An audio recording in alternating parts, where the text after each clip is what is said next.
Good evening, ladies and gentlemen. Once again, it's time for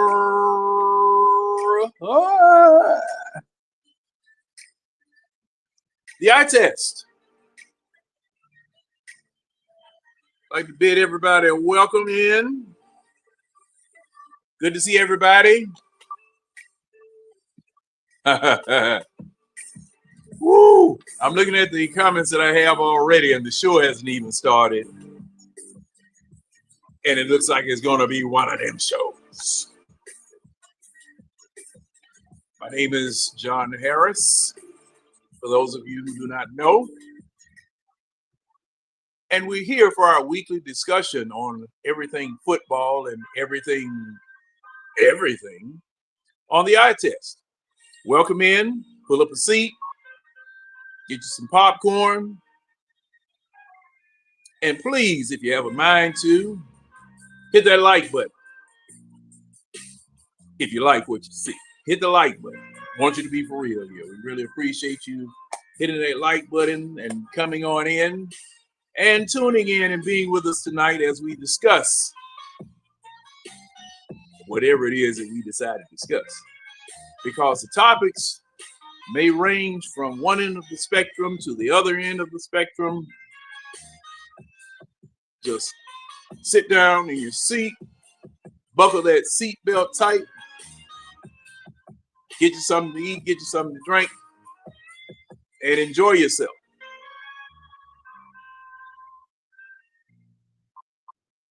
We're going to let the amigos play a little bit in the background, and I'm waiting on the rest of my panel to join me. And you can too. The invite is in the chat. That's where we are. Access that, and you can be in here with us, or you can stay back in the background. It's up to you. If that's what you want to do. Come on now. Where am I trying to get my guests up here now? All right, here we go. No wonder they didn't want me to doggone bring anybody in. I got somebody coming in here way earlier than they usually come in here. I came for the church services. We'd like to welcome El Jefe and Antonio. How y'all doing tonight, gentlemen? Good. It is a rainy night in Georgia, Jack. I mean, it's just like somebody just done turned the bucket over out here in Douglasville.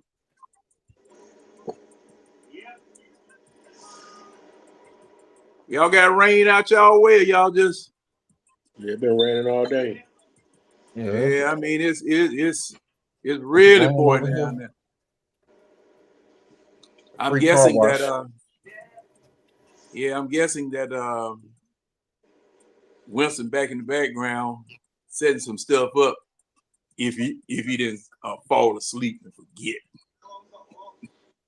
He said he was coming home. He said he don't need to lay down. If he lay down, it's a wrap.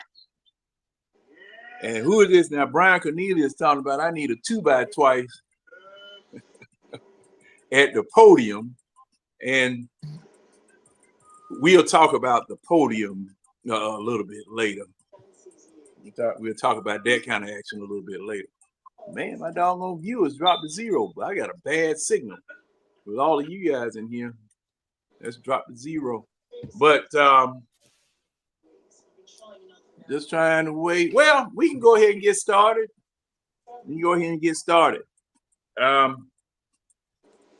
I know there is a subject that you guys really want to talk about. And if you want to start with that, hey, this is the forum. I told the people know that we'll talk about football and we'll talk about everything else too now. And I have no problem with us discussing anything you guys want to discuss. Now, we saw what happened in the Super Bowl. Yes, we did. Hey, Tonio, you watching the Hawks? Nah. Oh, okay.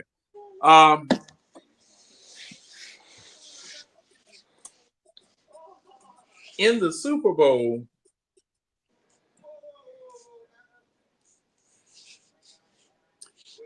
I'm gonna say this.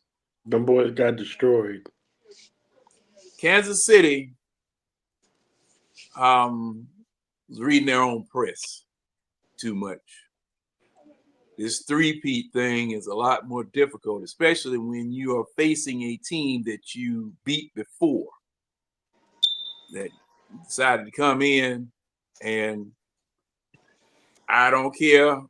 Well, I can't say I don't care, but I'm going to put this out here. The University of Georgia won the Super Bowl Sunday. That's a UGA win. And I guess it'll be the first college school to have ever won a national championship and a Super Bowl, because they crushed Kansas City's line of scrimmage with 4 down linemen. And remember, the first Super Bowl that Philadelphia won was against Tom Brady and the Patriots, and they didn't use but 4 down linemen, thus being able to flood the area behind with defenders. Now, Tom Brady did throw for 500-something yards, but all of those touchdowns that he was throwing for and embarrassing folk or whatever, that wasn't, that didn't happen that particular Super Bowl. And it doggone sure didn't happen Sunday. Definitely didn't happen Sunday, because the line of scrimmage, the offensive line of scrimmage of Kansas City, was totally unable to hold the University of Georgia out. That left tackle was getting destroyed. The left end was getting destroyed. The right, it was a total crushing. And all of that little roach action that Patrick Mahomes like to do, running around, trying to, just like trying to stomp a roach in an apartment at 3 a.m, couldn't get away, could not get away. The only way that they were even able to throw the touchdown, they had over maximum protection in it. They had Pacheco on the line. They had the two tight. They had built a wall around Mahomes. That was the only way he was able to throw that touchdown, from what I saw. So, man, hey, you got to go back to the drawing board. You got to go back to the drawing board. Now,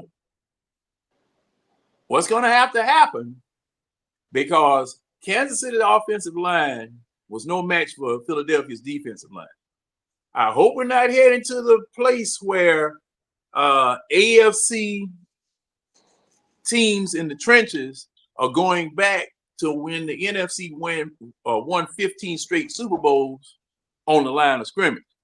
I hope everybody in the AFC took and paid attention to what was going on now. I certainly hope so, because see, that looked bad. That was terrible. What y'all think?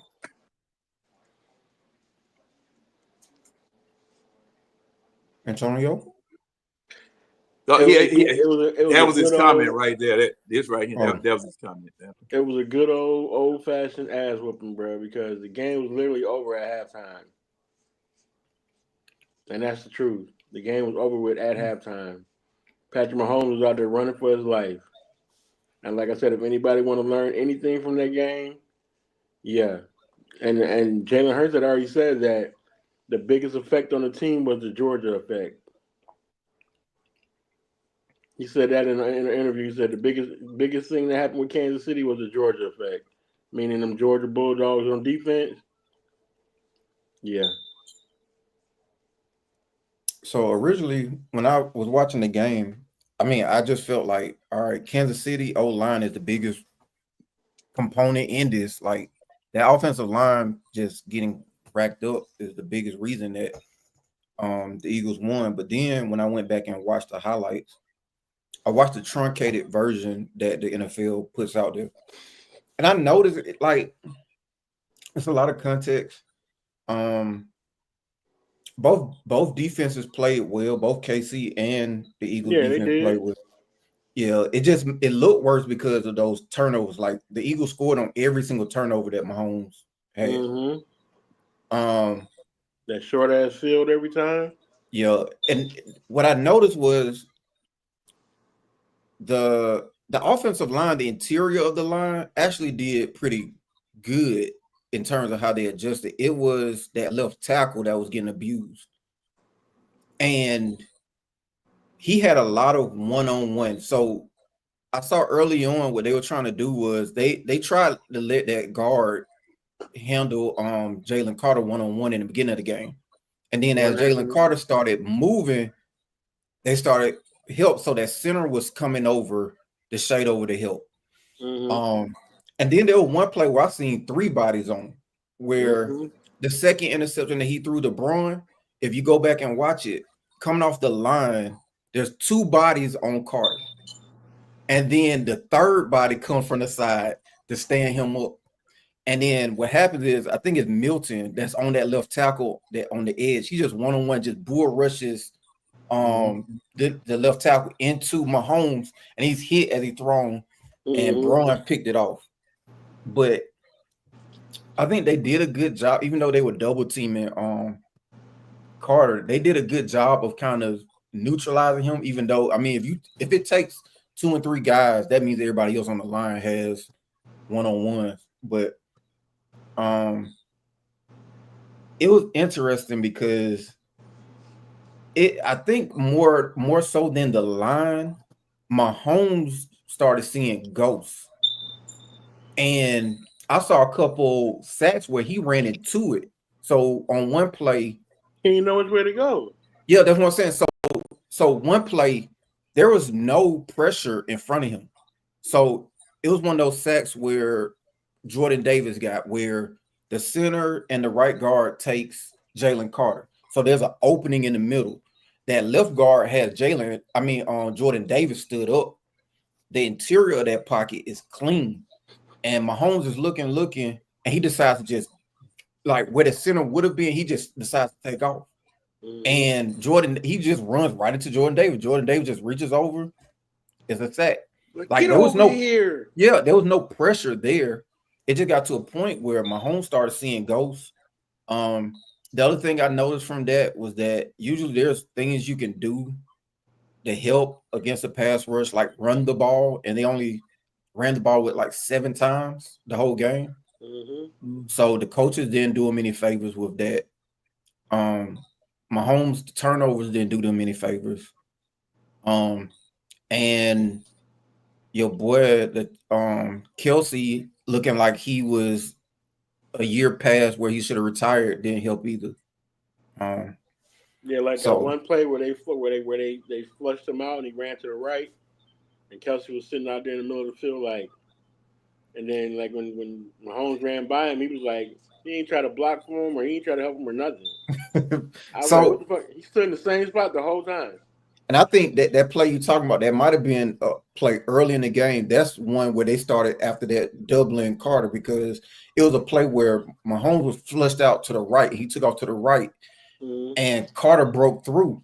and he would just run it and just dive at his feet, and Mahomes threw it away, and it was turnover on downs. They punted. Right. So I think I was like, man, watching the game, I was like, man, this opens up a whole nother conversation that people hate to have within the Falcons. Because they got to get them trenches right. Well, I mean, the conversation that I know that people hate to have in the Falcons community is the whole prioritize. So like that, the Water Boys, I don't know the guy name, the older guy who be doing the skits and stuff. He was like, as far as like not prioritizing the trenches and drafting, like spending top picks on he specifically named Kyle Pitts. But of course, the name that's always connected to Jalen Carter is Bijan. So I just felt like I was like, man, this game is gonna open that conversation back up as far as Bijan versus Jalen Carter. That was my first thought after going back and watching the highlights of that game, because even though they did a good job on Jalen Carter, but he just attracted so much attention that everybody else had one-on-ones. And I feel like Myles Garrett's never gonna get a one-on-one. Like, you're not gonna leave TJ Watt on the edge one-on-one. But if you got an interior lineman like Jalen Carter, those defensive ends are gonna get one-on-one. So yeah, but they can talk about that shit till they blue in the face, because it's not like we can go back and change the whole Jalen Carter Bijan thing. And like, the one thing I will say as far as the Falcons go, like, they have done one thing right, and that when it comes to this offense, like we're set at every position on offense. I would say this. I just think that it's one of those things, like, it's a dead conversation, but it's never going away, because it's like Luka and Trey. They're linked forever. Like, they were traded for each other. They're linked forever. It's opportunity cost. In business, is opportunity cost. Mm-hmm. You're always going to evaluate your choices versus the alternative. And I think it's just one of them things that it's an abused conversation. But if Jalen Carter, like, where he's on his first All-Pro selection now, if he's stacking up 5-6 All-Pros, and it's just going to intensify the conversation. But oh yeah, most definitely. But just can't let it eat up. Like, cause some dudes gonna get on here and they're gonna debate it until it's time to go to bed. Yeah. For real. Well, I mean, no good. Now, all right. So I know Millie Mills, like, I would say this, Millie Mills, and I knew this was gonna happen. So I was wrong about the pick. I picked Kansas City to win, but one thing I said was they are not gonna allow Saquon to wreck that game. And Kansas City did not allow Saquon to win that game. Following him up every time. Yeah, so that's one thing I would say. I mean, to a degree, Millie Mills, you're right. He has the same. A good running back has the same effect that if everyone is stacking the box to stop him, then the perimeter should win. But in order for that to happen, like, you got to have, like, the talent on the perimeter, which means you got to have a quarterback and you got to have receivers who can get separation and do all that. So I just think it's just more pieces to the puzzle with a running back, because it took nothing for them to X Saquon out the game, just like they did Derrick Henry in the first game and everybody other. When they played us, Bijan was a non-factor in that game against Kansas City. He had one of the worst games of his career against Kansas City. But I kind of figured Kansas City was going to lose because they had skated by, like, all year. Like, just because they had that good-ass record, like, their play wasn't a reflection of their record. So they got away with a lot of shit. And it's different when the referees can't help your ass either. And you know what I chalked it up to? I always just chalked it up to, champions, they find ways to win. Like, if you got a championship quarterback and you got a championship team and championship coach, like, that's how they win a lot. That they just find ways to win. So that's the way I looked at it. But you're right, they struggled all year Like they were getting by on some fluke, like every single time. But yeah, the thing I didn't understand is how, like, I can understand like some of the negativity towards the Falcons organization after knowing that, okay, we played the Eagles, we beat them. We played the Chiefs, we could have beat them. You know what I'm saying? But then to go all in on the organization, like if you'd have looked at ABG during that time after the game, you'd have thought like we was in another fan group.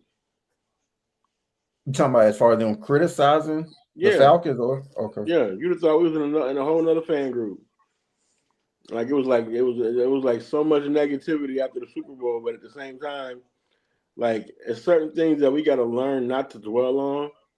Because if anything was gonna happen when the score was 34-0, it was one thing that I hoped happened. Even though it would have been going against everything, because I said that I picked the Eagles to win, and it's been a happy week in my house. So, but like had they came back and pulled that off, we wouldn't have had to hear that 28-3 shit no more. Yeah. Because you know what? I said, man, I saw it was 21 to nothing going into the half, if I'm not correct. I said, oh. Did you see when it was 34-0 and how the people, them Chiefs fans was like leaving up out of the Superdome in groves in the third quarter? Oh, yeah. Like they wasn't even like we not even staying for the like fourth quarter. Like I'm talking about like early third quarter. Like as you looked outside where they were showing like the Chiefs fans leaving there, and like it looked like a parade was outside. That's how much of them was leaving. That's how crazy it was. Well, was it because they didn't want to deal with the Philadelphia fans out there? Probably. That, and knowing that hell, it's probably best for us to leave early, get out these New Orleans streets too, because they ain't want to get caught up in that bullshit. Yeah, I put like this: as much them tickets cost, I'm just gonna have to sit there and take it. Yeah, you're right. Yeah. Like you're right. as much of them tickets cost, I had to sit there and take it. Well, that was your discretionary income that was leaving early, you know. Yeah. That's who that was. That was your discretionary income, you know, your folk. I say let me they get to the yacht. They was piling up out of there. Like they was getting the hell on. But when that second half started, I thought that Kansas City, when they came out and they had the ball first, I thought that they were going to mount a comeback. I really thought they were going to pull it out of the fire. But after that first series, I said, no, this is over with. No, when they sacked him, what was it, 3 downs in a row? Yeah. When they sacked him, that was great. That was at the beginning of the third quarter. When they sacked him 3 downs in a row. Here's another observation that I made when I went back and watched it. In the drive in which Kansas City finally scored their first touchdown, Jalen Carter was resting. And then he came back on the field for like the last play, and that's when they scored on that touchdown. But that whole drive, when they were driving down the field for that touchdown, Jalen Carter wasn't on the field. Yep. So they finally started moving the ball after they took him off the field. And that Bijan versus Carter conversation. See, that's what I really noticed in ABG and various other sites that I was scrolling through. That conversation and that comparison was highlighted because of the fact that Carter had made such an impact during that game as well as the regular season. Because if you remember last year, Philadelphia's defense just fell off the cliff. They started the year wide open, but then they fell off the cliff and, didn't even make it to the playoffs. Or did it? No, hold on. I thought Philly did make it. They might have been 1 and out. They might have been 1 and out. Yeah. That's what. But I know that their defense just fell completely off. Offense did too. I mean, and there was talk like of firing. Yeah, there was talk of firing. Crazy man. Sirianni. But he, hey man. Yeah, they played a playoff game. yeah, you got to give the devil his due. You definitely got to give the devil his due. I would say Are this. you about to say something, Antonio? Oh no. I would Yeah, say this so- regarding your thing, and I know it's people don't like having the conversations, but like it's okay to say you believe the Falcons made a mistake. Like there's nothing wrong with that.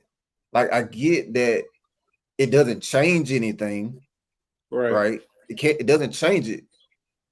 And in the best case scenario, you don't want to sit there and dwell on it and talk about it for 3 hours. But it's okay to say that, because one thing, if the Falcon were a perfect organization, we wouldn't have the records that we have now. Like we would if the Falcon were a perfect organization, like we wouldn't be in the midst of a 7-year drought. You're right. So it's okay to say, yes, drafting a tight end at 4 overall might be dumb as hell. It's okay to say that. It's the whole Kirk thing that you were touching on. There are a lot of bad decisions that were made in how that was handled as well. Kirk is a a-hole, but at the same time, a lot of this could have been prevented. It was some dumb decisions that we made as an organization, because I was sitting there thinking about it. But it's okay to say that some people may feel that, and I'm in the camp. I'm not the one to dwell on, but I do feel like, as much as Bijan is talented, I do think Carter was the smarter pick, because I think in order to win championships, it's not about necessarily defense, but the team that affects the line of scrimmage, the team that can either push the offensive line back or push the other team defensive line back, whoever handles that line of scrimmage, typically the team that wins a lot of games. Period. Like you can have all the talent on the outside. We saw that when Tampa Bay lost. I mean, not Tampa. When Kansas City lost the first go around against Tampa, they couldn't control the line of scrimmage, and Mahomes was running for his life. Like he was literally running the whole game in that Super Bowl. So if you can't control the line of scrimmage, give me the player that can control the line of scrimmage. So I mean, it's okay to admit the Falcons mess up. Yeah, you see what happened to the referee that caused them the playoff game. Yeah, they find the shit out of him. Didn't he get fired too? And welcome, Mr. Winston Thornton from over I-95 up that way. How you doing, Winston? You're on mute, bro. Cut that microphone on, Winston, so we can hear what you're saying. It's hard for me to read lips. Nah, I said I'm doing better than what I was doing last week. Oh, good. Oh, that's good. That's good, man. Wow.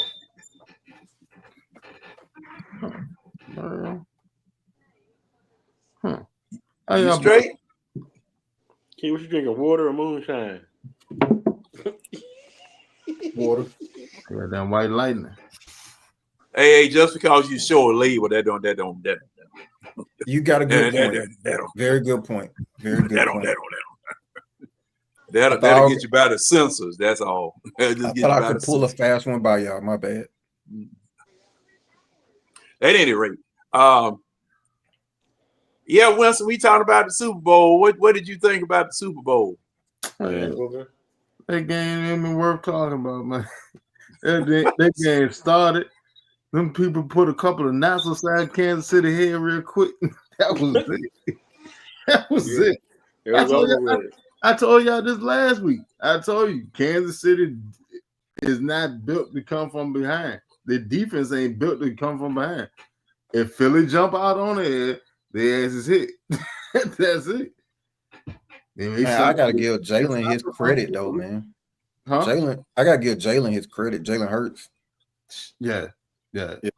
Because they put it in his hands, because Kansas City was like, we're not gonna let Saquon wreck it. So Jalen got to go win it, and Jalen won it and won it.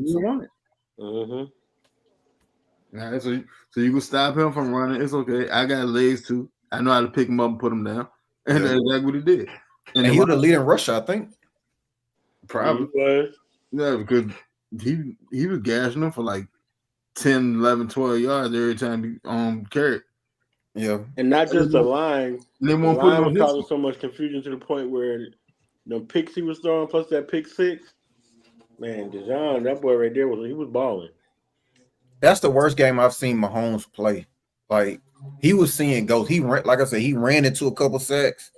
He was rattled. I've never seen Mahomes look like that. He never had no pressure like the defense was never when nobody coming at him like that. It was mainly coming from that left tackle. That left tackle was, bro, like, But see, bro, come on, Graham.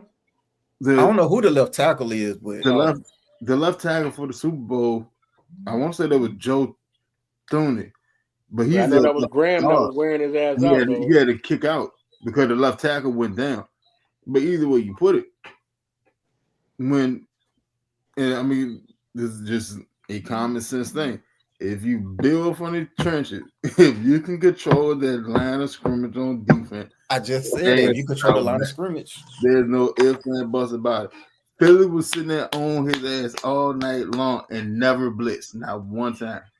The entire game, they never blitzed. It was all from the front four. If I can go get you with my front four and I can keep sending 7 back and cover, man, shit. Yeah, okay. Right. So what you can do. I'm gonna put a cap on top of the defense, and I'm gonna sit there and take away everything underneath. There's nothing you can do.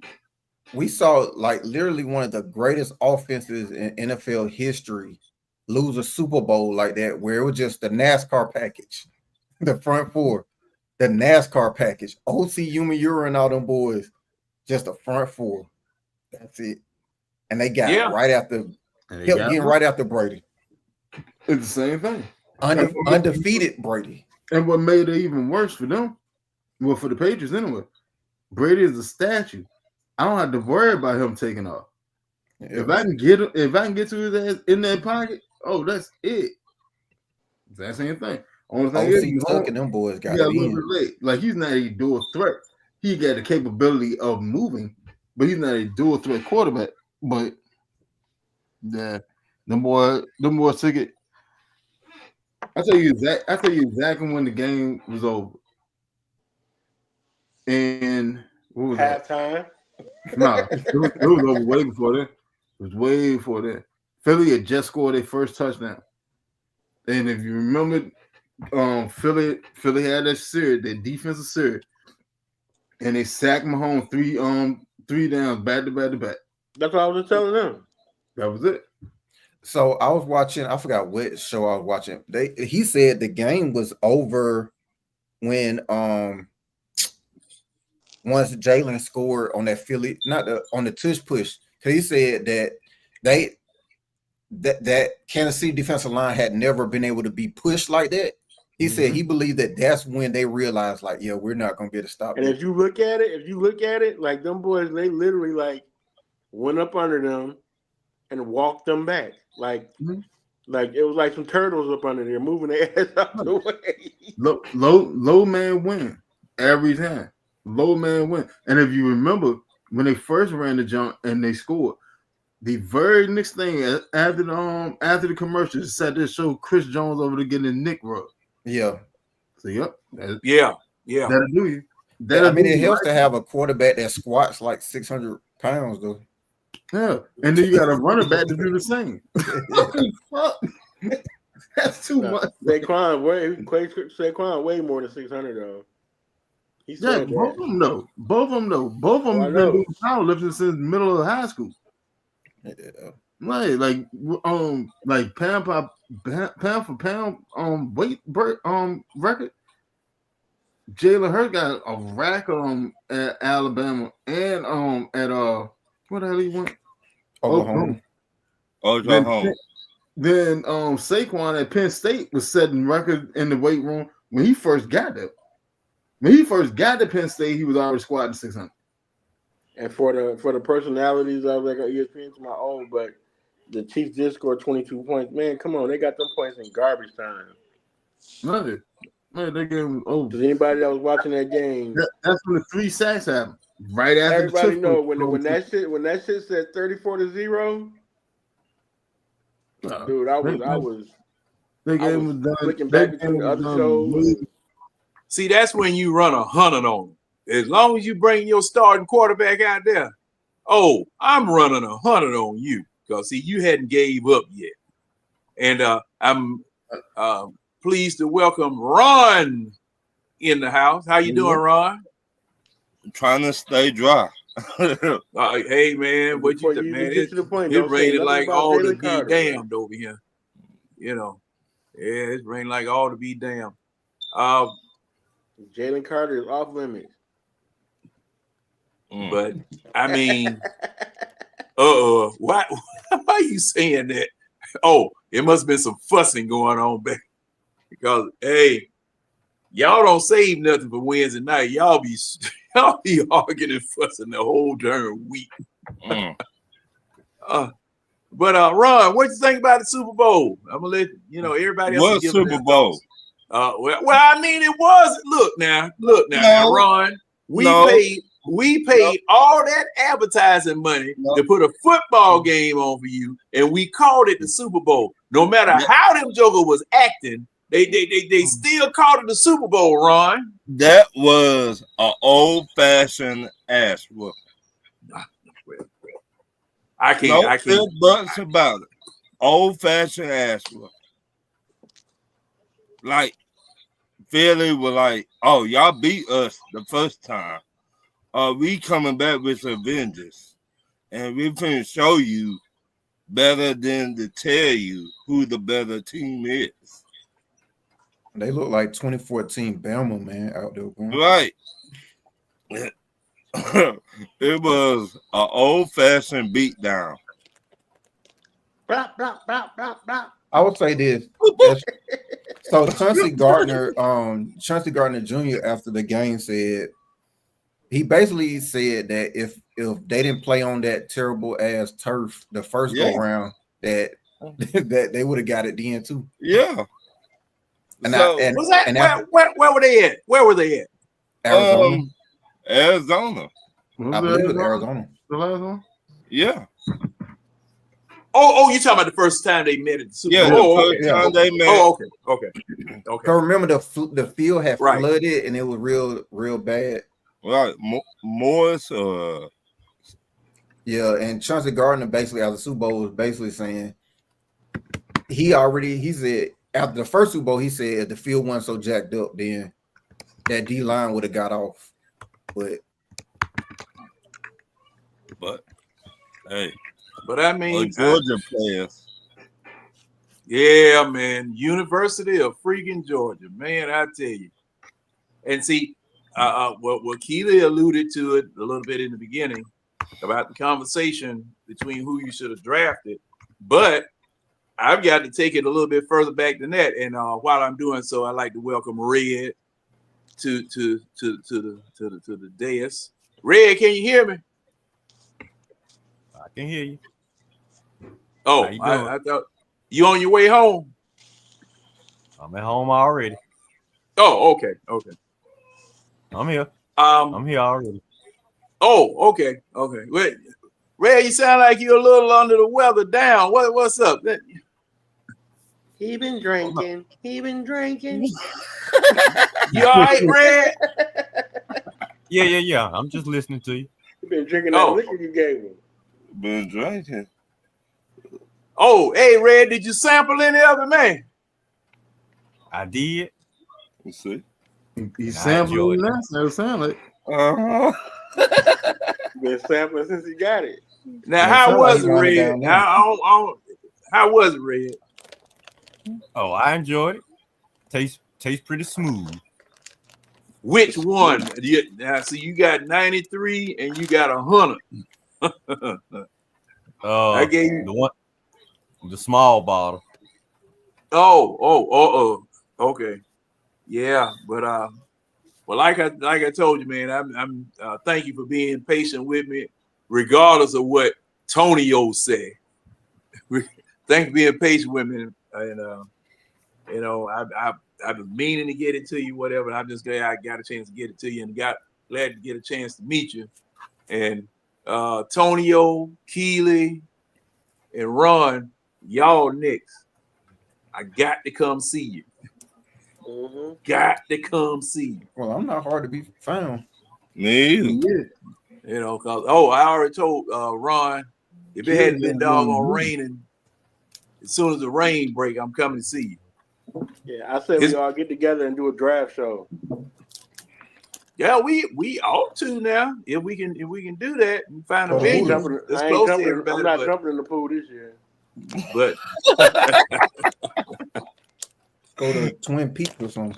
you've been shocked enough, Tonio. You've been shocked enough. And man, I was gonna head back up to DC in March, but the way I'm feeling about DC, it wouldn't pay for me to go up there. It just wouldn't pay for me to make that trip. It'll pay if you can pop off a couple shots in the right direction. That's why it wouldn't pay for me to be nowhere up there going that way, bro. Ain't no sense of me tempting. I mean, you can't be worse than the Philly sniper, the Pennsylvania sniper. Shit. Can't be. Well, You know, I can't. It'll take too much time because there's technically 2 presidents now. Elon Musk. Yeah, that's the wildest thing I ever seen. That man was in. Let me shut up. That man was in there answering questions, bro. For real. In the Oval Office. Well, yeah. With his kid right there, bro. Tearing up shit.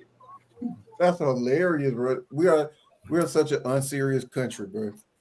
That was, bro. Being laughed at by everybody right now.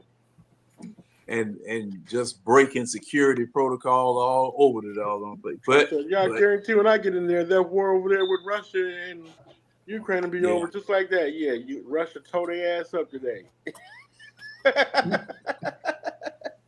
Bomb the shit out their ass today.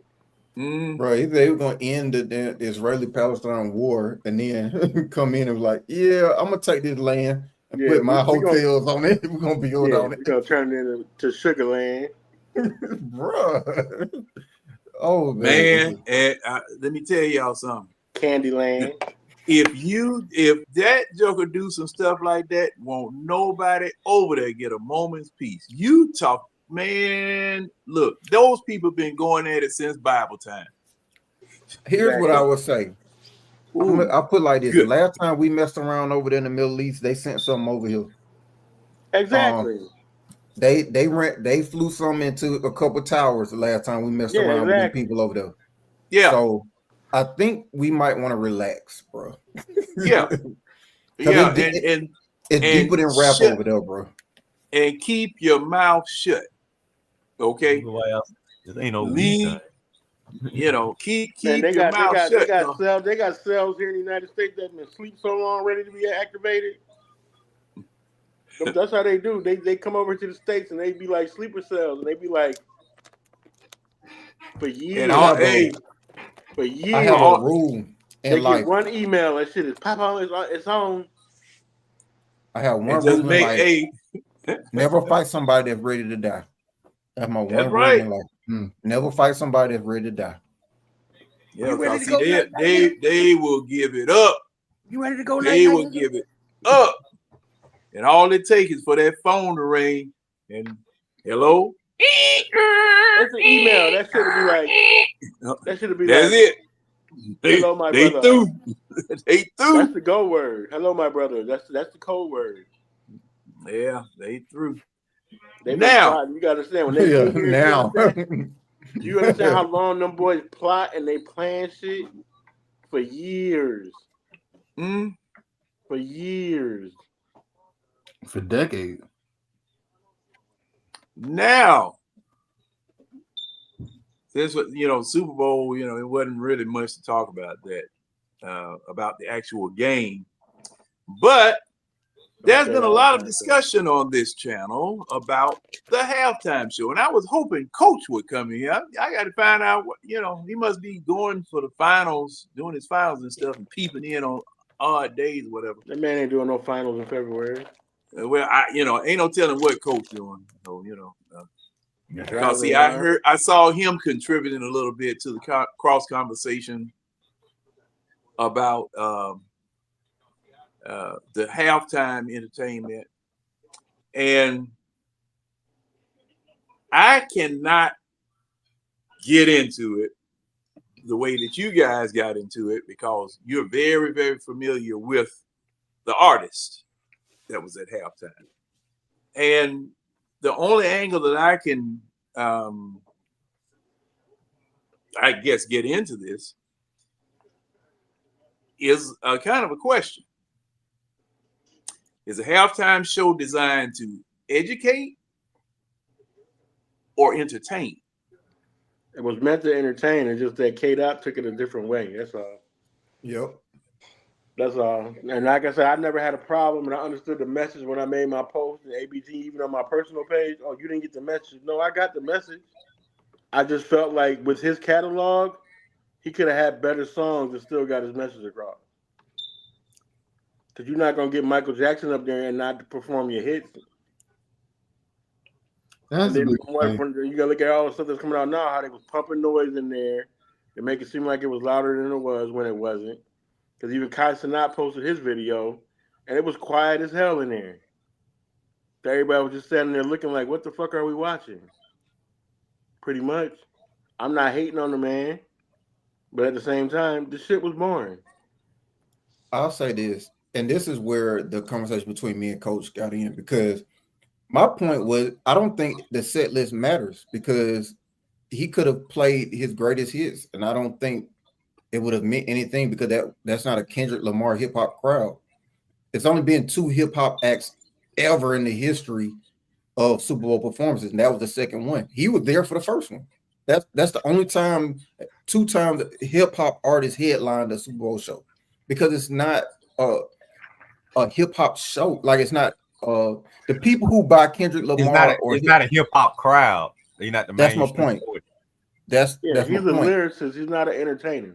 And that's the other part. He's a rapidy rap person. I remember watching Dame Dash talk about how he markets the different people on Rockefeller, right?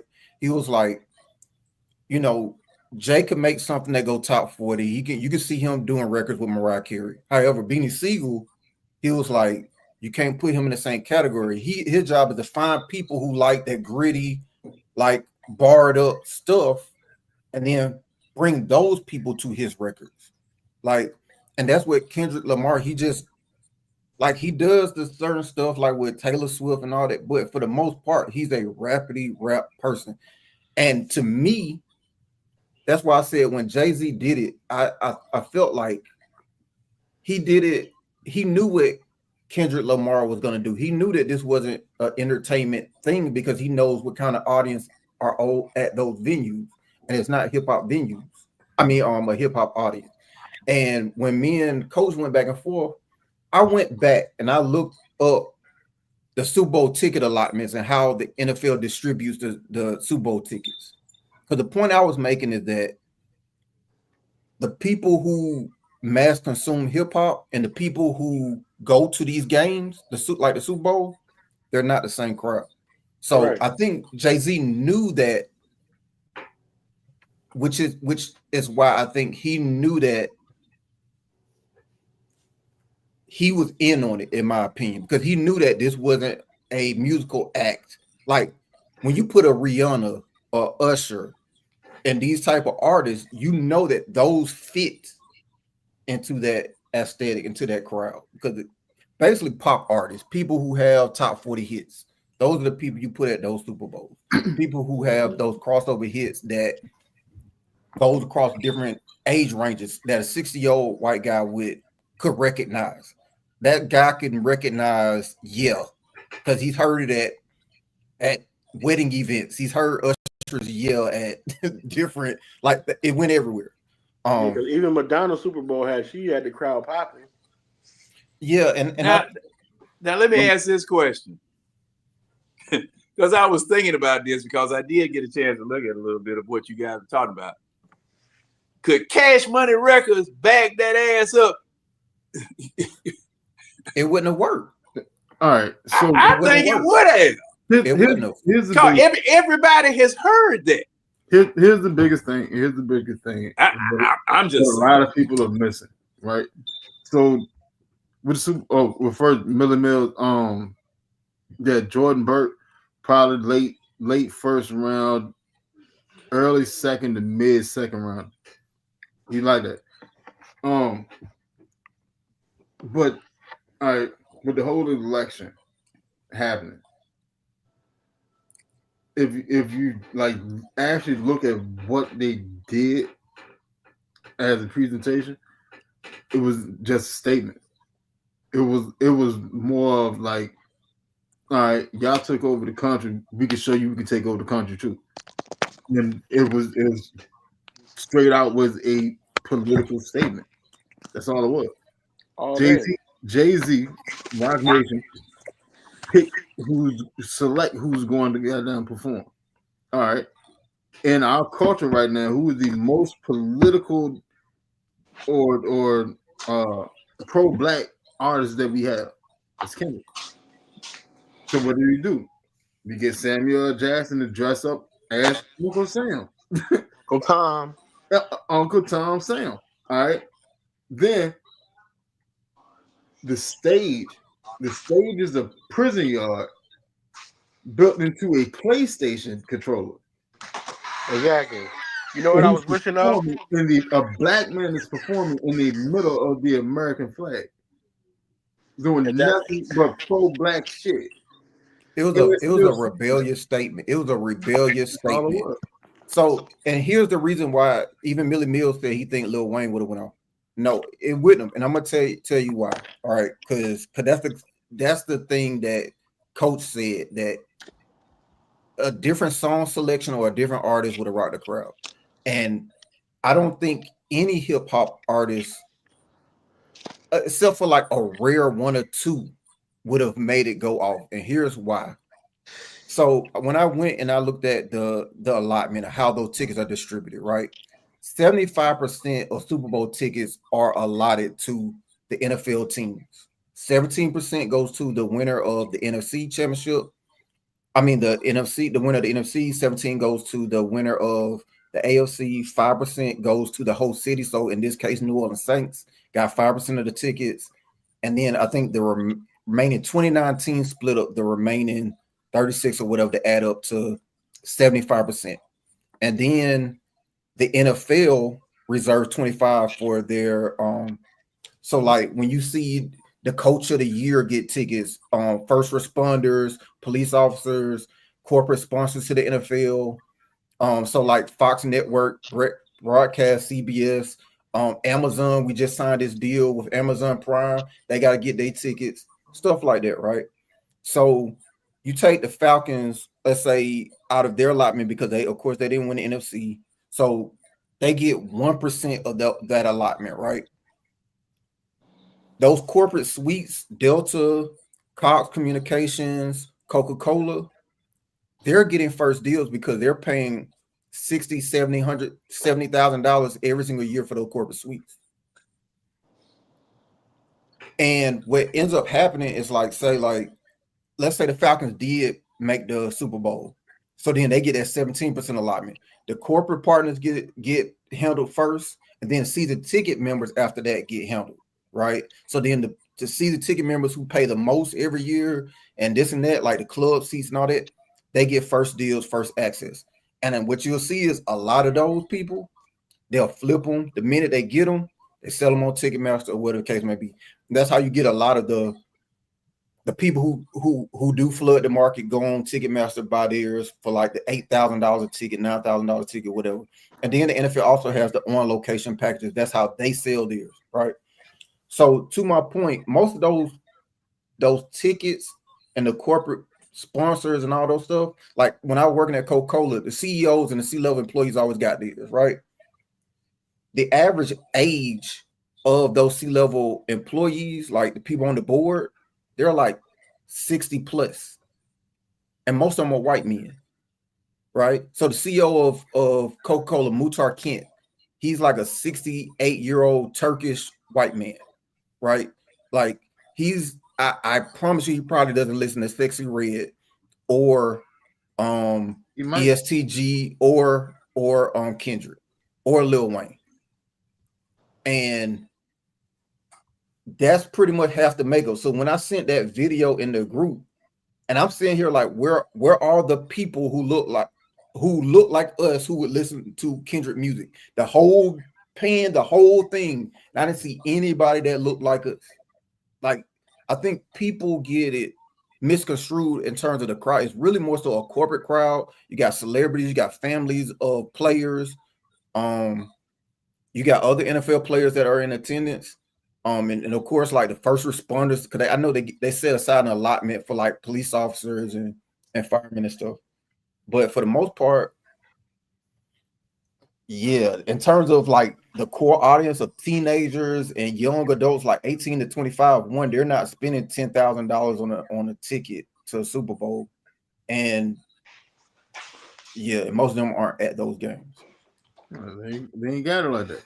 Yeah, That's why. What everything that just happened with the election, they showed, hey, we are still powerful. We still can take over something. Like this is us. This is us. And y'all have no choice but to hear what we gotta say. Yeah, and people will say, and I always flip, like people will say, well, you don't do it on that type of stage because that's a stage for entertainment, this and that. But I'm like, when else would Kendrick or any other black artist have an opportunity to make that message in front of 300 million viewers? So they set a record. They definitely yeah, that's set what I'm saying. record. Like the question is, if you know you about to perform in front of 340 million people, what do you do with that stage? So some people may choose to entertain. Some people might choose to send a message, to take a shot. I personally think that Kendrick should have came out on a horse, and if they wanted to use Samuel L. Jackson for something, when he came out on that horse, he should have been dressed up like that nigga on Django and been like, "Who that on that name?" That shit would have been hilarious, bro. Antonio, just remember to mute the mic after you finish talking. You sound like you're in the bathroom. Oh, I am. I know it. I knew it. I knew it. Hey man, you don't need it. Yeah, you can hear the reverb. Saying like you got some nice towel in there, buddy. But yeah, that was the blackest.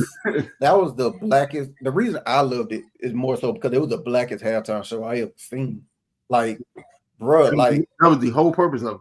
It was the blackest thing I ever seen. Like, keep in mind, hold on, they showing people got their shirt off, the dreads, got their gold teeth posted up under the street lights. Like, yeah, we here. Like, I don't care what y'all think of us. We're black. We're American too.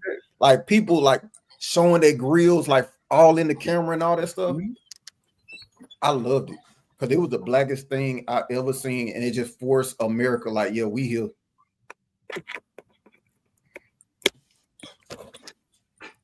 Hey, y'all heard about Ohio State signing Matt Patricia as the DC?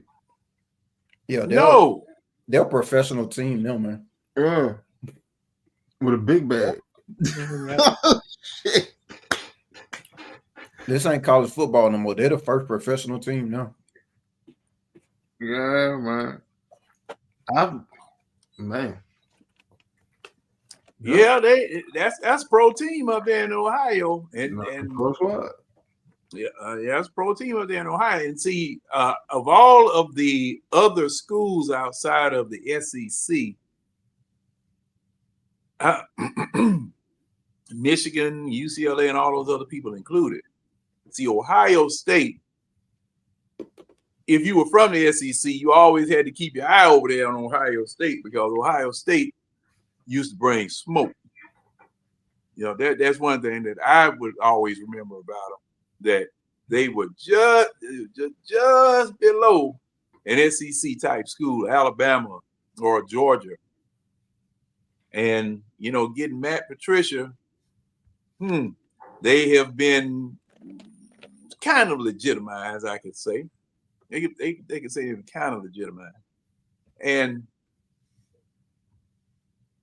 NFL coaches, because see, I understood it now y'all correct me if I'm wrong. I heard that Marshall Faulk is going over there with Dion. That'd be the running back coach.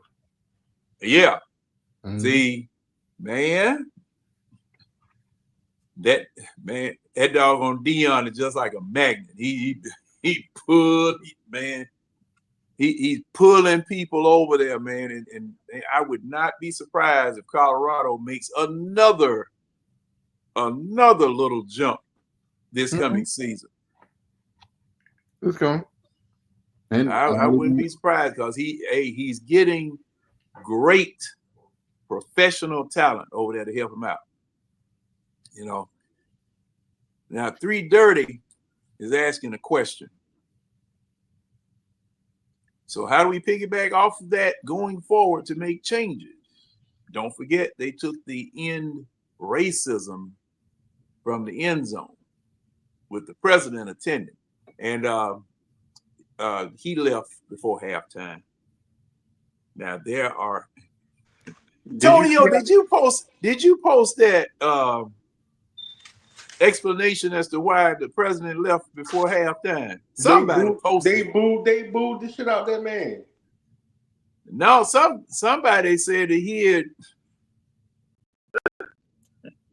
I guess you didn't post it. I just happened to stumble on it.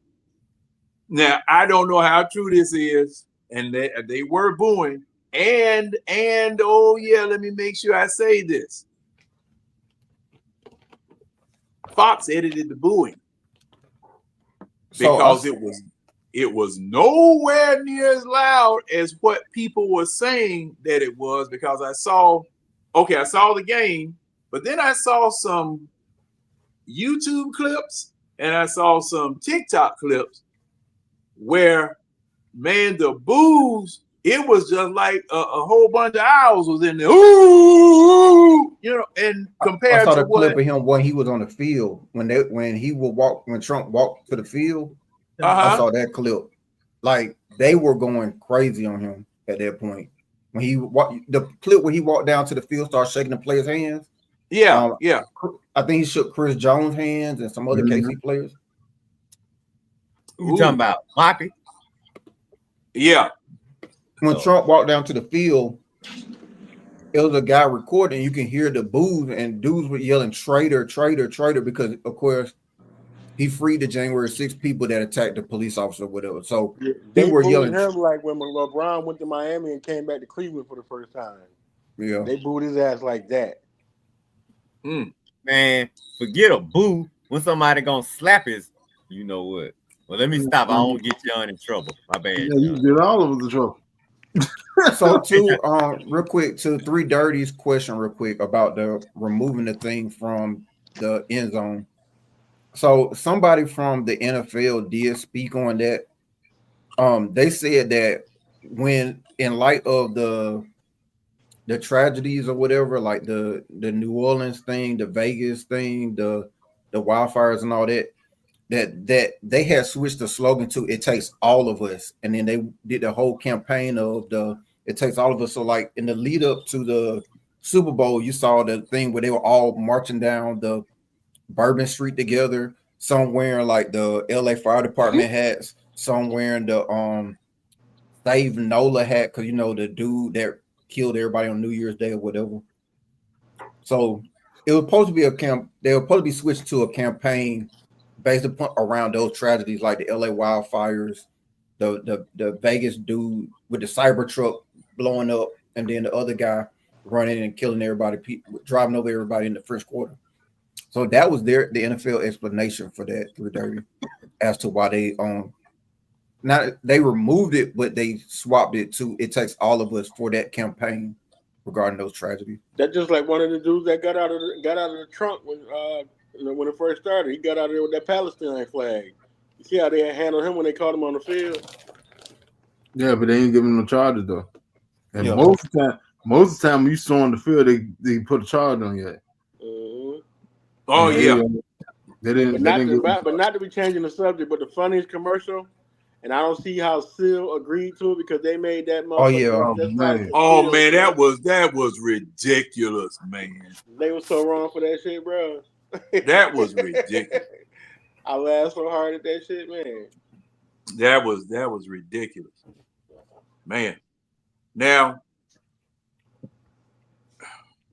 going forward, The Kings signed Markel Fultz. What? Why? What you say? The Kings signed Markel Markel Fultz. Fultz. Fuck him. Go ahead, John. It just happened. I just oh, okay. Hey, man, it's breaking news. We ain't gonna sign nobody. You never. Well, I can't believe it with the overtime night. I thought the game was over. I just found out we lost by 1 in over. Well, I'm talking about the Hawks, John. Yeah. Yeah. Now Because the crazy, Because we got to figure out what team is you talking about. Because you talk about. I know that's you why I got two said the Hawks. teams. I know. That's why I said when I said we got to say the Hawks. I know y'all get confused sometimes. yeah, Red, cause you know you on the East Coast, you on the West Coast. I know, John. That man got two teams, man. You got to back up. On different sides now, of the hold country. on. Just in NBA now, I know guys that got 2 football teams, and I think that's against the rules. Hey, That's however all. you justify it, you got 2 teams. Yeah, I got 2 NBA teams. Been doing it. Well, for 30 you years. know, with the way that both of our teams are, I can't be mad at them, and I can't blame them. You can't be mad. When you wake up one morning and they trade Dominique Wilkins, you can't be mad at me. See, I guess I'm one of those old fools that just I'm down with the home team. 10 toes, 10 fingers, and 4 sets of tire treads down with the home team. That's the reason I ain't completely gave up on, because they my home team. Because really, I traded in one of my teams. Huh? I traded in one of my teams. Can't be mad with you. Can't be mad with you. I traded in the wrong team though. Yeah, it'd be like that on a big up. Which Atlanta team you don't cheer for, Kiwi? The good one. The Braves. The Braves? Oh, Grew up my whole. Who your baseball team? The Dodgers? Mm-hmm. Oh my God, you for real? You see how I see? Well, I can't talk. I'm a Laker fan. Well, see, the thing is, you had sports PTSD around here, but for all of them, because back when my dad had his barbershop, they would come down and give away Braves tickets when I was growing up. They used to give them away. I'd be down there helping them in the barbershop. Man to come by with a stack with some Braves tickets and some wrestling tickets to go to the city auditorium. And wrestling was free back in the day.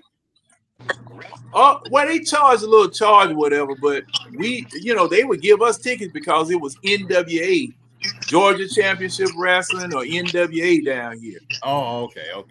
The National Wrestling Alliance with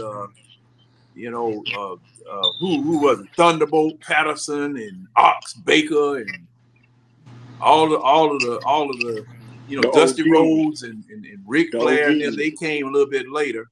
The original the Braves stars. I don't know what in the 80s. I didn't even really start watching the Braves like that till 91. So they went worst to first. Oh yeah, man! I remember there was a barber that my dad had down in his shop. There was barbershop was a place to just come hang out, and most of the people that were coming down there back during that time didn't have enough hair to cut anyway. So, they just come down there to play checkers and do whatever. And I never will forget, this man would always say, "Hey man, what you gonna do when you leave?" "Man, I was gonna go home, watch the Braves on TV." I said, "Hey man, we got some tickets. Let's go out there. Let's go to the state." And I mean, even if you bought tickets up on the 3rd level, you go, shoot. There wasn't nobody there. You go right down there to the field. The only thing about the field was that if you were down on the very bottom, you had a layer of grasshoppers about this thick that was down there right on the field. And I would go down there, and man, I like to get into the biggest fight because this man was about to throw a grasshopper on me. Man, if you throw that thing on me, I'll never stop beating you. I mean, I might have got in my feelings about it. I kind of regret it. Sometimes I think about like, man, I shouldn't have traded them in, but I mean, I can't turn back now. But sometimes I'll be like, man, maybe. Oh yeah, you can. Yeah, you can. When did you trade him? What's stopping you? Ain't nothing When stopping. did you trade him in? When they left Atlanta. Oh, now, Keely, they are still in Atlanta because that little spot right there is still within the city. You talking about since they went to Truist Park? Yeah, but that's still Atlanta though, Keely. That's Okay. still Atlanta. So you was a fan 4 years ago or 5 years ago there, right? I was a fan all my entire childhood, like from Jeff Blauser and Mark Lemke. From Jeff Blauser and Mark Lemke and all them. No, right, the way they went about it. Fan when they won the World Series in '95. I was a fan when Crime Dog and all of them, like before they won. Like I was a fan as a kid, but when they left, and I deduced as to why they left and how they went about it, then my feelings got hurt because it just felt like, oh, y'all just don't want to be down here in the hood with us. Like that's what it is. Y'all just that's what it was. And so I got to the backside of the old stadium. John, this ain't nothing but Keely represent for the East Side. That's all this is right here. All this is right here. Bro, I'm like, look, y'all people from the outskirts, y'all didn't want to come down here to Peoplestown and Mechanicsville and you hear this, Tonyo? And Summer Hill. Oh, yeah, I hear it. Oh, I know the backside of Full Stadium. This ain't nothing but Keely East Side love. Mad because the Braves didn't want to be nowhere near him. So he got to drive all the way to Cumberland Mall now. It hurt my feelings, man. The truth about it is the backside of the old Fulton County Stadium, boy, it was a hood behind there, boy. Yeah. Oh yeah. Yeah. Well, you talking about headed back toward the zoo? Yeah. Yeah. Right there, bro.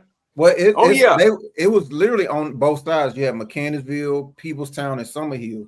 So, and then on the other side of Summer Hill, you had Grant Park where the zoo was at. So, wait a minute, was that still considered Mechanicsville on the other side of the expressway? Yeah. Yeah. If you go on south, Mechanicsville when they have crime. Let's get that Chevron. You know where that Chevron at? Hell yeah. Oh, wait a minute, cause I thought that boxer got killed there. Come on, right there where the overpass at to get on the highway. Keith, I'm talking about the Chevron right off McDaniel Street. Then like Vernon the boxer Vernon, somebody got killed. Vernon Forrest. Was it Vernon Forrest? It was one of the boxers. Hold on. Okay, what Chevron you talking about, Red? I'm looking up right off I-20, right off McDaniel Street. Oh yeah. Now that's Mechanicsville. Yeah. July 25th, 2009, Forrest stopped at a gas station in Atlanta neighborhood of Mechanicsville. Yeah, with him and his Oh, that Chevron. Cause see, you know what? Oh, I'm sorry. That'll date me if I say what I said, but I'm gonna say it anyway. Atlanta kids. That used to be a Sinclair station. I remember that. Because dad had a friend over there. Yeah, he had a friend over there where you get an admission sticker. Yeah. You figured it out, Brian. Appreciate it. Yeah. Because see, Mechanicsville. Okay, now how far north? Mad that the Braves moved from Mechanicsville to Cumberland Mall. How far north did Mechanicsville go before you ran into downtown? They interchange. So the border of it is Fulton Street. The interchange in itself are the borders to the right. So 75, 85 is the border to the right of Mechanicsville, and 20 is the border to the top of it. Right. Okay. Right there at Centennial Olympic Park. Huh? So right there at Centennial Olympic Park, that's where it ended at. Downtown? Hell yeah. Hold on. So how far north? You said how far north? Yeah, yeah. John, I'm with you. I ain't know it go that far. No, it's I don't know if I-20. y'all see you heading into what did they call that? He over there by Georgia Memorial Hospital. Now he okay now I'm in the right spot. okay. Where was the old football stadium at? Where they tore it down and made that shit a parking lot? You ain't talking about Fulton County, are you? Yeah. I'm looking at the map right now. So That's part of Summerhill. Fulton County Stadium is Summerhill. Yeah. Well, Mechanicsville started right on the backside of that goddamn stadium. So Mechanicsville is to the left, Summerhill is to the right. So The Where- expressway separates those. Yeah, two. you Yeah, that's closer what to I'm saying. Summerhill, Tonio, than Mechanicsville. If you talking about what I think you're talking about. so if the old Turner Field is to my back, right? Right. Mechanicsville is to the left, Uh-huh. Summerhill is to the right. Right. I-20 is the 7585 north and south is the border of Mechanicsville. The 20 right there that you would get on right there at Turner Street or whatever, that exit right there. Right there by that hotel, right?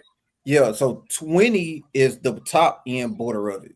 So the two top borders of Mechanicsville is the highway interchange. And then it Okay, goes Yeah. down. Okay. So okay. where's the Olympic torch at then? It's It's the far- That's torch on the is right on side. Georgia. Used to be Georgia Avenue. Now it's Hank Aaron. Yeah, Hank Aaron, and Fulton Street, is it? Yeah. So that's not in Mechanicsville. That's technically, That's Summerhill yeah, I would assume that's or Summerhill. Peopletown. So was No, that Peopletown Summerhill? is just south of Summerhill. That's where my grandma grew up. And Okay. Now Pittsburgh is to your right. Pittsburgh is just south of Mechanicsville. Yeah. On the map, just going south of Mechanicsville, that's Pittsburgh. Now Called the right this railroad down, track. write this down, Winston. So when you come to town, you won't get lost.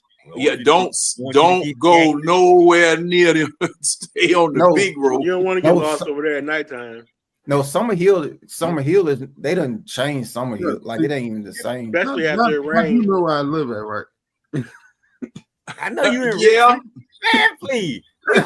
We harder than Richmond, Virginia. Stop Papa. it, man. Stop it. Nah, I'll just play. Yeah, I think Don't y'all. get me wrong. Atlanta has more celebritism to it, but Richmond used to be a murder capital for years, consecutive years. They're like You're right. Hold on now. that- Now, we had it 1 year now. Yeah. Yeah, So didn't Atlanta? one year is nice. They're like all right, if the Atlanta Falcons win the Super Bowl 1 year, that'd be great. 1 year, We be had it great. more than what.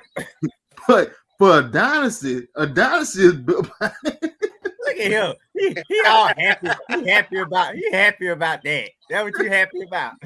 I'm not, man. That shit's sickening. I ain't gonna lie to you.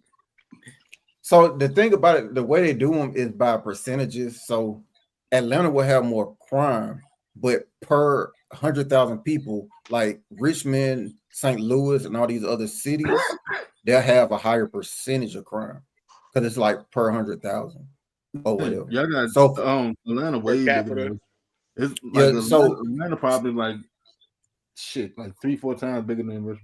So it's like New York City. New York City, just off numbers alone, have more crime than them everybody, but they're never gonna be like top 10 in any of the crime statistics in terms of like crime rate. Because Ooh, boy, back in the Too many- 80s, too John many Teller, people back in are the topless, 80s, when them mafias, them folks was running the city, I know they were high up in crime. Them Atlanta When that- child when that- murderers. When that mob boss got killed at that steakhouse, I think it was Man. Castellano. But yeah, to the earlier question, yeah. So all that stuff, like the Olympic torch, all that stuff, like even the stadium where Turner Field is at, is considered Summerhill neighborhood. I'm looking at the borders now. Okay. My cousin stayed in one of them houses behind up on Summer Hill, so and I ain't consider that the hood. It was nice back there. Well, the Now- thing is that street, Georgia Ave, or whatever, it's full of like, it's been gentrified. Like it's a whole bunch of like bars and like ice cream shops and stuff where Yeah. it's different now.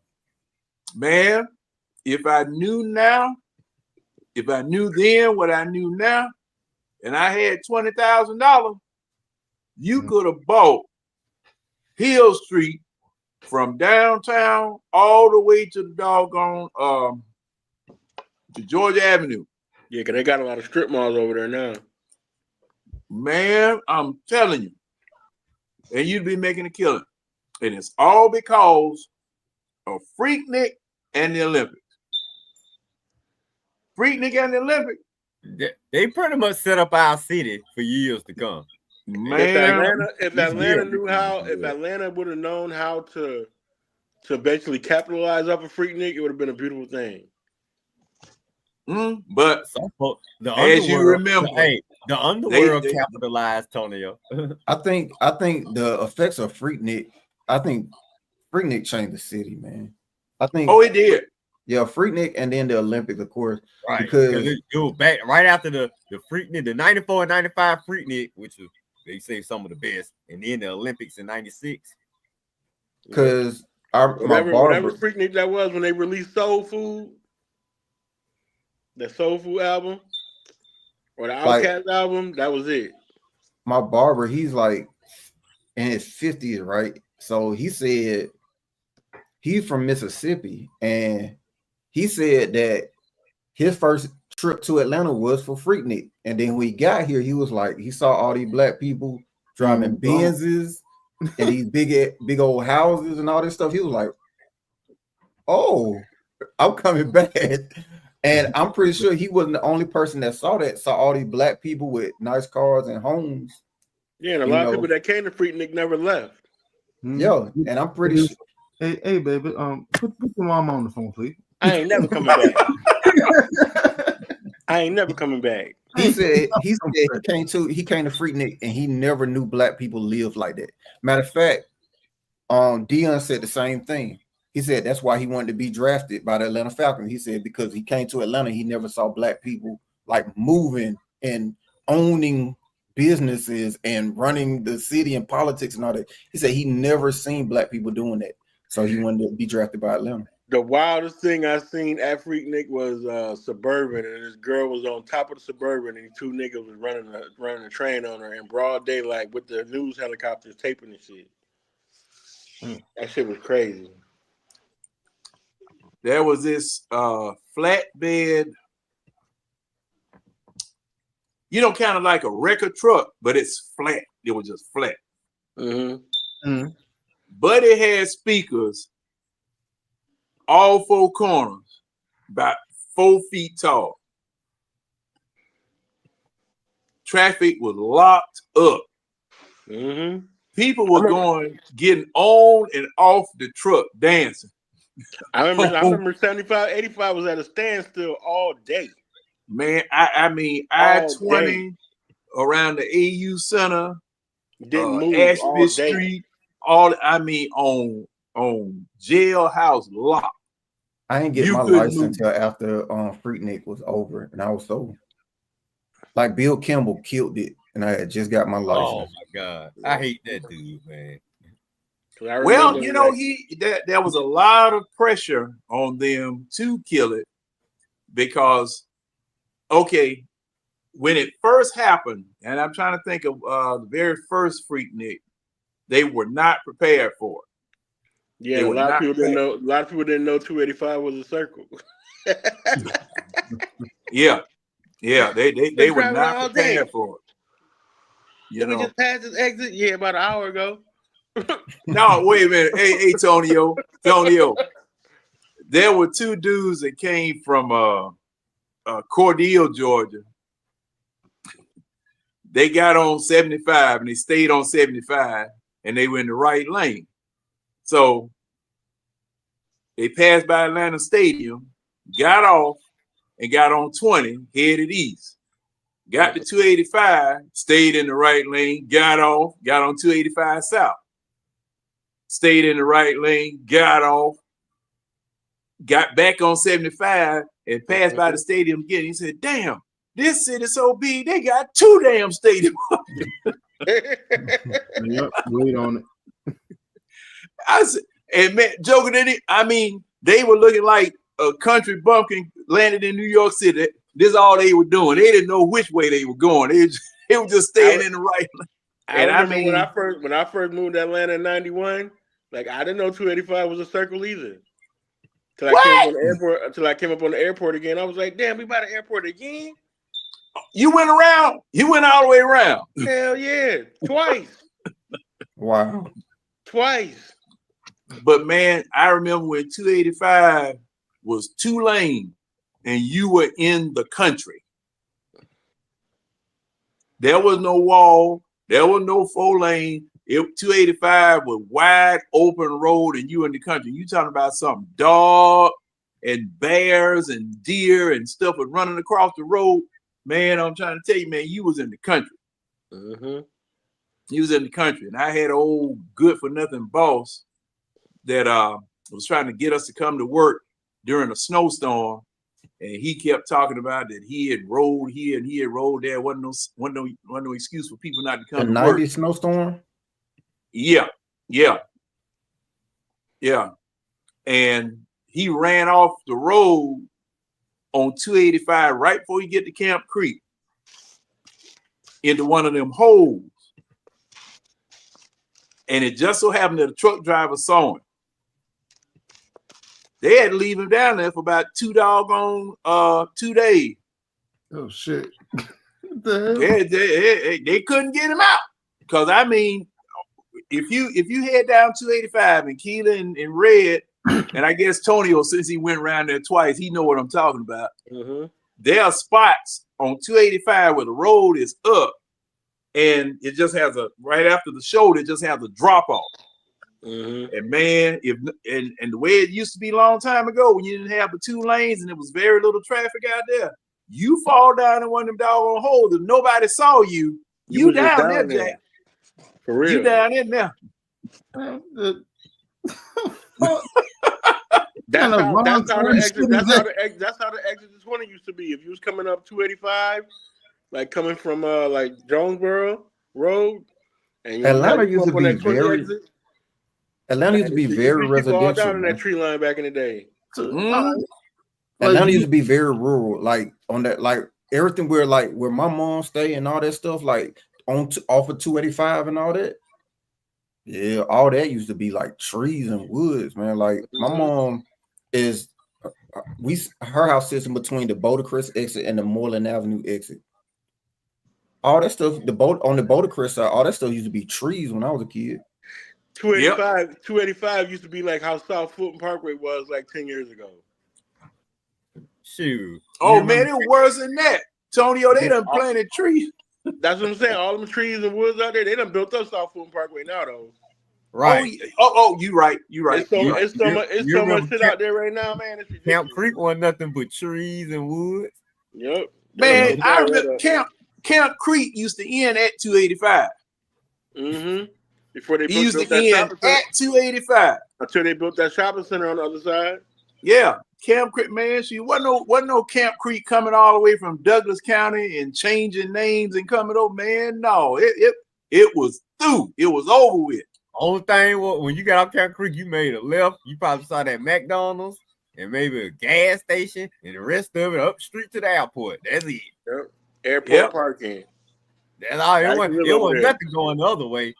Yeah, I live right off of Roosevelt Highway on Janice Drive. Oh, for real? Hell yeah. That's my old name. With my fact, I stayed. You know where that fish place is off Roosevelt Highway? Yeah. Okay, right across the railroad track. Before I moved to the major city, stayed out Creekview Circle in College Park. Yep, I used to go right across from railroad tracks to go right up there to the wing spot on Old National. Yep. That was a late night. Either going to get blunts or going to get chicken wings. What a choice. Yeah, why don't you just get the blunts and the chicken wing? Because it wasn't. I already had blunts sometime, but that chicken wing. Remember that little red building next to the Key Place? Right in Old National across the street from La Quinta? And that plaza where what is that store right there? Is that that's a Chevron? Where the liquor store is. You're on Old National now. Yeah, where the liquor store is. Remember that parking lot, that little red building they used to fry wings in right there? Yeah. Denise had the best wings in Atlanta. Period. I remember that Mexican restaurant used to be the spot too, right off the Hell highway. yeah. Yep. Some of the one y'all keep shooting up. Yeah, what I said, that's why I said it used to be the spot. The one down the hill from the Waffle House. Man, Oh, I you're talking remember- about Garby Road and Old National. Yeah, Yeah. Cozumel. Yeah. Cozumel or whatever. It's Yeah, called. man. Oh, that was the first place I ever had. What was it? Those margaritas where they had the doggone beer bottles turned over inside the margarita. It used to be some of the women up, dude. A happy hour up there though. Boy, stop. Hey, that That's- Waffle House used to be kind of crunk too. For got Bro, kinda crunk that's on the Old that's the I wow, they had a Waffle House on both sides of the highway.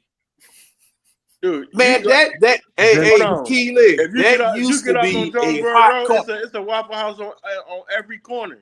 Keely. Old That National. used to be so packed because you got Hey, Old National used to roll like that. Remember No, how Old I'm many National used to familiar. roll like that. My uncle stayed off of Godby, so I'm familiar. So Okay.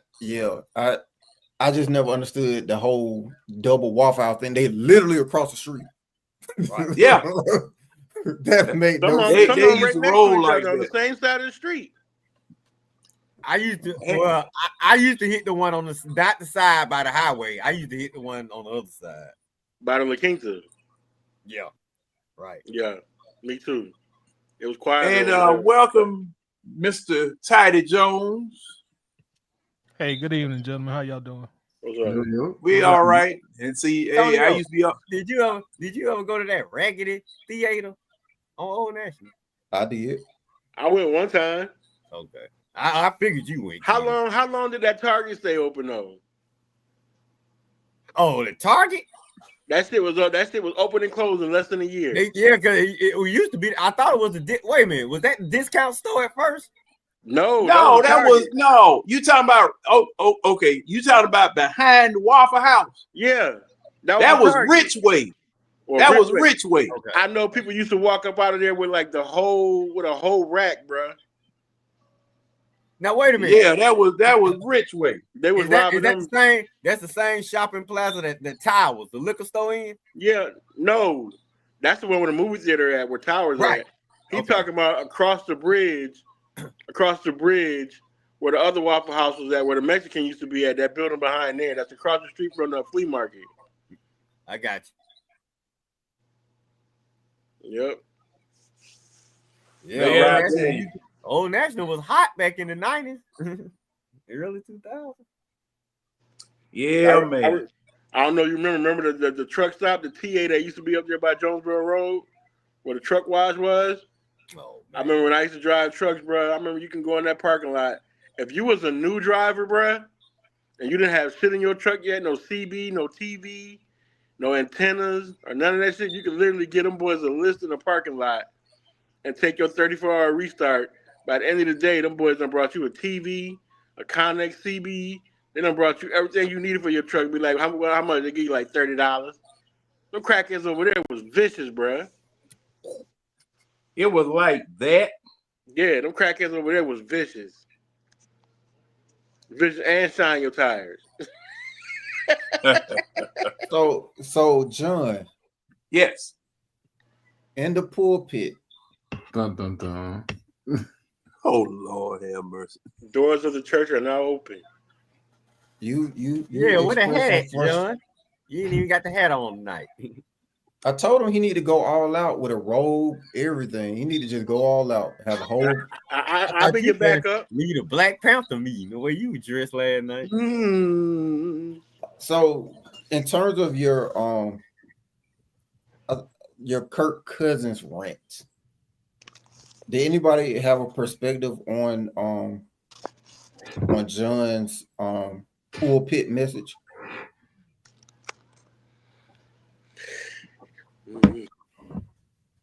I know one thing. Oh, John don't said- get don't get scared now. Just go ahead and say what you got to say. Don't like that live you had earlier today. Don't do that no more because you was looking crazy as hell. You was like testing. I was trying to waste some time because I was in the Waffle House, and I was trying to waste some time because my logo for the show had disappeared off of StreamYard.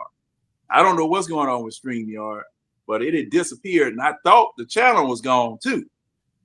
So that's why I came on in and had to do a test or whatever. But like Keely asked you, what if y'all have some? I know you have some definitive opinions about this Kirk Cousins thing, because right now in the NFL, I would say that is a topic of discussion all over the league, because the league has not seen anything like this happen before. Correct me if I'm wrong. Only thing I'm tired of is the whole situation is like how people try to tie Kirk Cousins to certain teams. Like, oh, now he's going to the Jets because they just hired the Vikings old GM. Like, man, you know what I want to do with Kirk Cousins? If I hear one more story, like, and then people taking it like, oh yeah, he going to the Jets, man, shut your ass up. John, I'm not sure if you're familiar with Game of Thrones, but I want to pull a Ned Stark on Kirk Cousins because he don't committed treason and he deserved to be punished. I mean, I'll say this. I'll just say this, and I know I'm gonna be the bad guy for saying this, but I'll just say this. Like, as an athlete, you want to compete. You know what I mean? So, like, on one end, I don't like it because it is my team. However, on some of the things that Kirk is doing, I get it, because if you're gonna tell me, and I'm assuming this is all because the agent and Terry have probably had conversations about, all right, what's the play, what's the move, what we're gonna do, what are y'all trying to do, right? I feel like you don't come out in the media. Argument now. I feel like you don't take these moves unless your agent and Terry has probably had conversations. But for all of us who competed, who's ever been an athlete, we want to play. Like, that's just in us. Like, even if we're washed, we still want a chance. Like, then let me go play over here. Then, like, you want to play. But that was going to happen anyway. Well, we don't know that. That's what I'm saying. I don't. Terry can sit there and say we're comfortable with him being the backup as much until he blew in the face. That is a damn lie. You got a young rookie quarterback that's only started 3 games in his own career.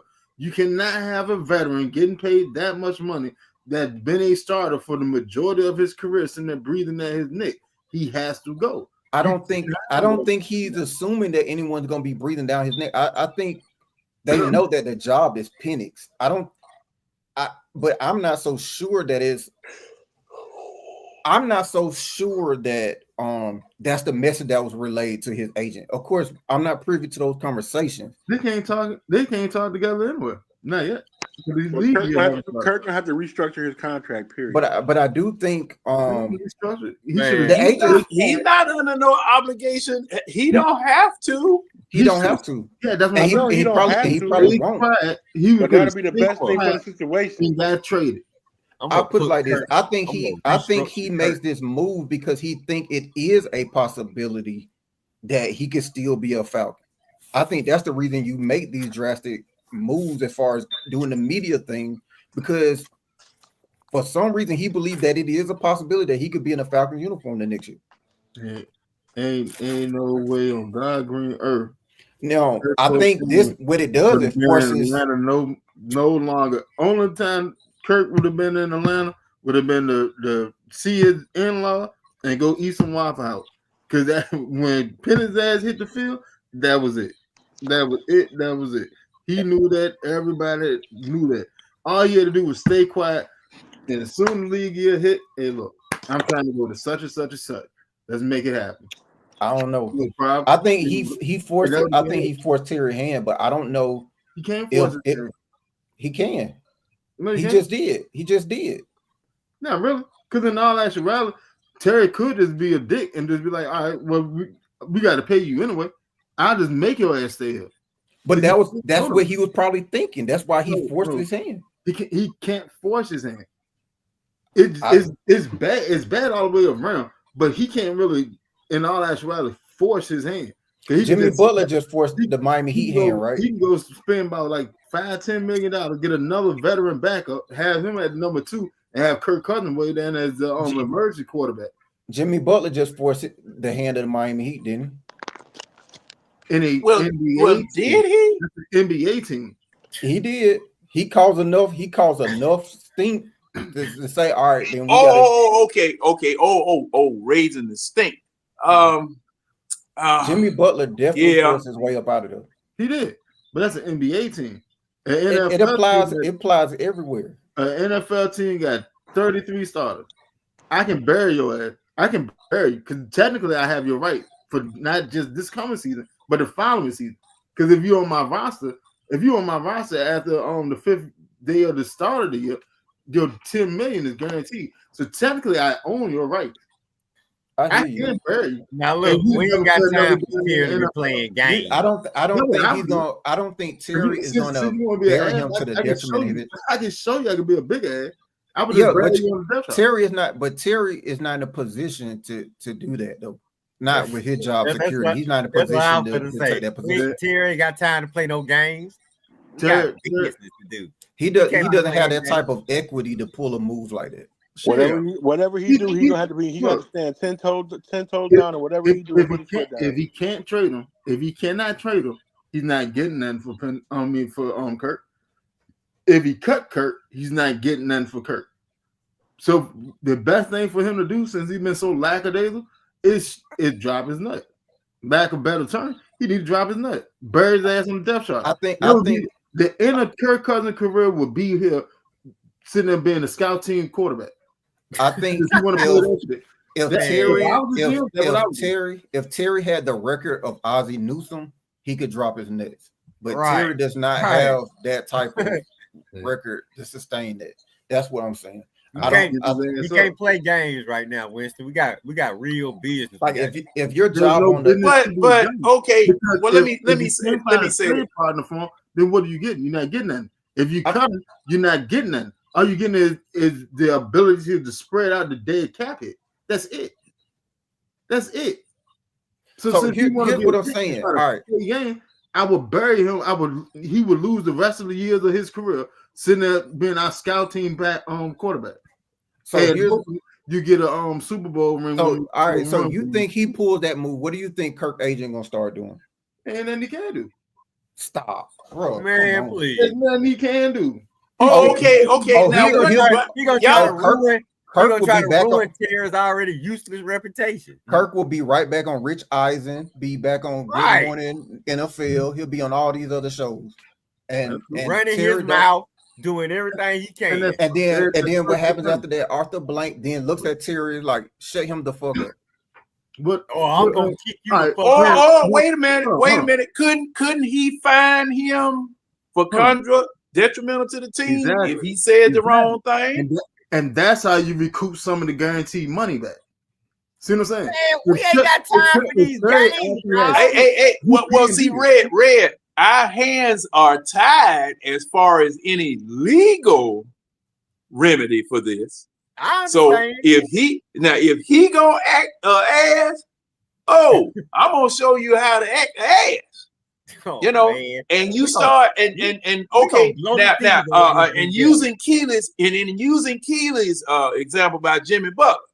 Okay, Jimmy Butler started acting up. Guess what Miami started doing to him? He got fined. He started fining. They started fining. It didn't matter. He got what he wanted. Now, he wanted to leave. See, that's the thing. Okay. Now that's the difference. That's the difference right now. That's the difference right now. What he wanted, he picked his destination. Right. Okay. Now, see, that's the difference right now. That's the difference right now. Phoenix or Golden State. See, that's the difference right now between Kirk Cousins and Jimmy Butler.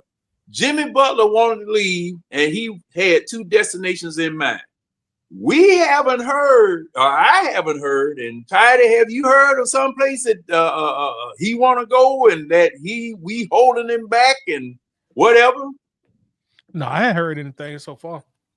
So, I think I heard, so I heard Pittsburgh or Cleveland may be interested. But those well, just it's rumors, been but- cities suggested. There have Yeah. been cities suggested that he might want to go, and you have, and the same way that people are doing mock drafts, they're doing mock landing spots for Kirk Cousins But too. just because it hasn't made it out, leaked out public, that doesn't mean him and his agent, the agent and Terry, ain't having these conversations. They can talk all they want. They ain't got no leeway. Well, and like I I said, think like I I think did that say, no trade clause gave him a lot of leeway No, because because it handicaps Terry. I It can't believe handicaps you gave Terry. that man a no trade clause. it handicaps Terry, true. But at the same time, that guaranteed money, your ass is parked until I decide to move you. Period. There's I no think yeah, that because I got to pay you either way it go. yeah. So if I don't mean- decide to trade you, then you can't go nowhere.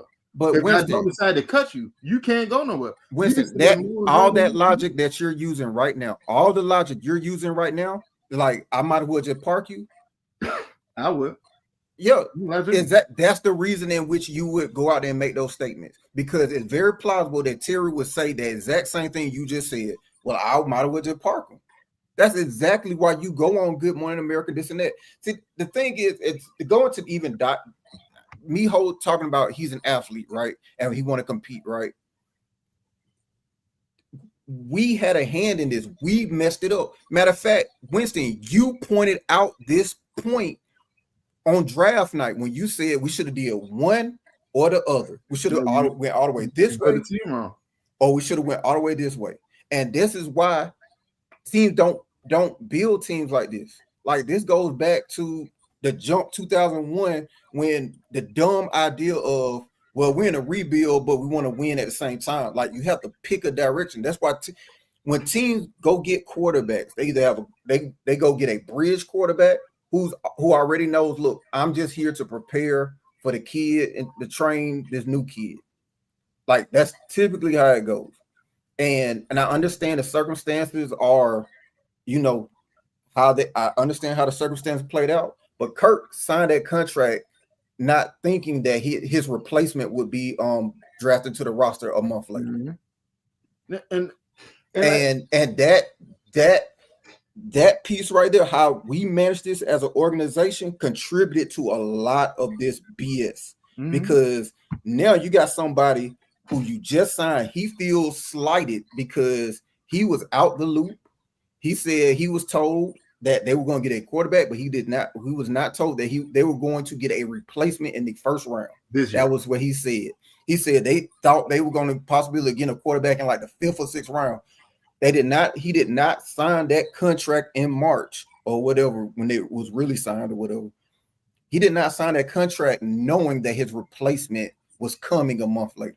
So he did, as an athlete, put our athlete caps on as people who play sports. You feel slighted by that. Hey, that's not fair, Keely. It's not, because if you sit there and look at it, all right, he signed the contract. They said that they were going to get a quarterback. All right, that's cool. I'm not sitting there thinking that, because you have foundational pieces on the team already for the better part, and everybody said the same thing.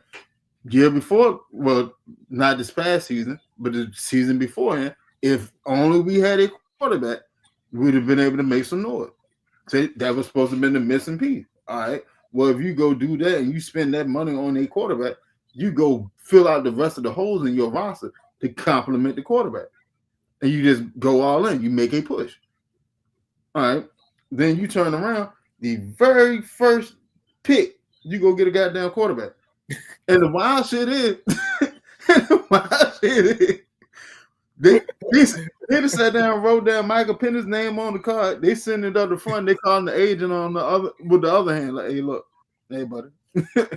Yeah, so it's going to end up saving. So hey, Penix, I'm happy we got Michael Penix. But that's where I'm going with it. I think if Penix is who we hope he is to be, he's going to end up saving. He's going to be the saving grace of this situation. It's going to be like, well, it's a good thing we got him. However, this whole circumstance we have here currently with this money on the cap and all of that, it's all because they mishandled it. Like, Mm-hmm. I wish it was possible that they had a clear, defined plan ahead of time. Like, if they knew, hey, we're gonna get a young quarterback in this draft or the next draft, then you probably go get somebody to be a I bridge I told you quarterback. Terry was being scared. You go get I a told break. you Terry was But- being scared.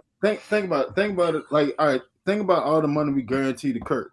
Now imagine if we took and reallocated that money when we actually went out to try to go get a Danielle Hunter or another pass rusher or something, instead of having to wait to the last minute to go Or trade you for could have just paid. You could have paid Judon her son Ole. ready.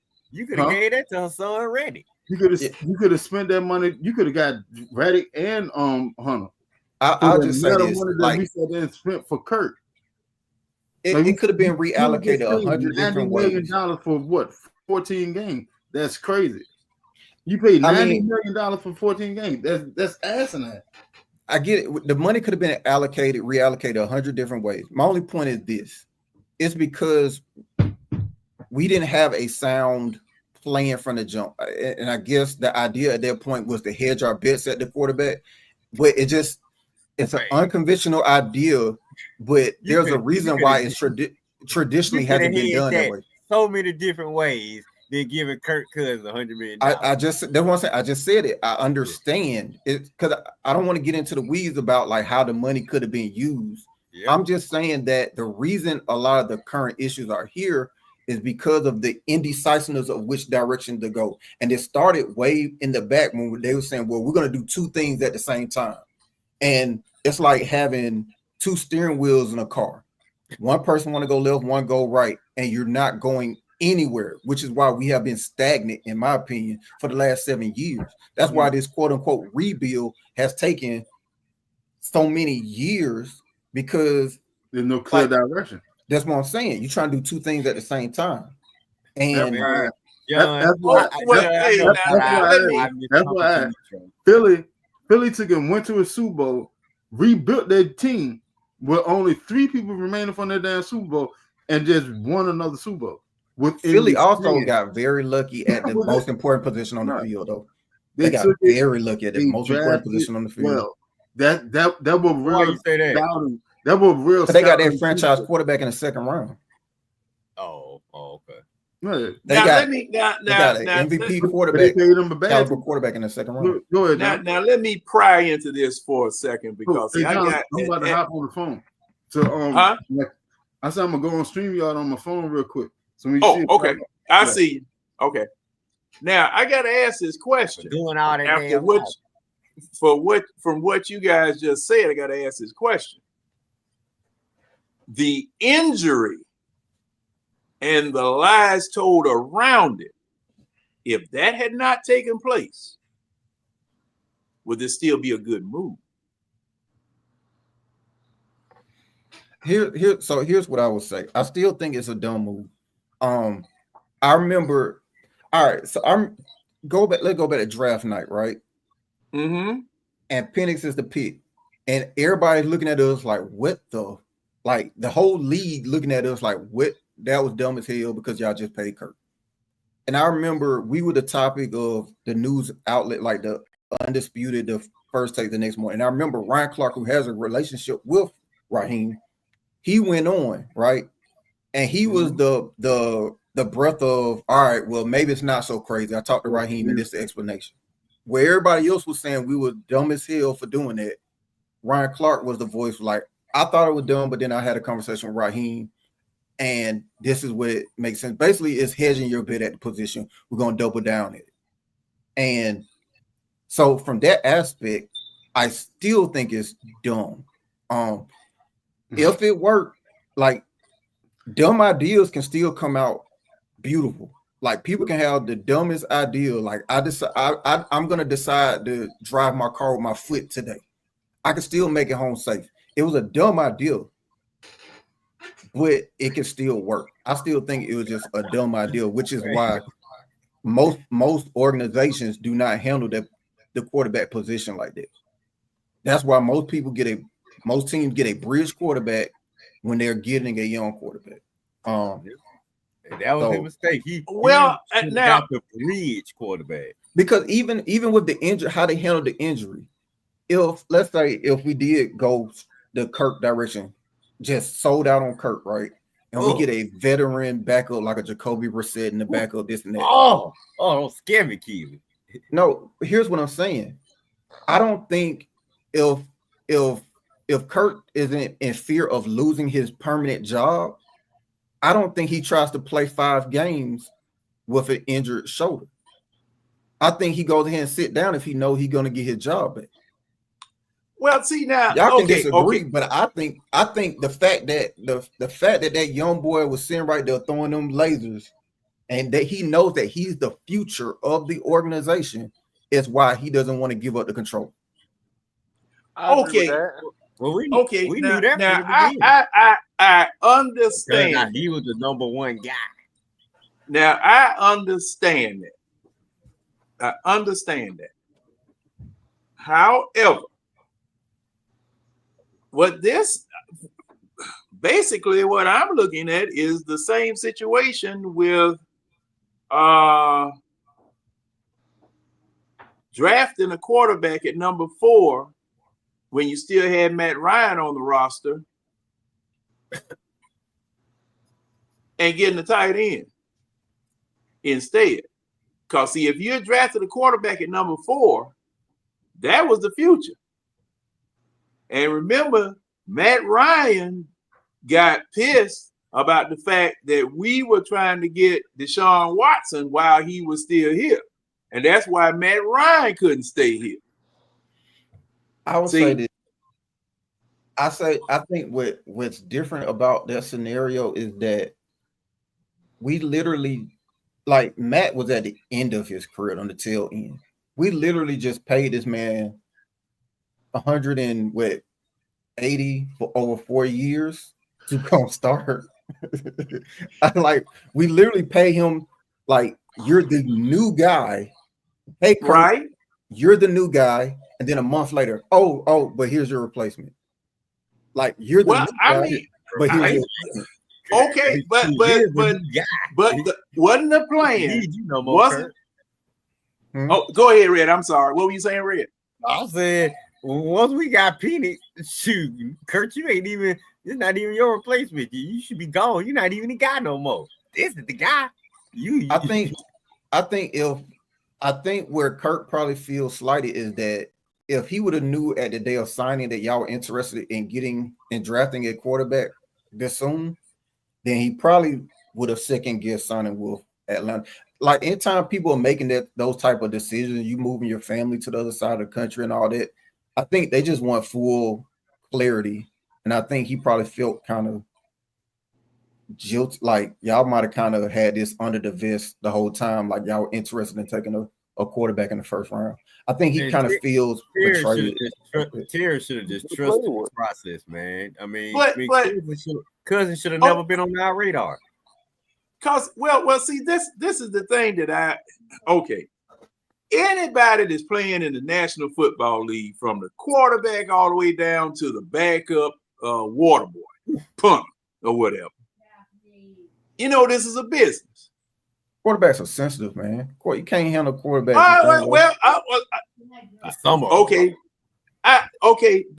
They sensitive. Position. I want to say sensitive. It's a delicate position. Okay. However, look, man. Just like Luka Doncic and AD. All right, and I'm going using your basketball analogy. Hey, you belong to me. Okay, I have the right to, as long as it's within the confines of the contract, do whatever it is that I feel is in the best interest of the team. Okay, now, thing was, Penix failed. Y'all correct me if I'm wrong. Didn't Penix fall? Here's my retort to that. Here's my retort. I think the Falcons had reasonable expectations that to believe that either Penix or Nix or even McCarthy would be available at 8. Look, I remember when we first started the whole draft process, Penix was getting grades for the second round. Mhm. I think I don't. People want to talk. When I go back and I look at that draft order and how everything, we knew the first three were quarterbacks. We knew Arizona wasn't taking a quarterback. Nope. And we knew for sure that Marvin Harrison was going there unless somebody gave up a haul. Like Arizona, Marvin Harrison coming out was like the big deal. So I felt pretty. I think 99% of people in the NFL felt that Marvin Harrison was going to Arizona unless someone just gave Arizona like the undeniable Just deal. sold the farm for him. Yeah, exactly. Man, no. The I was only question I 99% really nobody was gonna trade up. I knew he was gonna be there at 8. Yeah, and I think the only question I had was New York because I saw the reports of them bringing in JJ McCarthy, but they decided to stick with Daniel Jones another year. So they went and took Malik Nabers. They had to stick with Daniel one more year because of that contract. So I knew the Giants was out. And that's what I'm saying. Terry didn't read the room. He didn't read the first 7 picks the right way, man. I don't buy that they thought that they was going to be gone because they let Saquon go. When you let Saquon go, you can't. They let Saquon go in free agency. They didn't get nothing for him. Right. That's exactly. Once they let Saquon go, you should have known that they were committed to Jones one more year. They had to keep Jones. Right. And you already knew the top 3 quarterbacks were going to be Caleb, Jaden, and that was already given. That was a given. So they knew Penix was going to be there. They knew Penix and this was going to be there. And this doesn't going to commit $100 million to that, to 36. Okay, all right. Now I got another question now. If Penix had been picked in the 2nd round, 3rd round, would have been a gorgeous move. That's another thing. See, because I don't think the Falcons wanted to pick another quarterback in the 3rd round because of what they had done previously. It wouldn't last, John. Somebody he was gonna make it. And my question is, would that have the Raiders changed? were going to take him. I do believe if he would have failed and if he was available when the Raiders were there, he would have been a Raider. I do believe that. In the first round. In the first round. So see, my thing is that all right. The point or the point of contention right here is how the quarterback felt that you just gave $100 and something million to for 4 years, how he felt about us picking a quarterback, period. Okay. And I think he was communicating. I think the organization did communicate that they were planning on taking one. He just, from my understanding, he was surprised by the fact that one was taken that early. So whatever happened, he was left with the impression that they weren't taking one in the first round. That's the way I received that interview from Kirk, was that he did not deny the fact that he was told there was a possibility of a quarterback. He just wasn't under the impression that one was taken in the first round. He said that's where he was not bamboozled, but like caught by surprise. So I don't want to say that the organization didn't tell him that they were going to get a quarterback.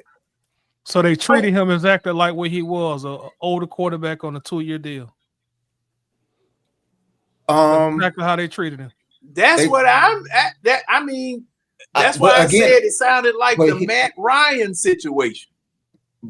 But I think the context, the thing that we can't gloss over is the fact that one was taken in the first round. I think that's the point. So he was on the impression that one would be taken later in the draft. Like taking one in the 3rd round is not the perceived threat of one being taken. Like if you draft Malik Willis, you feel like you got your job. You take one in the top 10, you feel like, all right, they're already trying to replace me. Yeah, I understand that part, but what I'm pretty much saying is that the Falcons pretty much treated him like what he was. He was an older quarterback on a 2-year deal, and they didn't plan on really keeping him anything past 2 years. So I definitely agree that his impression was probably that they would not take one in the first round. But I can't speak for the Falcons, but I'm pretty sure they probably never told him definitively defensively that they would not. Well, I would say And- this, and to that point of signings, like I think that statement sounds like a bridge quarterback, like an older quarterback on a 2-year deal. That sounds like you're giving the quarterback the impression that he's a bridge quarterback to a younger guy. And I don't think at the time in which he signed in free agency that was the impression that Kirk had. Man. But this is the problem I have with that. This problem I have with that. Not for 4 years, Now- 180. Now, okay, what the Falcons did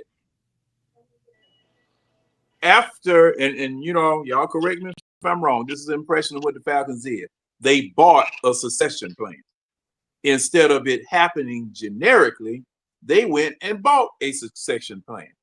Got an experienced quarterback that was good enough for them to get, and went and got his heir apparent in the draft. Instead of it being a quarterback that you already had signed your last contract with and all that, and you go and draft his successor. Now,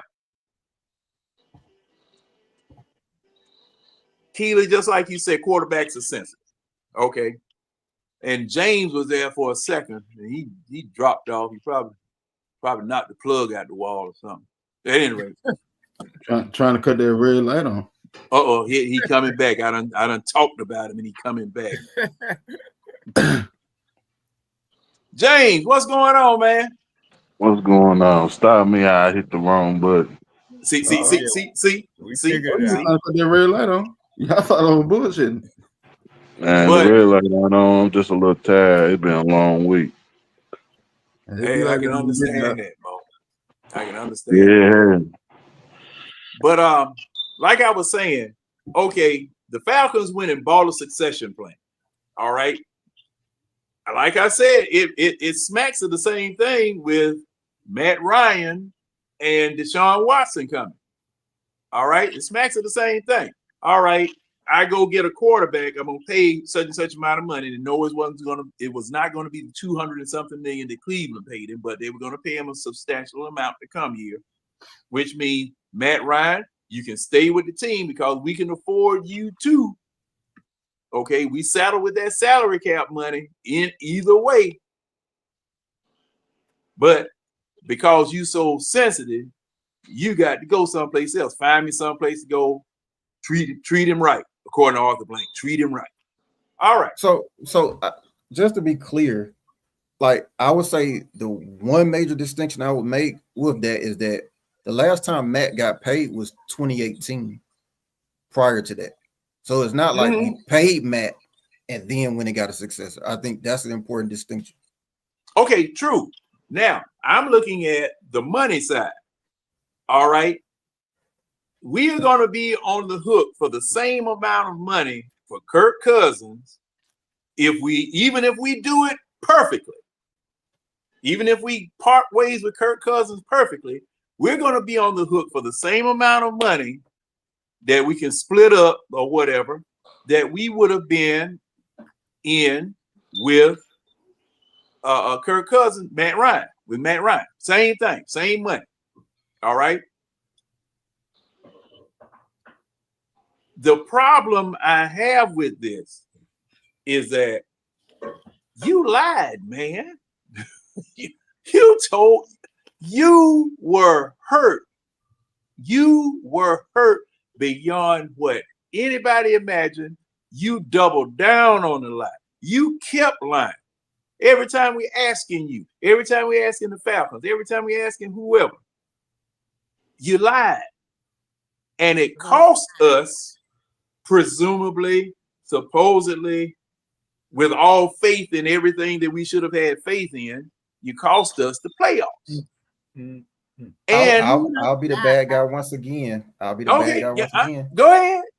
He lied, but he probably also feel like he was lied to. Well. but thing Not to is, say two wrongs make a right. Not to say two wrongs make a right. But okay, I'm just playing devil's advocate. He okay, feels go that, ahead. you know, That's fine. That's he just fine. probably- Hey. Baby. But my problem with that what did it hurt you, Kurt? If I did lie to you about what we were going to do or what we weren't going to do, how did it hurt you, Kurt? My feelings would be hurt if I came to Atlanta thinking I was gonna be the man, and I was For gonna be here. $180 million. I If get over it. You better get over it. Suck it up, Buttercup. You right. You getting You right.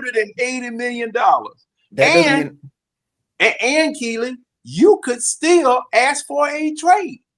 You could wait if you thought you were being lied to. You can waive your no trade clause and you can still go someplace else. John, I agree. 180 will make me feel a little bit better about that lie, but that don't mean I gotta like the person that I feel lied to. Like No, you could, that doesn't mean I still got short to work. But that doesn't mean I gotta like. You're not gonna go overboard and you're not gonna really put out. So if I have sign faith this, in them. if I sign this contract thinking I'm gonna be the man in Atlanta, I'm gonna move my family down to Atlanta, I'm gonna take over from where Matt Ryan left off and be the man for the next 2 to 3 years, right? If I had this dream in my head, because I don't want to say he was sold a dream, but if this was the thought process of me signing this contract in free agency, because I don't think he signs this contract unless he thinks that this is what the case is gonna be, right? And then I think you lied to me and switched that up where I'm no longer going to be the man in Atlanta that I just moved my family in. I understand it's a business, but he hasn't been that type of player to jump from team to team to team to team. He's not that the typical NFL player that's cut from one team on the next team the next day. Like he's only had all right. This is his third team. So okay, if he that might be a bruise to his ego, and I'm just putting it all out. But wasn't the way that the contract is structured, we could get off of him in 2 years, correct? And he feels that he's tied to us for 2 years. Okay. So if he hadn't gotten hurt, what would the plan have changed? Just because you drafted a quarterback? Because if I remember correctly, the plan was we got Kirk Cousins, we go get Michael Penix. Michael Penix is going to be sitting for 2 years if everything works out. And I feel like if Kirk knew that was the plan at the time of signing the contract, he probably wouldn't have had a problem with it. I think if at the point in which Kirk on signing day and free agency knew that, hey, we're going to go get this Penix kid. Of course, there's no way for them to say that. But if we're going to go get a kid in the first round, and after 2 years, we're going to let you go. Like if he probably knew that at the time of signing, I don't even know if he signs, but I'm pretty sure he would have felt better about it if he knew that at the time of signing. You know what Atlanta need right now?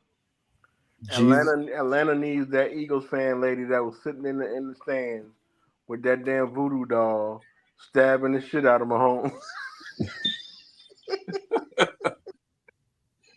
Hey, Tonio, I had to look at that a couple of times to try to figure out what the hell was she doing. Yeah, it was a Patrick Mahomes voodoo doll. She was stabbing the shit out of that dude. Poking the hell out of that wolf. She was killing me.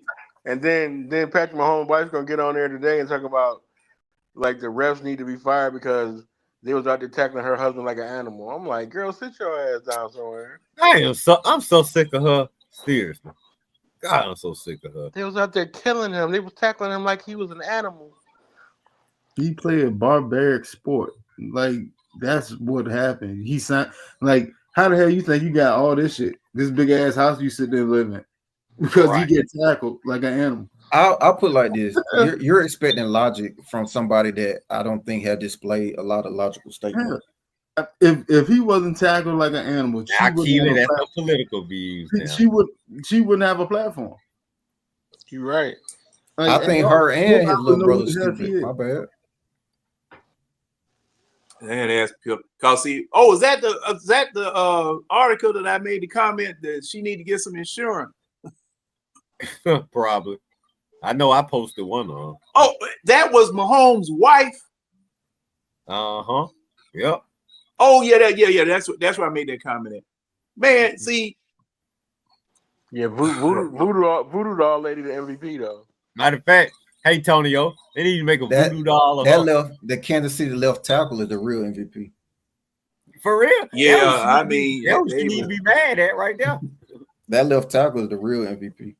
Man, they were walking. Man, that looked like Jumpy Geathers out there with the forklift move. So that joker was staggering back on every step. Big Jumpy. Yeah. See, hey, Ty, there are a lot of people that who was that I was arguing with about Jumpy Geathers? They were asking me who was one of the defensive linemen that I remember that was real notable that we had. And I said, look, we got it from New Orleans, because I remember he used to put the forklift on you and walk you back into the quarterback. That joker was strong. Yeah, he was underrated. That joker was strong, man. And see, this Kirk Cousins thing. Look, John, I'm not trying to give you a hard time. All right. Oh, no. Keely, you're not giving me no hard time. Okay, I'm just making We are. You're playing devil's advocate. I'm taking what it is that you say, and I'm formulating an argument against it. That's all I do. Hey, I like doing that because, my science teacher a long time ago says you have to argue intelligent arguments to keep from getting smooth brain. Because a lot of times you don't have no ripples up in there. I ain't talking about the skull. I'm talking about the brain. So some joke walk around here look like a doggone river channel. In the top of the head. I don't think Kirk is blameless. I just think everybody got their hand in the pot. Wait, yeah, you're right. You're right. But the thing about it, from me as a fan, and I'm gonna speak from me as a fan. Okay, and Coach, sorry, I'm gonna put my fan hat on. But look, you the face of my franchise. Whether you're a bridge quarterback, whether you're the future quarterback, whether you're the highest paid quarterback, whatever, you're the face of my franchise, because y'all remember all of the advertisement, all of the fuss, all of the stuff going on. Kirko chain. I came in your trap. I took over your trap. All of everything that Kirk Cousins, he trying to blend in with everybody. He trying to, I'm here to do this and all this type of stuff here. And then sound like a politician. Yeah. Basically the same thing that everybody accuses Raheem Morris of doing. Okay, glad-handed, smiling, talking, whatever. It was the same thing Kirk Cousins did. He ingratiated himself to the city. He ingratiated himself to the fan base. You get hurt, you go out and stink it up for 4 straight games. 5 technically. 5 straight games. 5 technically. Because you hurt. And through deductive reasoning that you use, Keely, you did it because you scared of the man behind you. Right. That's that bullshit right there, man. We that's what I'm dropping 4 games, dude. I'm trying to win. You costing us playoff spots because of your damn jealousy and insecurity. Yeah, you put yourself ahead of the team that you're playing for. And Raheem allowed him to as well. Yeah, him too. That's why. Well, now, okay. Now let's get into that part. Because if we could see that somewhere right, then I'm pretty sure in practice you can see that something ain't right. Oh no, Keely. He is now. The man was on the injury report right after the game, so clearly something got injured. Now, but now Keely. Now, to the severity in which you want to make an estimate to like how severity is, cool, but clearly something got injured for him to be on the report. So at that point, my quarterback has sustained an injury. Maybe it's light, maybe it's whatever. But as soon as I see that ball looking a little different, it's kind of like, I just think that's common sense. Like, all right, he was on the injury report and the ball don't look the same. It's easy to look good in practice while you hurt. But see, let me say this. Let me say this. Well, he saw the game too, just like we did. Okay, hold on. Let me say this. They asked him point blank about him being on the injury report, and he said that wasn't true, that was a clerical error. He said that to who? He said in an interview. I saw the actual interview. No. I know he said it in an interview, but the clerical error, he said that it was a clerical error, but I'm saying he said it was to, like, all right, here's my point. I don't think Kurt can get on the injury report without the coach knowing that, correct? That's true. Right. Okay. That's where I'm going with it. Okay. Like he's not telling Coach Raheem, oh, I ended up on an injury report and it's just a clerical error. No, you got on the injury report, and Raheem knows you got on the injury report. He's part of the process of you being put on the injury report. Now, John. See. Now, see, we don't know that. This sound like some stupid stuff. All right. Yeah, it does. And I'm gonna say this, Keely. You remember the process that Raheem has for calling the timeout? We don't even know what it is. He got a process. All right, I see what you're saying. Bring that up again. He got a process, and it's one of the most convoluted processes you ever want to hear. And I don't even know what it is. That process, because the thing is, you supposed to be the one in charge of calling the timeout. You're the head coach, but he said he got a process. So now, and this is just playing devil's advocate to your devil's advocate. I don't know what your process is, or really whether you even told.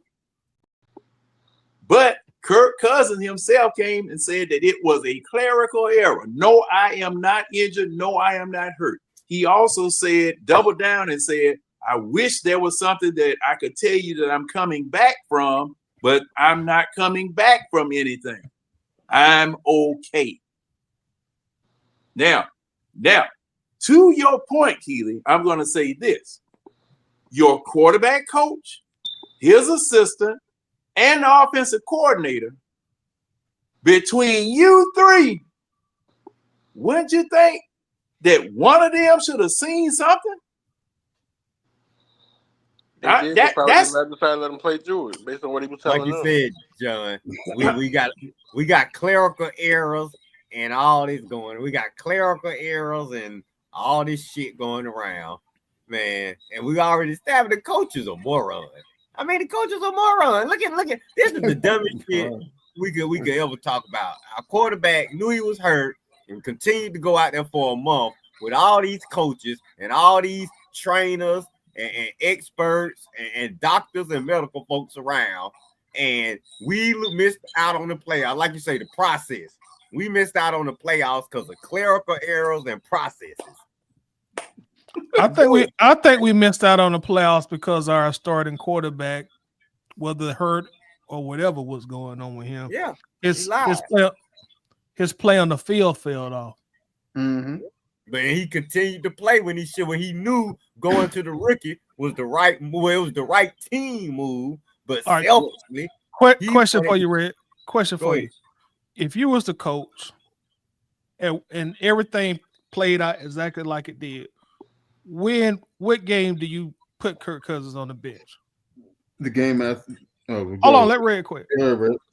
The game after the Saints game when he hurt his shoulder and everybody could tell he was hurt. That next week, I'm getting Penix ready because if you want to put him in the next game and just see, if he say he can go.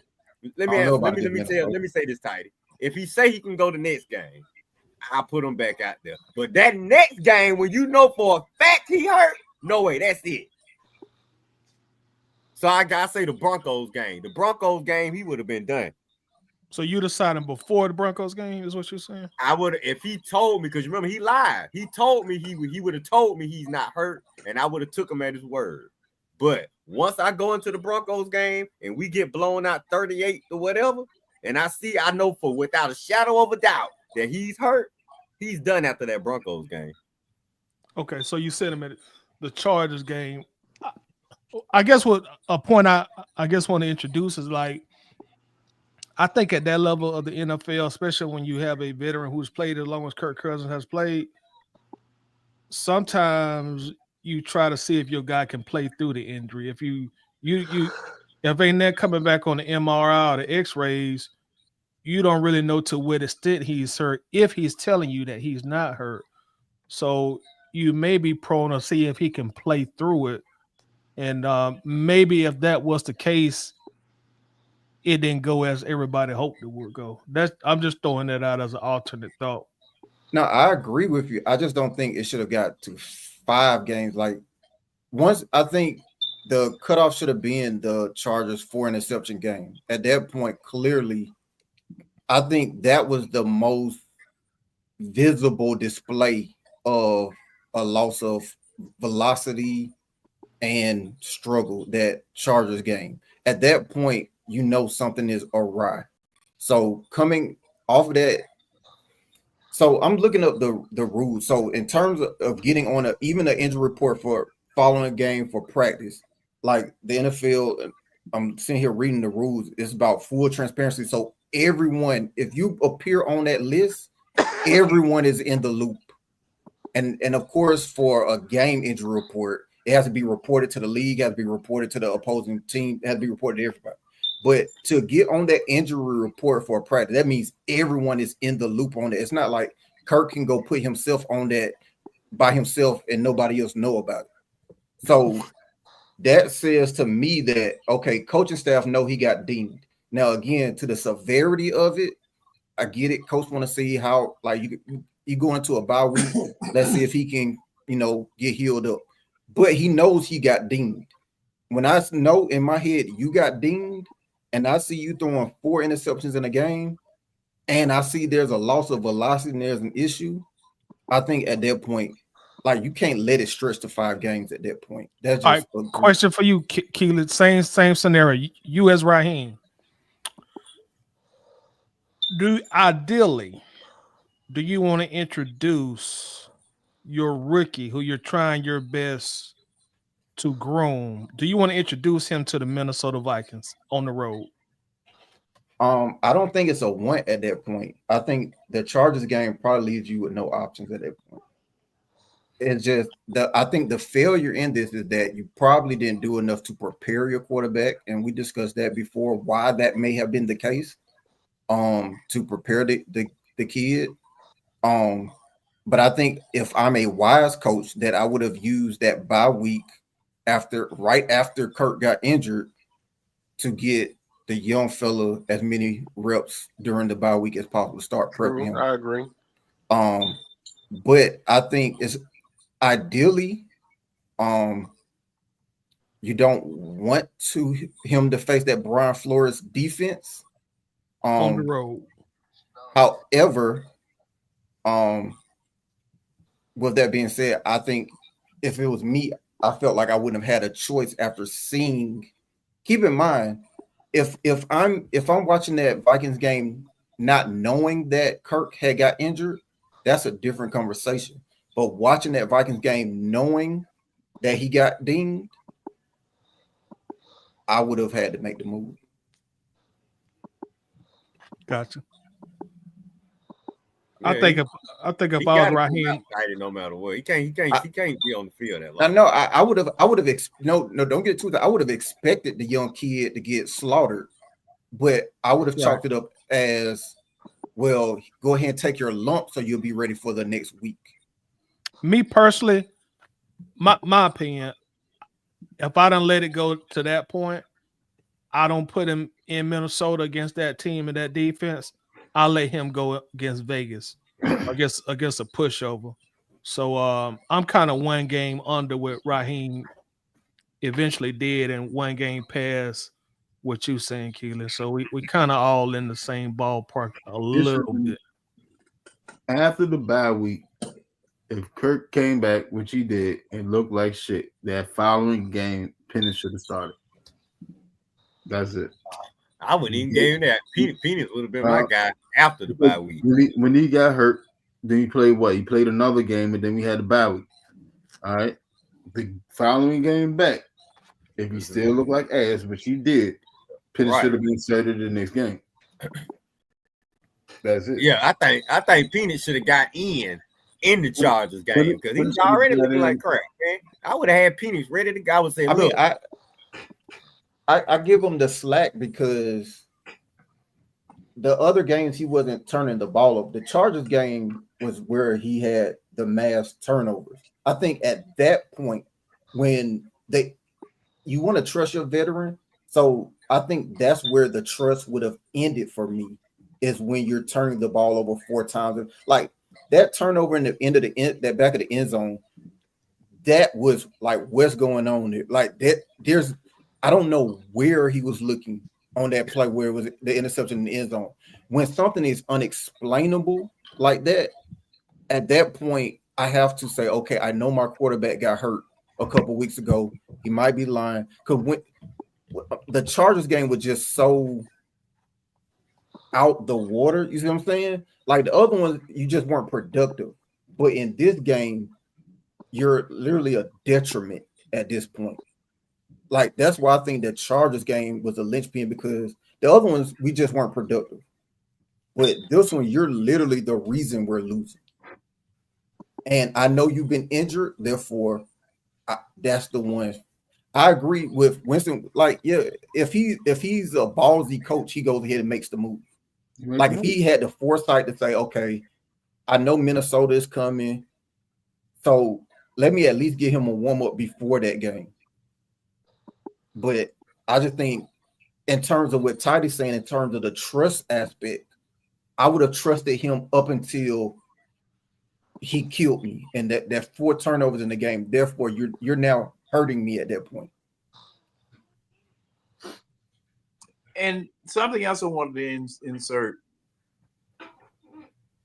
Okay, if we kept Kirk Cousins and made him the most expensive backup in NFL history,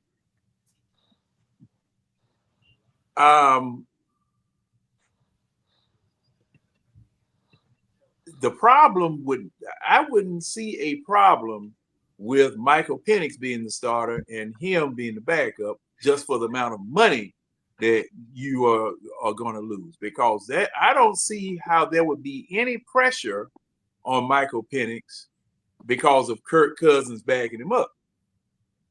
Now the reverse is true, because it definitely affected Kirk Cousins, according to what Keely was saying, that pride aspect, that knowing the clock is ticking on you aspect. Players Michael Penix, huh? Players want to play. Yeah. But if you reverse on a it, ball, if Michael Penix is out there playing and Kirk Cousins is the backup, I don't see any pressure. You don't think it'll be a chemistry issue? Like, you don't think it would be a distraction in the locker room? For who? If Kirk is on the roster. Now, if Kirk now, yes, it definitely would be. Definitely. It would because see, the thing is that they're going to be people divided into both camps, because prior to Kirk Cousins being benched, there was a rift developing in the locker room anyway. You know, if I'm not mistaken, Ty, do you remember, or anybody remember that? Oh, you talking about when the players were talking about that Penix was the best quarterback in the locker room? Yeah. See, that slipped out. That slipped out now, because see, and see that goes to Keely's point. Because see, now if the players are watching these people in practice, they're formulating opinions. I'll say this: when Penix was playing, every now and then the camera would pan over to Kirk on the sideline, and at no point did it look like he was cheering along. Like I didn't like he just had a stoic look. Like it's not like with the helmet on. Yeah, with the helmet on. It didn't look like hide his face. It didn't look like he had the rallying towel for Penix or anything like that. What it said on coming to America? That boy good. That boy good. that what Kirk was doing over there on the bench. Like, damn, right? Yeah, good. And he looked like the loser's face when they be losing on the field. Yeah, and see that there's definitely would be something And see that This is the goes conundrum you face in that situation, John. Because a little bit of me actually do agree with that. Like, man, Bumpy, you about to sit down. You done already. We're gonna pay you anyway. But this is, I think, a little bit more the conundrum. We already see the slight tension that Cousins is putting on the franchise in the quote unquote off season. So you go into the season with him as the backup, and he really wants to get away. He gonna go from 3 to 5. Around week 3, he gonna go from 5 to 6. You see what I'm saying? He just gonna keep up in the ante. I'm gonna say this in the media. I'm gonna say this in the media, to the point where it's like, get this guy out of Atlanta. That's what I was trying to tell Wentz about the forcing his way out. Like, he gonna turn it up. No, man. But okay, and all right, Ty, I'm gonna ask you the same thing that I asked Keely. The same thing like with Jimmy Butler. All right, conduct detrimental to the team. You start finding it. All right. You gave him $90 million. And He he's got good. well, it's not just the money too, Keely. It's not just the money too. It's the fact that you're doing that to a team that you're playing for. Can I be assured that you won't do that to me if these certain same situations happen with us? Because see, this is totally beyond the pale. Like I said, have y'all ever heard of anything? I'm trying to remember. So if I'm your backup quarterback and you're finding me, right? You've already paid me. I got the money. And then 2, if you're making me miss games, you're finding you're suspending your backup quarterback. Well, you see what they told Aaron Rodgers? They told Aaron Rodgers that if you don't even think about going to Pat McAfee for sure, if you feel like you're gonna still be on the team. There's another angle of it too. I'm not sure what they find Jimmy Butler for, because I honestly didn't really follow it that much. But they just said conduct detrimental to the team. Was he playing, or did he play in the games, or did he refuse? Well, yeah, he was playing in the game, but he was half-assed. I mean, like he was taking one-legged shots and all that. So then they find him the first time. No, dead serious. He did do that. He did take a one-legged three-pointer. He was down in the corner. He begging for it. He was begging for it. So it was a beef with Pat Riley, of course. And Pat Riley is like, this is my show, I run the team. If he ran off Shaq and he ran off everybody else and LeBron, he ain't finna be in the Jimmy Butler. But he did the whole one-legged three-pointer. He did a whole bunch of stuff on the court, and then they suspended him from practice. He showed up late to I think the bus on the plane on one of their away games. Yeah, that's right. So he was doing stuff like that, and he was getting suspended and telling him don't come back. And then when they let him back, he'll do something else to get suspended. So basically, he was trying to force his way out, and then he got fined a bunch of times. But that's what happened. What I was gonna say is, like, what if Kirk is smart enough to apply pressure, but not do anything that's going to get him fined? Because one thing about the Players Association, they're not going to let you just fine guys because you're mad at them. It got to seriously be something conduct detrimental to the team. You're not coming to practice, or you cussing out coach. It got to be something. They just ain't going to let you fine guys because y'all got a rift going on. Or because you talking to Rich Eisen or somebody. Right, exactly. So if Kirk is applying pressure but smart enough not to step over the line, because it sounded like to me that Jimmy Butler was stepping over the line. But if Kirk don't step over the line, then he's still in a position where he can apply that pressure and make the entire locker room an uncomfortable environment in a sense. Man, they're gonna beat the hell out of Kirk as he sit there cut up. Let us add some good pieces in the draft too. Yeah, go ahead, cut up in the locker room if you want. Put some on soap in the sock. The heat that's going to be applied is going to be the issue is not going to be necessarily with the locker room. It's going to be Arthur Blank that's going to be annoyed. That's the guy who's going to start talking like get him off the team. That's a little bit what I'm getting at. It's kind of like he going to just start putting pressure at the top in a sense. Or he could. I shouldn't say he going to start doing it because I don't know what he going to do. But watch this though. The agent's gonna do it. Winston, let me say it, Winston. I'm gonna say, Terry, you follow his ass right on up out of here. Both of y'all. a two-seater Mini Cooper up out of Atlanta. Because then the conversation is Really, going to be if Arthur Blank called Terry in the office for this bullshit, that got to be the last straw. and this is the point I was making about Terry, because if Kirk is on this roster and he start kicking up dust, going on shows, start talking this and that, it's going to be an annoyance to Arthur Blank, because he has an image, or this franchise, this Falcon filter that he has to protect, the brand that he has to protect, right? That he has to protect the fact that we're not an idiot organization. We know what we're doing. He doesn't want all the extra drama, right? So at that point, it's going to be a question of, all right, who brought him in here? Mm-hmm. Who brought this distraction, this problem? Who brought him in here? Who brought him in here, and not only brought him in here, but made it hard to get rid of him? You know you done fucked up, right? You know you done fucked up. I hear you, Tonyo. First you said 7:30. First you said 7:30. Now first you said 2 years. then you said 1 year, and we got 15 games. First you said Cousins was a quarterback. Now you said Peters is a quarterback. Then you say Cousins was out. Now he's still here. Now he causing trouble. Now I mean, then you say he wasn't hurt, and he said he was hurt. You know you done fucked up, right? I can see Arthur Blank now with the red jacket on. The red jacket with the either that or he got the black junk on with the red lapel junk. Oh yeah, somebody has cooked. Man, I hope, man, can this stuff play out before the draft so this dude won't be able to, so we can have somebody else picking the players. I'm just scared he's gonna miss this. And to a tidy point, as far as being strategic about it, that agent that he got, he seems to be a pretty good agent. Oh yeah, as far as causing drama to get his benefits. I don't know. I don't know how good he is at causing drama. I just believe he's very good at his job. You know how to get that check.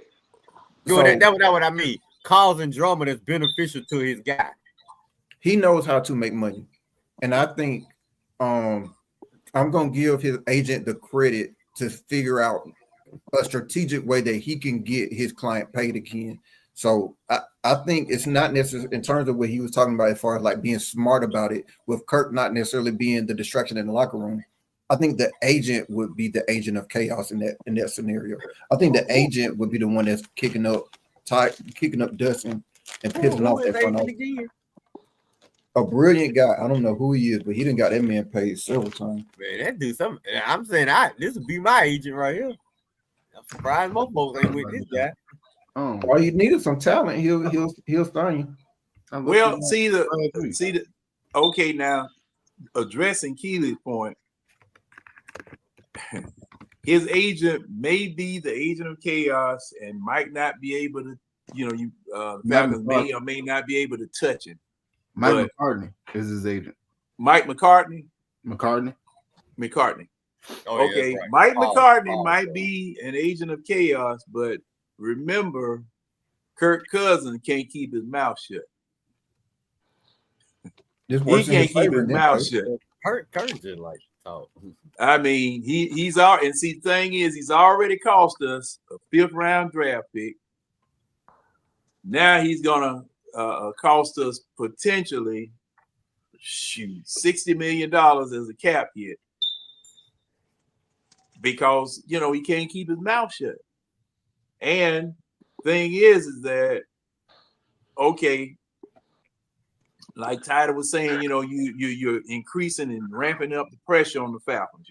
You're trying to create a situation where we're gonna have to trade you because at this point, as far as the money is concerned, that money is already locked. It's already locked, and the only way you can get any of it back is for conduct detrimental to the team. Start fining him for things that he says and things that he does, because the money's locked, it's guaranteed. He's, it's just over with. That's too. They're not going. They're too smart for that. They who? The combination of Kirk and his agent. I don't think they're giving any money back to this organization for no right. Yeah. And see that's what I'm talking about. Now, just like Antonio brought out about what the new head coach of the Jets is saying about what Aaron Rodgers can and can't do. It's going to be basically the same thing. It's going to be basically the same thing. They're gonna shut him up ahead of time. Yeah, it's going to be basically the same thing. And Man, I would have been shut him up. I would have been shut him up. And you know what? A case can be made for conduct detrimental to the team by Kirk Cousins even saying anything like he said, admitting that he was hurt. Or admitting that he lied. Or admitting that he lied. They could make a case for conduct detrimental to the team that way, because see, you have really, just think about it. You've really upset the apple cart. You really upset everything. Matter of fact, the only reason that you saying stuff like this is because the narrative was, because I heard Titus say it, I've heard everybody say it, heard a whole bunch of people say it. And I was thinking about it too, that Father Time, he's old and he just fell off the wagon. You remember how Matt Ryan, he wasn't any good the year before he left here and all that type of stuff. Everybody that was the narrative until he came out and said this. So he came out and said this to try to get the pressure off of that particular narrative. No, I'm not too old. And you remember he would say, he has said in the past, no, I haven't forgotten how to play quarterback, when people will ask him that question. So thing is, this is part of the self-promotion tour to go someplace else and to make other people look at it, knowing that he already has money in the bank from us. Knowing that's another reason why, hey man, if I see him in the street, yeah, right I ain't mad at him. Right upside the head. Now, you did, okay, you worked the system and you got where you got. You worked the system, you got where you got. Now, this is a warning. Unfortunately, it's us. We always the ones that the lesson is taught to. We always the one that are the ones that show are on the bad end of the stick. It's always the foul. It's always us. But a lesson is shown to the rest of the league. Hey, be careful about giving out all these doggone guaranteed money to folks. Okay? You got to have a point where you stop. You got to have a point where you say, no, this is too much. You got to have a point where you said, no, we can't do this. You got to.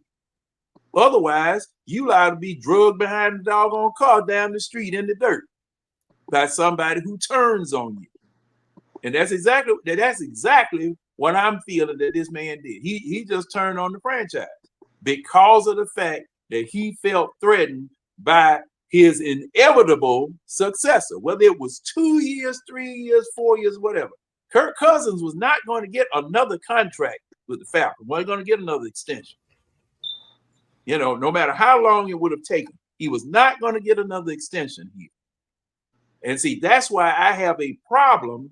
You got this money. Okay, you got this guaranteed money. All right. I might draft a new head coach. I might draft whatever. You got this money, son. You are the starting quarterback. Now, how many times have we said that Matt Ryan needed somebody to push him in training camp, that he needed a backup, that somebody might would take his job? Maybe that would make him play better. I heard why they didn't. Yeah, I've heard this over and over and over and over. John, why do you think they didn't? Foolishly saying that, well, Matt Ryan, the franchise quarterback, we don't want to make him mad. We don't want to upset him, all this type of stuff. Oh, okay. And then when Kyle Shanahan comes in, Matt Ryan, you ain't did nothing. You need to get your arm together. You need to do this. You need to do that. And Matt Ryan, for the first time, had to go to quarterback camp because Kyle Shanahan was pushing. So they didn't get a young guy in here because they didn't want to upset him. They didn't want to upset him. But quick. Okay. Because the two players have a lot of similarity. Who do y'all think have a better arm? Someone talent-wise. Matt Ryan or Kirk Cousins? Are we looking at prime years? Yeah, go for prime. Ryan. Cousins. I think it's Kurt. a wash. I think Kurt had a stronger arm, but Matt had a more accurate arm. I think it's a wash. So yeah, I could say a wash. I literally when I look at Kurt, I see Matt 2.0. Like he has the competency. He like between the shoulders, everything that we expected from Matt is what I expected from Kurt. Like I expect that same level of stability. I didn't expect the cannon arm. I expected proficiency. I expected him to know where the ball is supposed to go when it's supposed to go there. That's exactly what I expected from Kurt because that's who he's been. I called him Matt Ryan 2.0 from the jump. And I had forgot about after Kyle Shanahan. After Kyle Shanahan, yeah, it's a wash. Prior to Kyle Shanahan, it wasn't. After Kyle Shanahan, 2 years removed, it wasn't. I would say this about 2016. I don't want to remove any credit from Matt. However, I will also say there were a lot of open receivers in 2016. There wasn't a lot of, I have to thread the needle between two safeties. It wasn't a lot of that. It was a lot of Turbo being butt naked open in the secondary. There's a lot of that. So I don't know if there was a distinction in the arm talent, more so than he was just Matt Ryan put the ball at the right place at the right time. Like it what is that? What the hell? It reminds me of Purdy in San Francisco in the Kyle Shanahan offense. Purdy doesn't have a killer strong arm, but the ball is in the right place at the right time when it's supposed to be there. So that was the sound of a yak from Tonio. Oh, he said Matt Ryan receivers, all they were doing was getting him yak yards. I put it like this. I hate saying or talking about this because the Matt Ryan fans get emotional whenever I shift credit away from him or give credit to somebody else. But nothing no bad about Matt Ryan. But Shanahan did his damn thing in 2016. Like he held his hand and won him MVP. I don't want to say he held his hand. All I'm saying is, like, he got an A on his paper that year. I'll just say that. He held his hand so much that Matt couldn't even let it go when he hit Julio on the 22-yard line. Matt still had to get the ball there on time and in the right hands. Like, he still had to do it. But I'll just say the receiver was open when he got there. Okay, I'll play the role of the Matt Ryan fan. I get what we're doing. What about 2018? Another masterful job from the OC. Nothing to do with the quarterback itself, just great OC. Did you hear me say nothing to do with the quarterback? No, that's a question. I don't want to answer a presumptive question because I didn't say that. Okay, well, let me restate my question. You said a masterful job by the OC. My question to you is, how much credit would you give the quarterback? You want it in a percentage? However you want to issue it. Mm.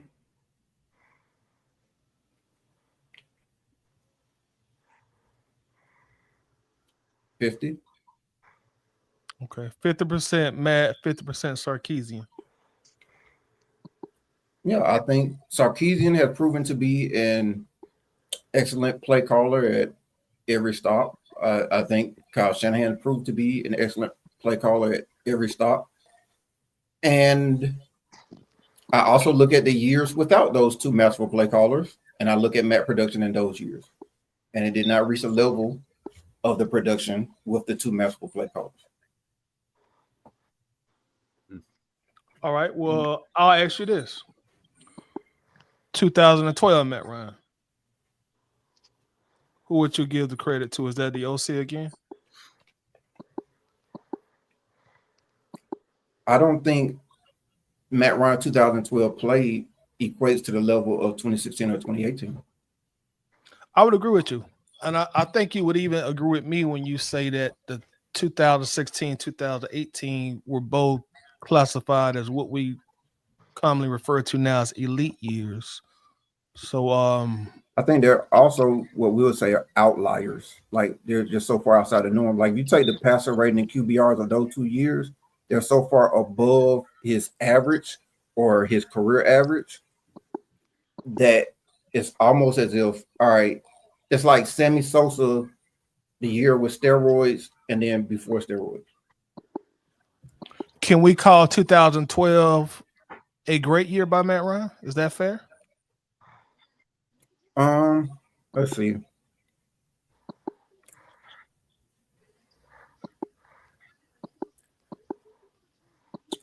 So in 2012, his passer rating was 71.6. Here's what I'm going to do. I'm going to go in here and I'm going to look at how many quarterbacks hit 71 or better to give me an idea of, like, if Geno was doing 71. All right, but before you do all that work, if we could consider 18 an outlier year, and that passing rating was 65.7, and he easily bested that in 2012.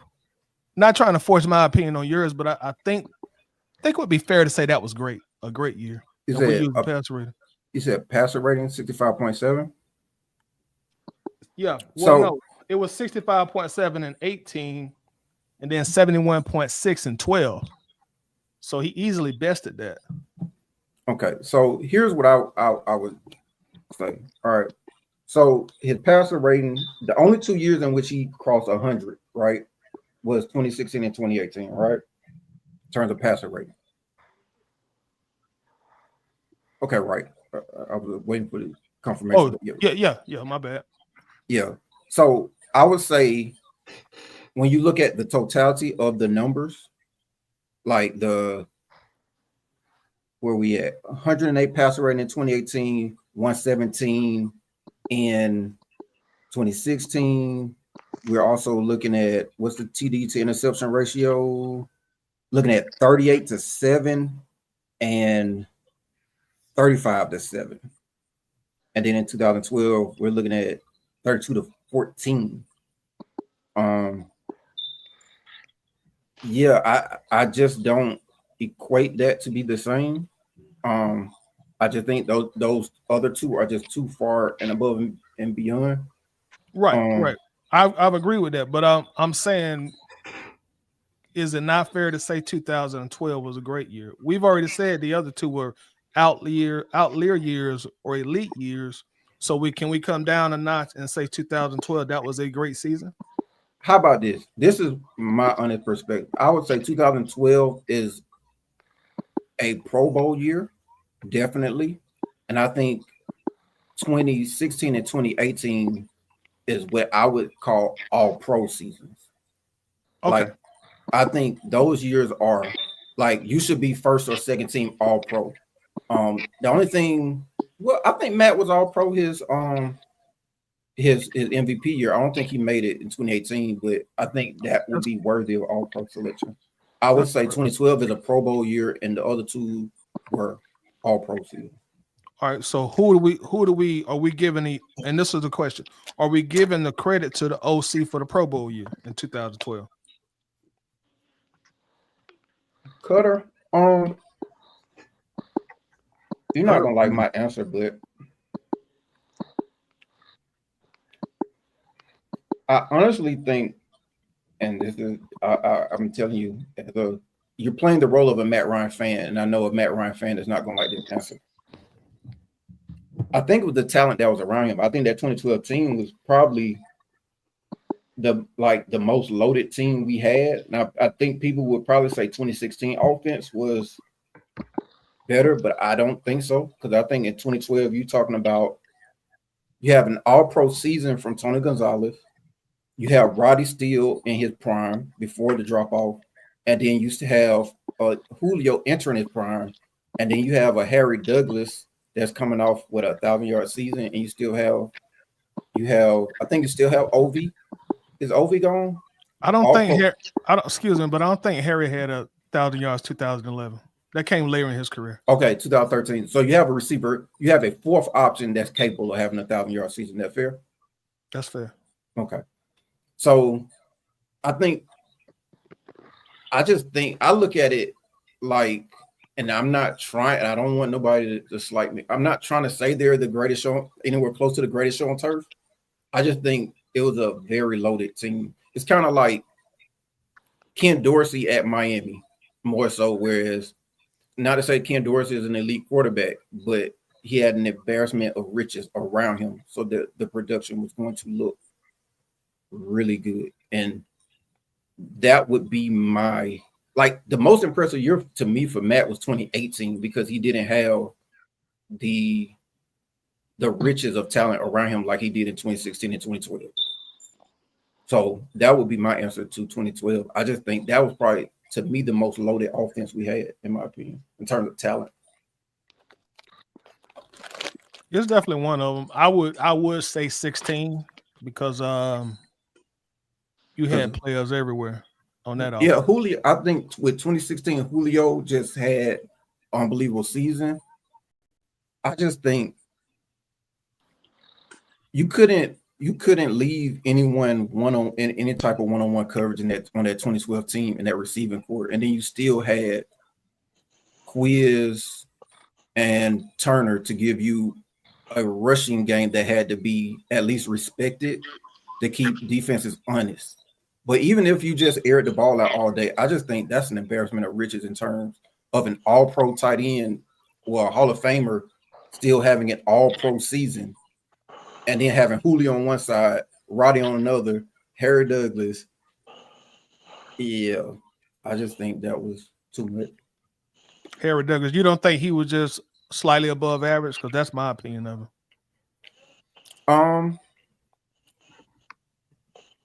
I think for what his role was, like he was like with the fourth or fifth option.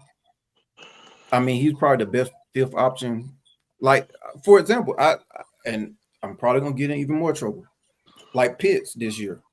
Like, is Pitts this elite, grandiose like target, like all pro? No, but was he the best fourth option out of every receiving core? Hell yeah. Like in that role, yeah, he's definitely like, if teams are concerned about, if coverage is getting lifted because teams are concerned about Drake and Mooney, and you got Kyle Pitts one-on-one with your third best defender, hell yeah, I'll take that all day. So that's how I looked at your question about Harry Douglas. I'm trying to pull up what numbers he had that year. Okay. Again, I'm playing the role of Matt Ryan fan. I'm just trying to figure out at what point do he get any credit. He got credit in 2018. I thought you said you give 50% of Sarkisian? Yeah, I said, but you also heard me say I think that was his most impressive performance in 2018. Okay. All right. I said because he had less offense. I think 2012 was the most talented team he had. 2016 behind that, and 2018 he dealt with a lot of, I believe. Then your boy get injured that year. Devontae. Wait, in 16? In 18. Yeah, after the Super Bowl, he stayed injured. I think Devontae gave us snaps in 2017, but I think 2018 is where Coleman pretty much told the mill. So yeah, you had a lot of injuries and a lot of things kind of fell off in 2018. But that, to me, I said that's the most impressive Matt Ryan performance that year. I do think Sarkisian definitely played his role. So in terms of giving credit, I do think it was 50-50, but I do believe Matt Ryan, that was the most impressive performance 2018 out of the 3 seasons. I got you. Well, I'm glad y'all didn't ask me nothing about it. Just for clarity, I'm about to choke on this almond. 1, 2, 3, 4, 5, 6 receivers averaged over 10 yards a catch in that 2012 season. And you don't think the quarterback got nothing to do with that? I think if I have a team with T.O., Randy Moss, and Jeremy Shockley, that I will get the same results with Joe Flacco. You honestly think our receiving core was? Yeah, it's the same thing. Like, I think it's the same principle with like winning with Greg McElroy or like in these other like quarterbacks. What I'm you're saying surrounded is by so much talent. You compare Roddy and Julio to T.O. and Moss, and neither is a equal. Okay, all right. So here's what I'm saying. I don't want you to get so caught up in the names. Actually, the point I'm making is that you have 2 number 1 receivers. I think you have a number 1A and you have a number 1B. You have I don't think there's too many teams that get 2 number 1 receivers at that level. Like Roddy was still a Pro Bowl receiver at that point and a number 1. And I think Julio at that point had turned into a number 1 receiver at number 1. Like when I started, that year is the year in which I started seeing like the number 1 DBs questioning who they should be covering. Should it be Roddy or should they go ahead and move over to the other side of the field and start covering Julio? Like, I think that's where I think that I'm trying to think who else was that year. I think that was probably the best receiving core in the league in 2012, in my opinion. I'm trying to think who else was around. It probably was. So, and then you have Gonzalez, who's going to win any matchup in the middle. So it's not that I'm saying that they are the talent level of T.O. and Randy. What I'm saying is that if you got a team of at least 3 receivers who can't be guarded one-on-one, because I think Roddy was still good enough to beat every number 1 corner one-on-one. And I think Julio was at the point as well. And I think Tony Gonzalez could win every matchup from every linebacker in the league at that point, or any safety.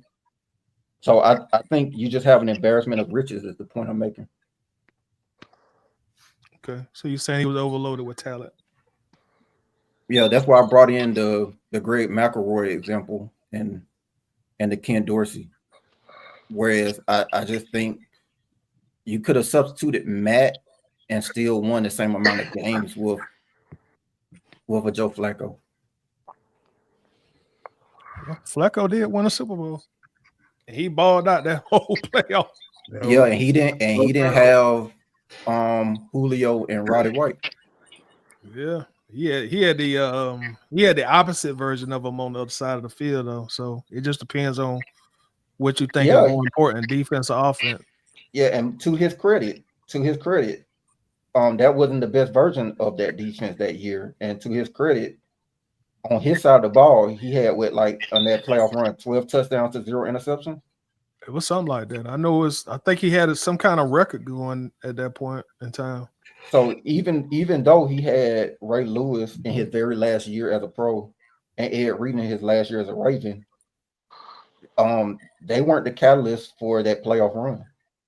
And that's what's impressive to me about that run was that I don't want to be disrespectful and call him washed, but Ray was washed that year. And that defense wasn't a typical Ravens defense. I think our defense might have been ranked higher.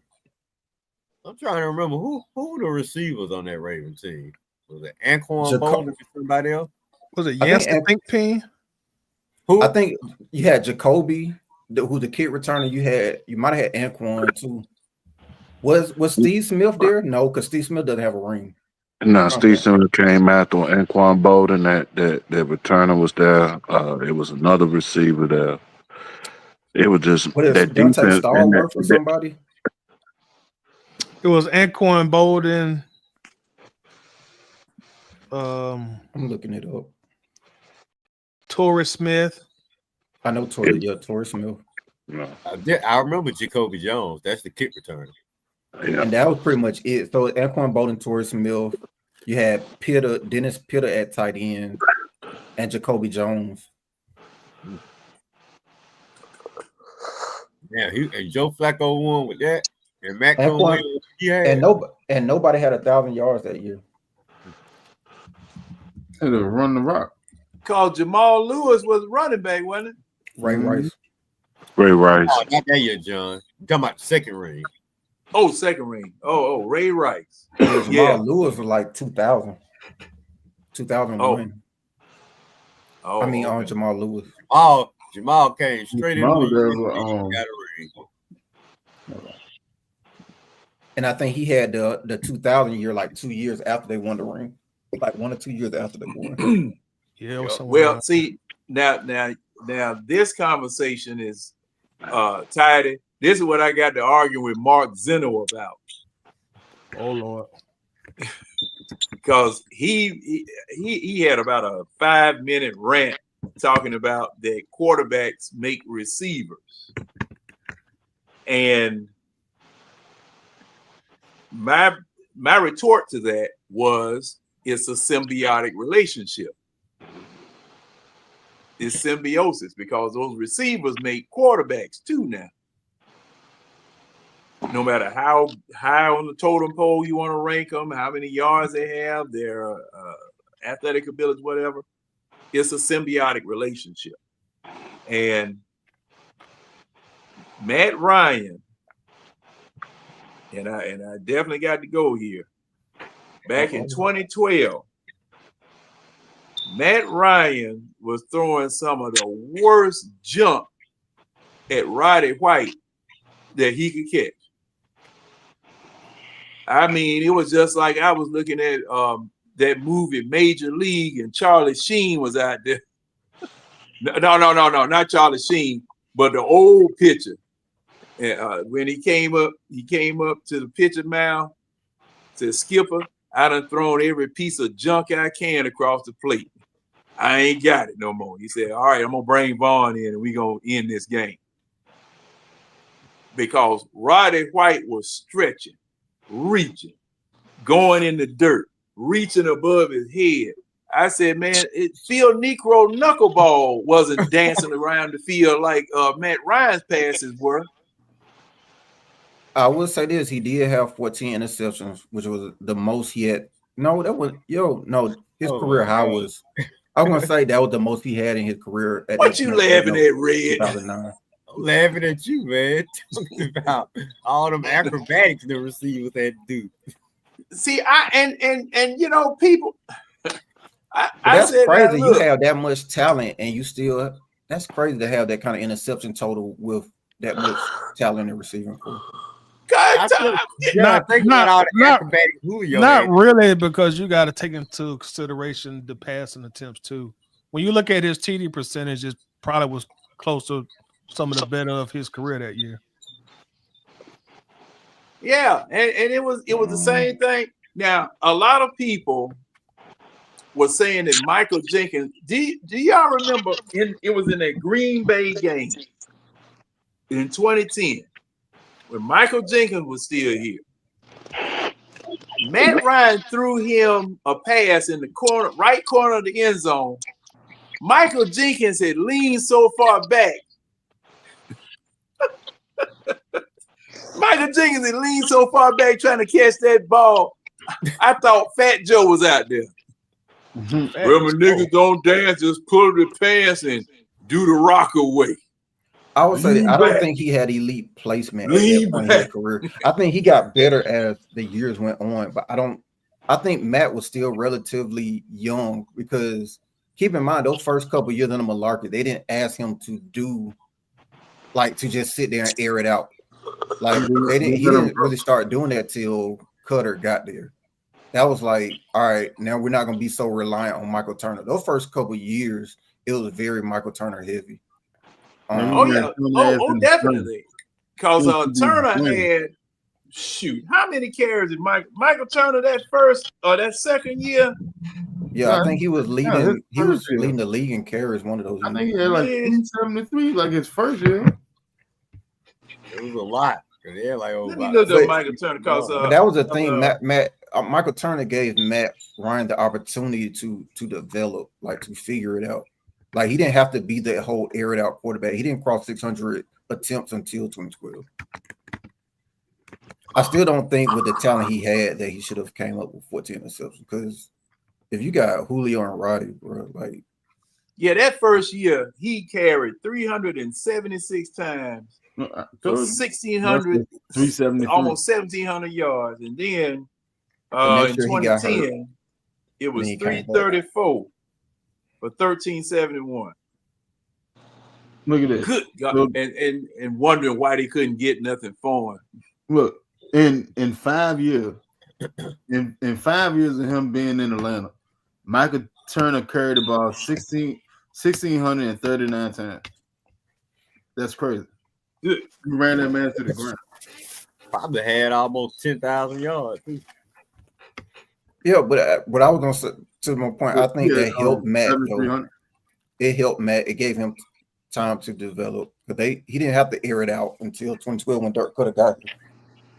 Well, Kurt, well, you're right. And see, I will never forget it. Cause see, I'm gonna tell you what too. Now everybody keeps saying that Matt Ryan had how many coordinators he had? He had Mike Mularkey, Dirk Cutter, Kyle Shanahan, Sarkisian, Cutter again. 5 offensive coordinators. But Archie he Smith. really ran only 3 systems. He really ran over only 3 systems because when Mularkey left, when when Mularkey left, they still ran Mularkey's playbook when Dirk Cutter first got here for a year, and then Dirk Cutter started adding things to the system. Then it was a complete reboot when Kyle Shanahan got here.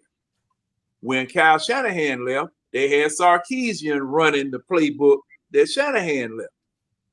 Okay, same thing with Sarkisian and Dirk Cutter. So it was really only 3 systems that Matt Ryan ran. A lot of the times, Matt Ryan was teaching the offensive coordinator what the playbook was, or just running the plays that he would call. And he, and one thing that Shanahan did in the 2 years that he was here, he could string plays that, that was his offense. So he could string plays together like the back of his hand because he knew the playbook so well, knew his own playbook so well. And to what you were saying, Keely, folk were open as Waffle Houses out there in 2016. I mean, these people were schemed open all the time. These people were schemed open all the time. And you can see the same thing going on, just like you said, out there in San Francisco with Brock Purdy. 3-step or 5-step drop. Just like Bill Walsh used to do. 3-step drop, bounce twice, and throw to a spot on the field. 7-step drop. 3, 5, and 7-step drop. Whatever it is, whatever it called for, you get to your 5th step, bounce twice, throw to a spot on the field. That's where the receiver's supposed to be. The West Coast offense was just that simple. That's the way Bill Walsh made it. And you didn't really have to have a real strong arm for it.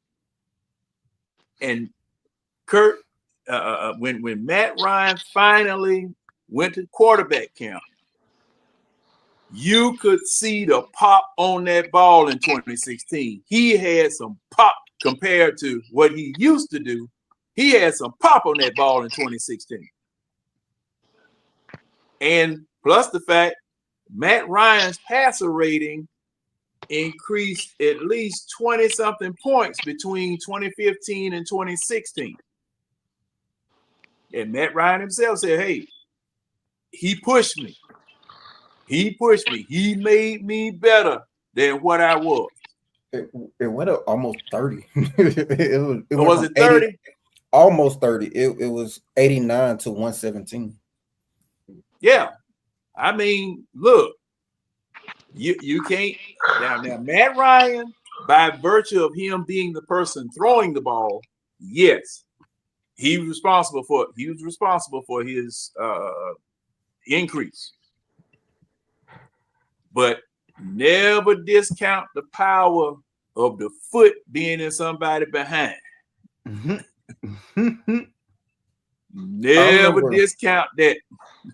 I remember like back then when I used to look at the numbers and stuff, like you would see like the guys who were regarded as elite, like the Drew Breeses, the Aaron Rodgers at that point, like 100 seemed to be that benchmark. Like every time they had like one of those like elite seasons, 100 was just like the 108s, 109, 110s, like those like really elite numbers. Yeah, that's when that's when you knew you were cooking with gas. Yeah. That's when you knew you were cooking with gas.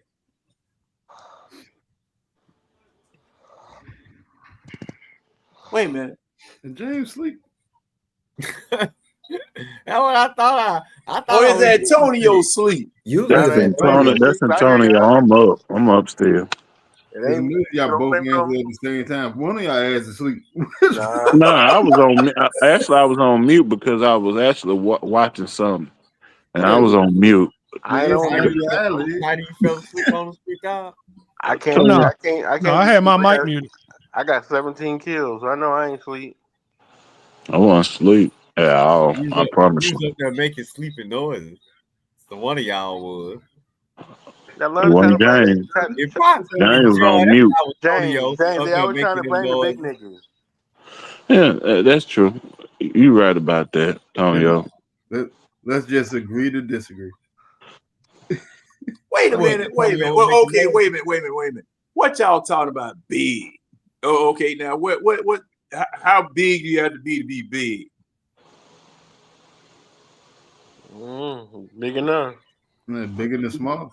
What? 275, 300? Well, we know that wasn't no skinny man snoring. Oh yeah, okay. I mean, I thought I was in the doggone. I thought I was at the railroad yard.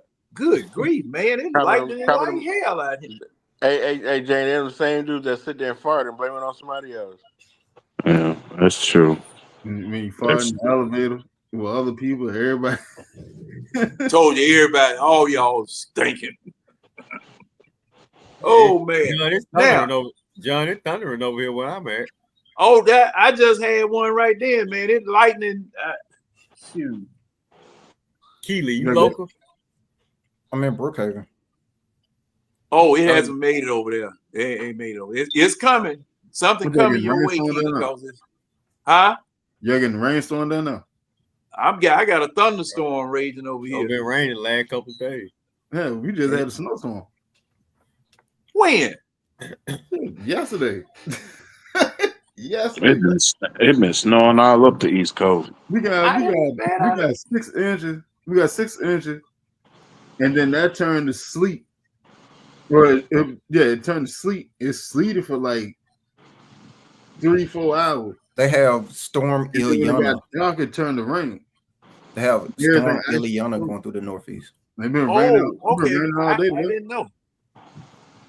I was wondering whether it was a piece of what we got down here. Not getting probably the outer band of it. We had to catch the rain and stuff. Tornadoes touched down in my area today. So, oh man, in February, man, I thought we was getting hit with bad weather. Seems like we got hit. We got hit, but it really didn't. Thank God it really just didn't do nothing. But it was some tornado touched down in the surrounding area today. Yeah, from my understanding, yeah. It wasn't no fatalities. Anything else that was lost, you can always get back. Yeah, true that. But you know the saying though, what you gonna do now? It's like the third time that they done took your house.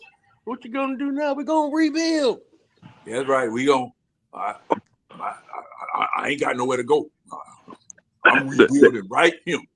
The area, I mean, it's really not a tornado valley. It touches down every once in a while. Like you may get one or two, possibly every other year. It really don't, And then we just got a great system in this area, for everybody to prepare. Because one year a tornado came through, and I think it's that year it was national. You ever heard of the school Southern Mississippi? The school Brett Favre went to?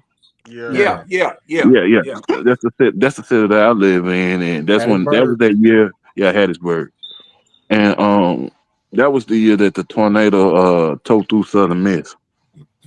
So they've just been prepared ever since that happened, because that cost over almost probably about $40-50 million worth of damage that year. Oh, see, you write off 59, right? 59, 49. Uh-huh. Yeah. Right about right there,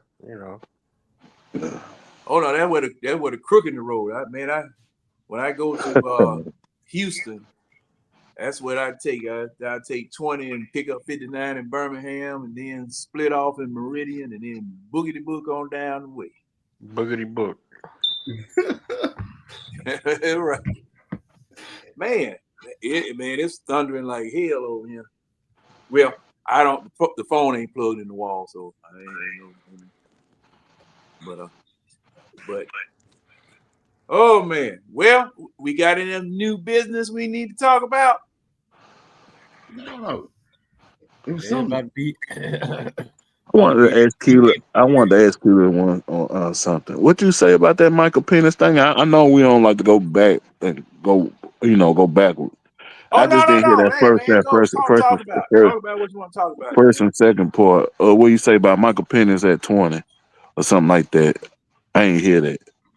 At 20, you talking about the draft? Yeah. What about? I said I thought that the Raiders were going to take him at like 13. I just wanted to. I ain't hear that part. So. Oh, we were talking about Kirk Cousins having an attitude about the fact that we picked him, and I think I mentioned the fact that oh man, I had my thought and I lost it. I think we were talking about I think you said something about they didn't know that they were going to drop, and then I said that I think they had a reasonable expectation that he would be there, and then we walked through the draft who had with, but yeah, I my only, like I said, I know I'm the guy who keep coming to the defense of Kirk. I just feel like he just feels like he's been, he's butthurt about it. I just think he's just butthurt. He feel like he was lied to. He came in with a dream thinking I'm going to be the next guy. And then we replace his, we get his replacement a month later. I think he's probably butthurt about it. I agree. And that's why I feel like when we say he's doing us wrong, I feel like he probably feel like, hell, we did him wrong. Like that's how he probably feels. That's my assumption. He probably feel that way. You think I had to suck it up. Man, suck it up, Buttercup. No, so short. I just know if I was in his shoes, I'd be like, all y'all, and then get me out of here. So I just know how I would react. Like, but that's me. Yeah, you sound like you betrayed the franchise. They betrayed me. Fuck them. Like Kyle Shanahan playbook. If y'all sold me a dream and got my replacement a month later, bro, I'll go through the front office kicking off all kind of this. Like, give me the fuck out. Terry's scared, but out here selling dreams, which was very unnecessary.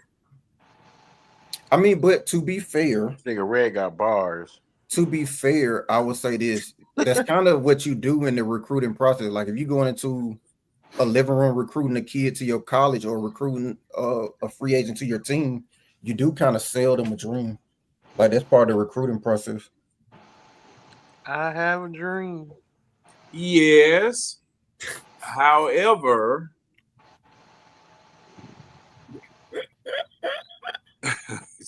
it don't always turn.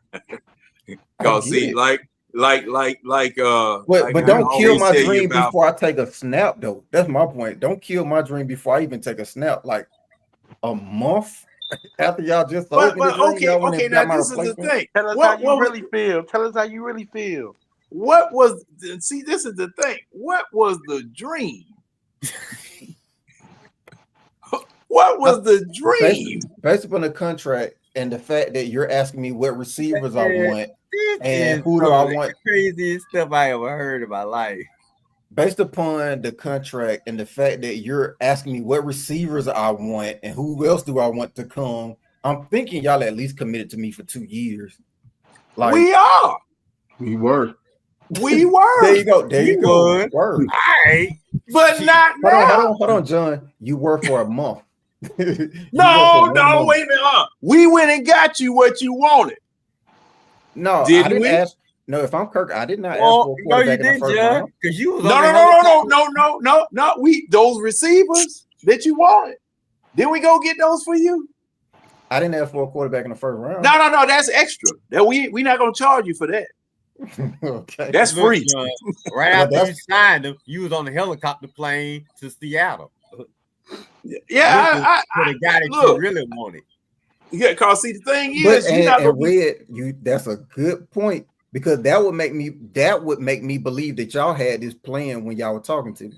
Right. How long did they sign him? Did they hop on that plane and go to Seattle? I'm like, where y'all going? Why am I That- not on the plane? See, ride? that would make that would I can't. Whoa, wait a minute. I That would- can't go to Seattle. And go. Look, wait a minute. Who we going to go recruit?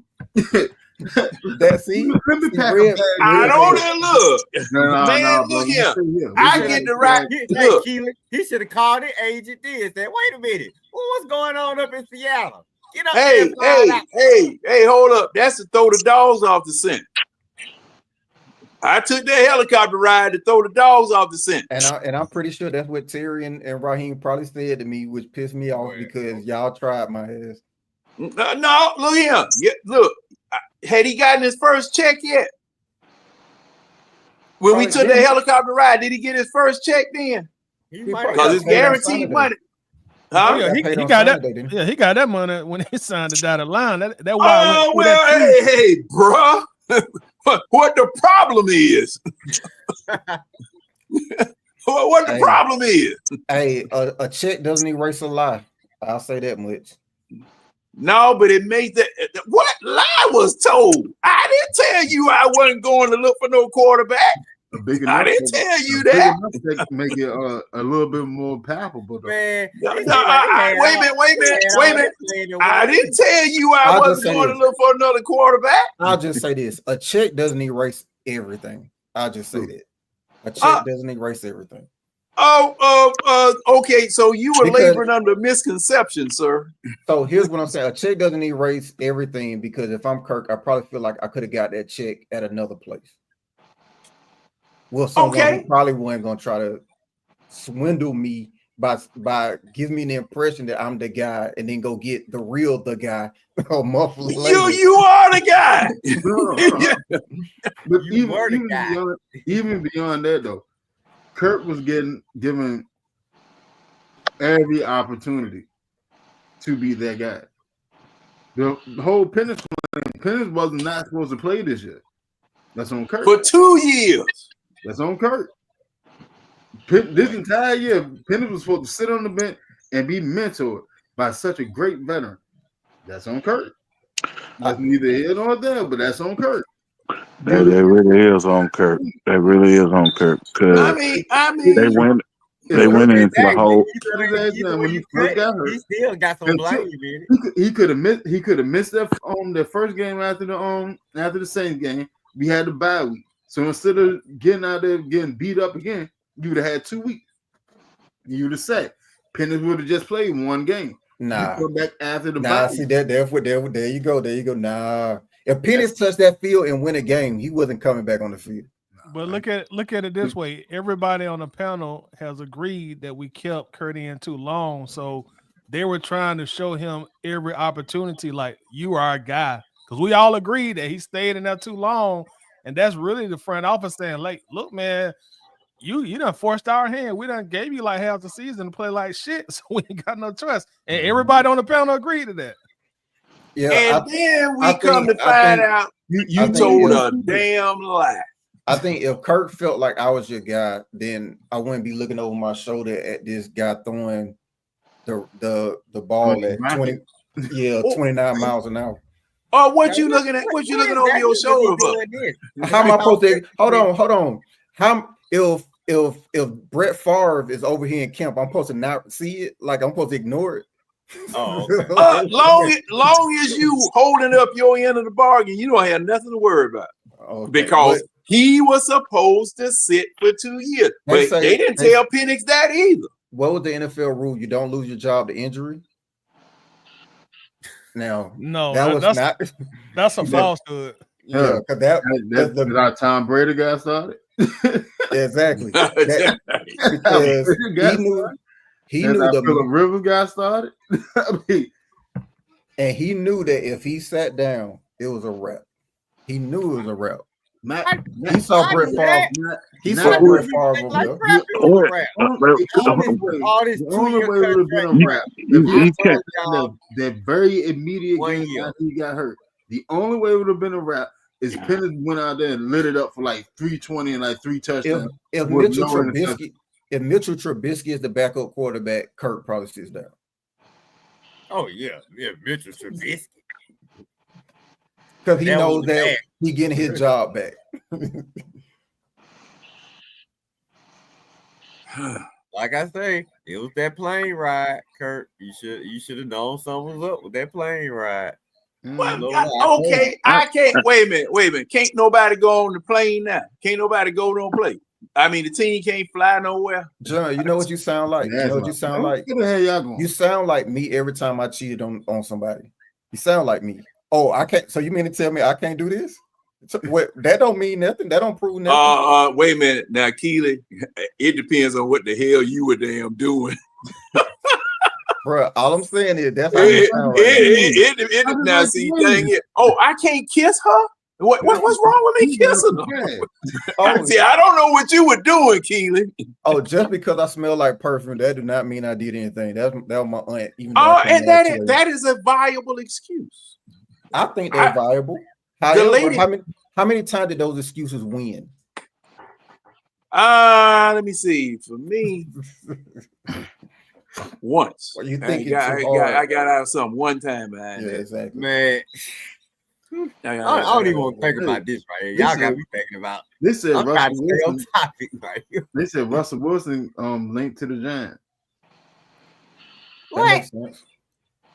They're doing what we should have done. Linked to the Giants in free agency. Wilson has also been connected to the Giants by a few people this week. He visited with the Giants last free agency, and New York is on his radar as a potential option in 2025.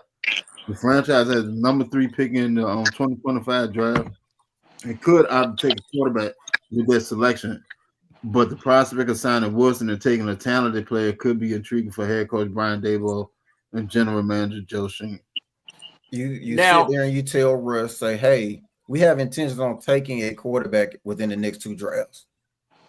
Don't Denver pay him this year too? Yeah, you better tell Russell. Do what you better tell Russell. I'm taking Cam Ward with that pick, dog. So we signed Cam ain't gonna be there. So now, what is Pittsburgh gonna do? He might go forward field. They might go get Skeet with Aaron Rodgers winning before they turn it over to let Russ cook, and then Russ cooked for like what 3 games? He cooked for like 3 games, and then he just sort of. That was it. Nah, they're gonna let Fields sit one more year. Dang, it was only 3 games. I thought he was rolling for a minute. No, he was half for like. I'm Pittsburgh. I'm going to get Aaron Rodgers or call Kirk Cousins. Who? If you were who? Well, they did say that Kirk Cousins was on. They had linked them. They had linked Cousins to Pittsburgh. But they done link Cousin to every damn body. The links always come back to people and their opinions. Oh, I think that'll be a good spot for him. So Yeah, that's man, shut your ass that's up. my point. I would package Kirk Cousins, a couple of pick, holler at Cleveland, because my girls want to get the hell up out there. They look, you got talent over there, you got a running back, you got a wide receiver, you got a defense. There you go. Well, that's the draft for us. Cleveland? Said a couple of Cleveland? Huh? I said that's the draft for us. If you're gonna send a couple of picks. No, you don't put them all in this year. Cleveland still got some rebuilding to do. But Man, you don't know what Cleveland gonna try and ask for.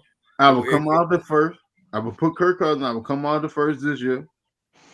Maybe the third this year. Next year, second or third. That's what I don't think we on Garrett Lift. I don't think we're on Garrett Lift. Yeah.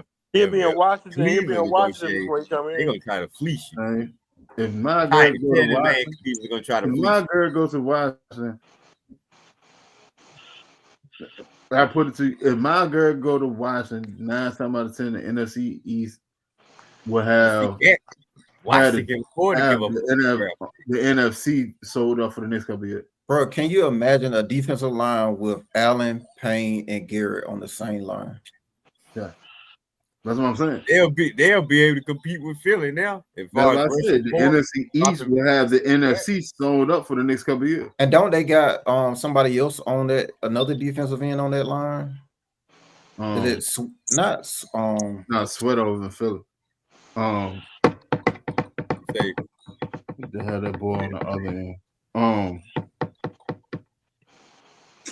I'm looking it up. Hold on. Yeah, I'm about to go. Hold on. That joke is. Ain't nobody over there. Oh, they got Farrell. They got Farrell from Clemson. Remember they were drafted. Even that he went to school with Mekhi Becton. They both went to House Run. The former 4th overall pick. Yeah, to the Raiders. Bro, Payne Allen on his job. Bro. Frankie Louisville in the middle. And you still have Fowler. They got Sanders still on the other side at corner, and he's just a rookie. And you have Marshawn Lattimore. Yeah, you got Lattimore on the other. If they go get Myles Garrett, hey man, shit. And they go add like another linebacker to put another linebacker or another safety, a linebacker to go around Louisville. Or another safety to go with Jeremy Chant. Man. I mean, your boy might come back though. Your boy with Wagner. Oh, Bobby. Bobby Wagner. Yeah, Bobby probably said it. It's Bobby and Louisville is the offer. Yeah. And Fowler is the other linebacker. They need another linebacker, and they need another safety to go with Jeremy Chant. If they get Myles Garrett, that's a wrap.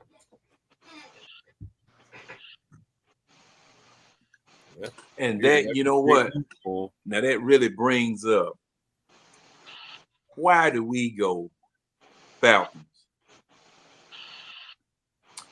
and try to finesse our way on the offensive and defensive lines? You can't do it. We got Philadelphia has the biggest offensive and defensive line in football. Okay. We like the finesse block. We like to influence block. Hey, Ty, do you remember that? We all that influence blocking we used to do. Yes, sir. And I mean, the biggest Falcons offensive line that I remember was when Dan Henning was here. And he came here directly from the Redskins, NFC East, where they would run old John Riggins into the ground. We had the biggest offensive line in football, and we ran Gerald Riggs behind it. And couldn't nobody stop us running. We just, I think Dave Archer was quarterback back at that time. Quick question, just for clarity. Uh-huh. Are you saying that the offensive line is a concern, or it's just not as good as the Eagles? Which one is It's like? not as good. It's not as good as the Eagles. Okay, It's I'm not fine as with good. that. Yeah, it's not as good as the Eagles. And my concern has always been, even when Michael Vick was here. Definitely when Michael Vick was here. Let me change that. Definitely when Michael Vick was here. We had the smallest offensive line in football, but we made up for it by that dirty, no good Alex Gibbs and Bob McKittrick from San Francisco, where we were foot clipping, eye gouging, spitting in folks' face, cut blocking, chop blocking, doing all kinds of stuff to make up for it because we were small. But if they would ever get their hands on us, it was over with. When we went to Philadelphia for the NFC Championship game, that's what happened. They got their hands on us. And we couldn't, and Michael Vick couldn't breathe because you had linebackers that they had that were just as fast as Vick, close to or just as fast as Vick. Tampa Bay finally drafted linebackers that could keep up with Michael Vick, and that was Spy. We, instead of building a football team anchored by big offensive lines, strong offensive lines, strong defensive line, we cut corners.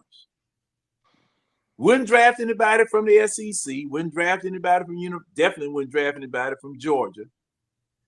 And we let people come right down here and just grab everything we had. If it wasn't just the SEC, it was from right down there in Athens. Folks wanting to play for them. Two of our biggest disappointments were from the SEC, though, in terms of defensive linemen. And we would draft the wrong one. Okay, because I would say Parad Jerry and Jamal Anderson. Jerry. I mean, we go get the wrong one.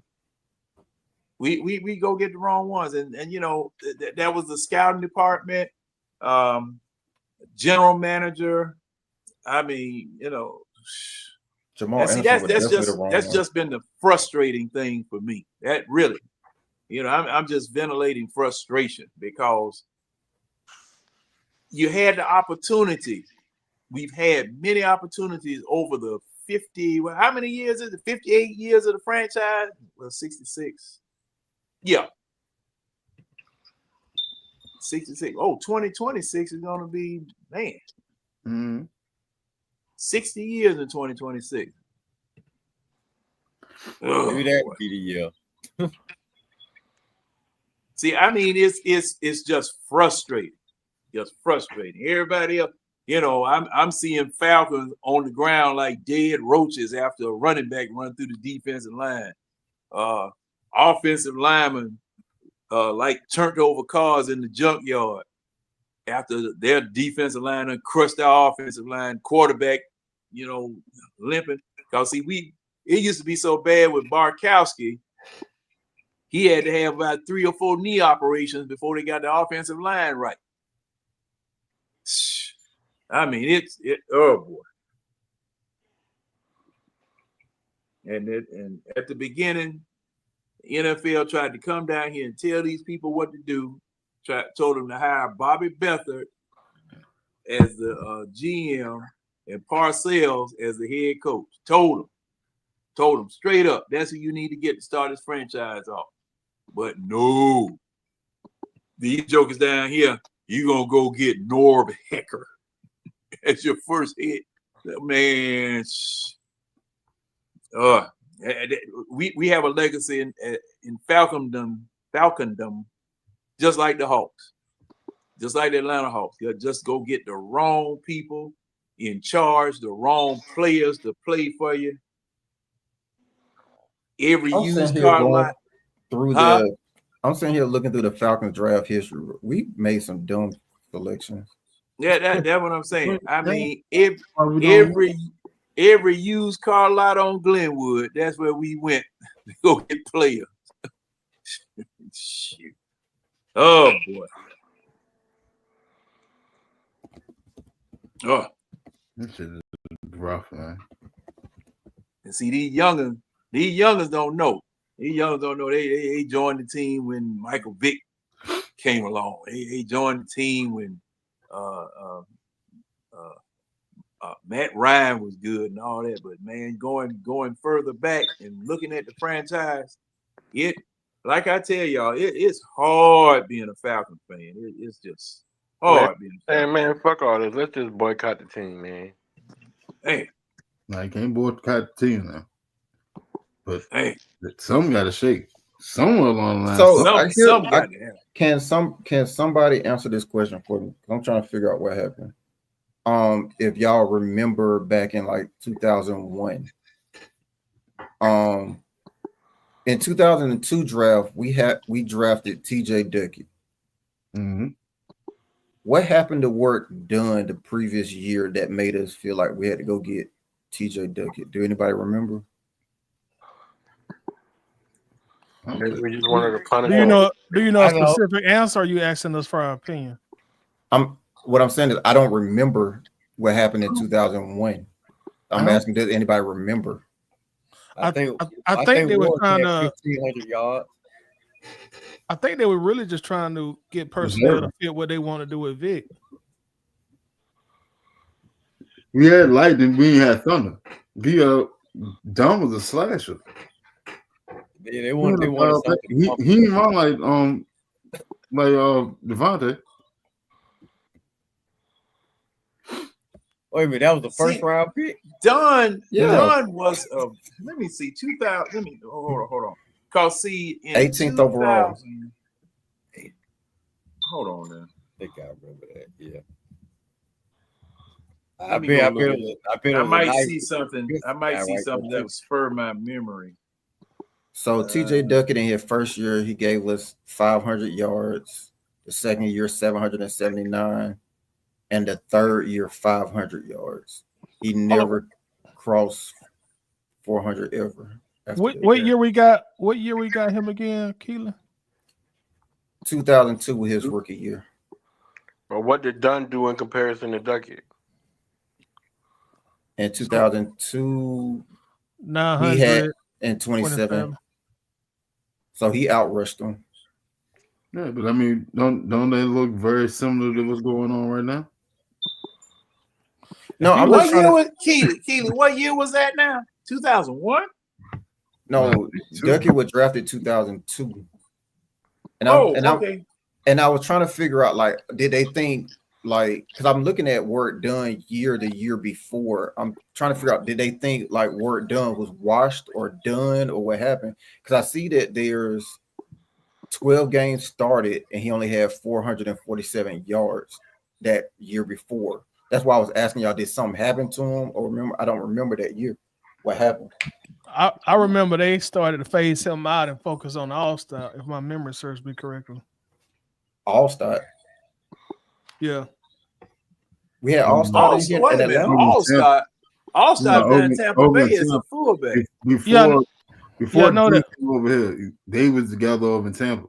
Yeah, that's So 2002 was work done first year. So we signed work done, then drafted Duckett in the same offseason.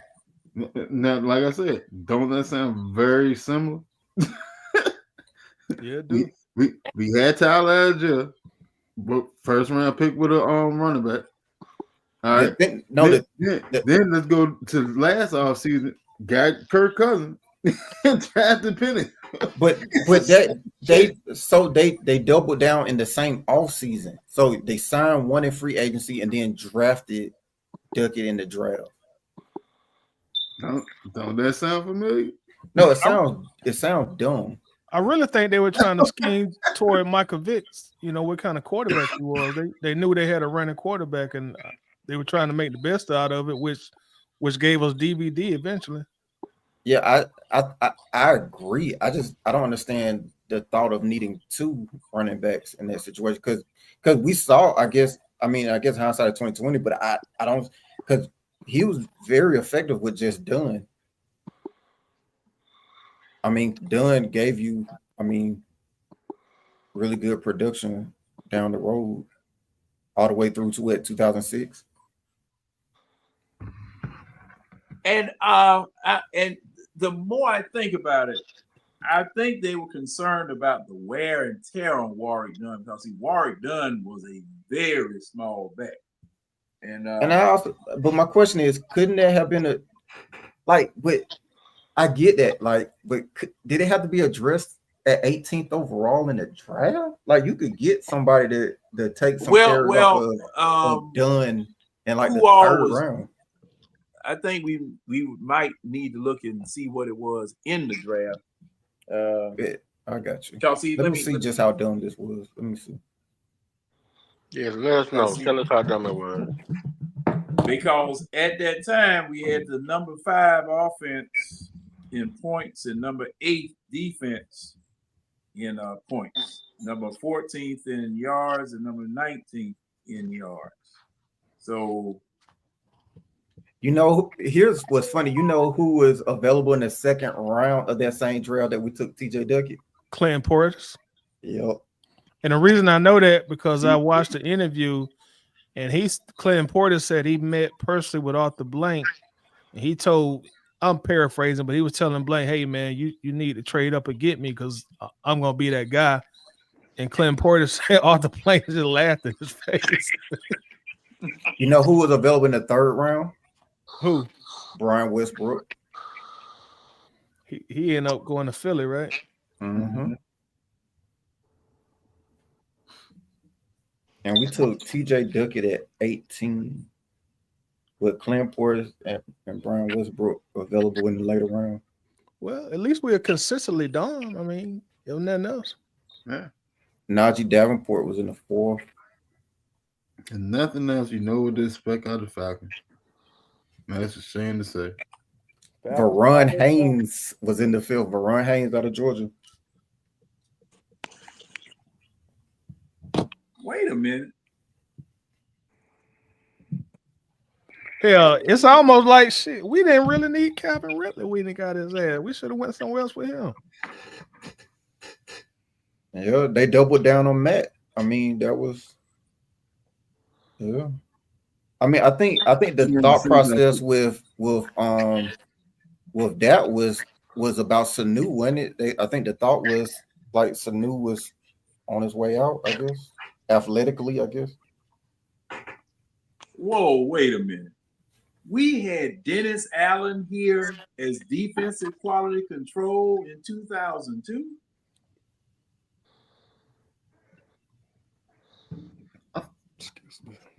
I'm pissed now, man.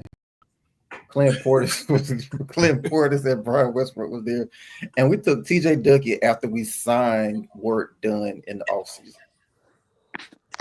Y'all just find this shit to be mad at. Well, dog, look, Tonio, it keeps popping up like nuclear waste. If you look, you try to bury it and just like if you look long enough, you're gonna find plenty of things to be mad at. Because that's why we have a historically bad franchise. Had Wade Phillips. If they had a history of doing good things, then they would look like the Patriots. Had Wade Phillips as defensive coordinator. Oh, that's right. He finished out Dan Reeves. Yeah, he finished out Dan Reeves' tenure here in 2003. Yeah, and I remember going. Dang, whatever happened to him? Jimmy Williams out of Virginia Tech. I thought he was gonna be straight too. Hey, I just Googled this and I found this article. It says the conventional wisdom was the Atlanta would select a deep threat wide receiver for the new starting quarterback Michael Vick, but long-time Dan Reeves' mantra, rest in peace, is that you can never have enough running backs. So he opted for Duckett over the available wideouts like Ashley Lee and Javon Walker. So it looks like it's Coach Dan Reeves. Pleasure. Thank you. Did we wait a minute? Did Ashley Lee come here eventually? Yeah. That's why I thought that name was familiar. I thought he had come here. 2006. Yeah, I thought we eventually got him. Was Dan Reese? No, he wasn't. Hold that on. That was still Mark. Dan Reed was fired like that season, wasn't he? Yeah, in 2003. In 2003. Oh, 2003. So it was after that. I thought it was. Okay. It also said in this article that Reeves was heavily criticized for taking the running back at 18. So there you go, Keelan. There you go. Don't that sound familiar? There you go. I just don't see it. I don't understand of the hedging of the bet or doubling down. Like if you like in order for one to play the other one, and I guess the thought process that they could use them also like both running backs on the field, but there's only one ball to go around. You know what I mean? Like either. But they were alternating them. And see, in that first year that Duckett came here, they had Bob Christian. And he was a fullback. And he was smaller than doggone Duckett was. I remember that. I definitely remember that. We actually still had Jamal Anderson on the roster at the time. Yeah, he had come back from the that knee injury. No. Didn't he tear both ACL? One year right after the Super Bowl, and I think he tore the other one a couple of years later, if I'm not mistaken. That's correct. Yeah. Too much Dirty Bird. Well, whatever happened to him, I think he had CTE because see the stuff that he was getting into after he left football, man, there was something wrong with that young. Yeah, all that titty milk he was buying. Yeah. Say what now? All that titty milk he was buying. He definitely got CTE. The bathroom incident told me he had CTE. Yeah, I remember the breast milk. Yeah, because they were finding this man in the when they found him on the floor of the Quick Trip bathroom. Bruh, you need to get some help. Because if you the Quick Trips I've been in, you don't even want to walk on the bathroom floor in some of them places. But gentlemen, it is 2:00 in the a.m. Old man got to go to bed. Old man got to go to bed. Yeah, you do. And I really hate to ask. I really hate to ask y'all what y'all doing this weekend since ain't no football. Because I feel mad already, and I may look at the UFL when it comes on. Then again, I may not. But like in the NFL football, wasn't no choice. Got to look at it. So, whatever it is that you can do during this time to try to make it until August and September, or until the draft, which is what, end of April. I think on the call this afternoon, I think they said May. They pushed it to May.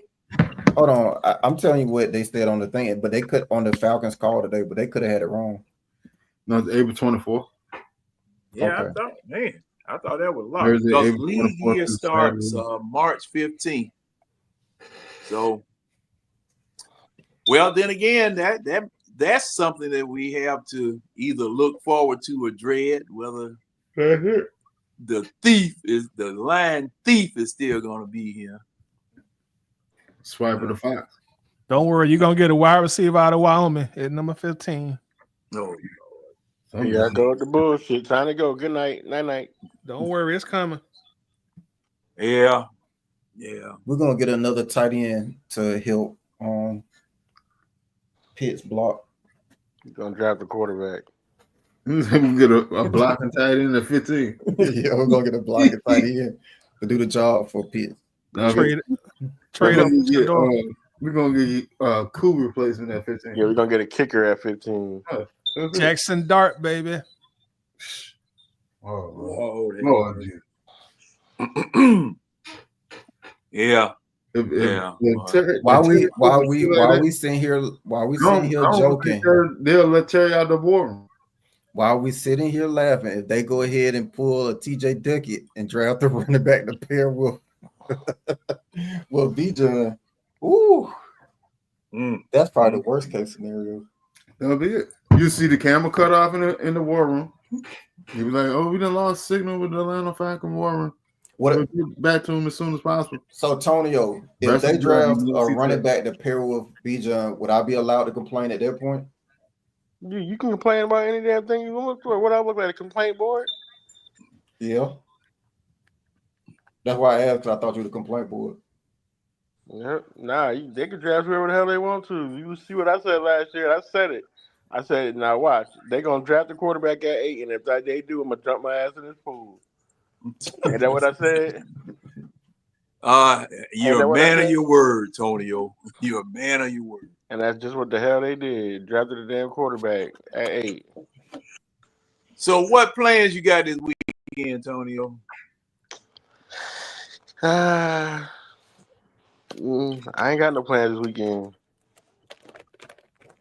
I know I got to go put in a tankless water heater on Monday. Outside of that, I ain't got too much to do. Oh yeah, I'm gonna have to ask you about that offline. I've already signed up for another gas one, but heck with it. It ain't gotta be a tank, water heater with a tank. That tankless water heater gonna save you a lot of money. Yeah, that's what I hear. But I'm already committed. I spent my little old $800 for this. Shit, you could have got your tankless for that. Yeah. They pay for themselves. It only come on when you need hot water compared to that tank where it come on and on all day, whether you home or not. That hot water heater still gonna come on and go off. Yeah. But oh well. I if I make it to where I have to buy another one, I guess I'll get a tankless, the next time. Keely, what you doing? Then I gotta sit down. Entering the part of the year where the Falcons put me on punishment, so gotta sit down and just eat ramen noodles for the next 4 months. Oh man, good grief! See that's what I'm talking about. The sacrifices we had to make to support this doggone team, boy. It just ain't work. Yeah, that first payment due next week. Yeah, they sent you that notice like it was all right. Oh, I don't care we lost 4 in a row. Here you go. And that was the call today. They had a season ticket call today at 7 p.m. And basically the first question they read off was, why the F did it go up if we ain't winning? That was the first question. And to his credit, he had a damn good excuse. To his credit, that was the first time. Who was he? Who was talking? The guy over the tickets, the manager over who handles all that stuff, and he had a damn good excuse. I give him that. Now, how much did they go up, Keelan? He said 4%. He said, but the industry is 6 to 7 this year, but it only went up 4. And then he basically said the reason y'all basically need to be grateful is because he said the first 3 years we kept it static, no increase. And then he said, then it went up like 2%. Then you had the COVID year where it didn't increase at all. And then the next year it didn't increase. And then he said that the 3 years after that, it was only like a 2 to 3% increase. And he said, so we kept it below the industry average because everywhere else, he said in the industry, it went up like 6 to 7%. Yeah, we have been now, truth be told, the Falcons used to be one of the cheapest, and they probably are one of the cheapest tickets in the NFL. Looking around the league. Carolina cheaper.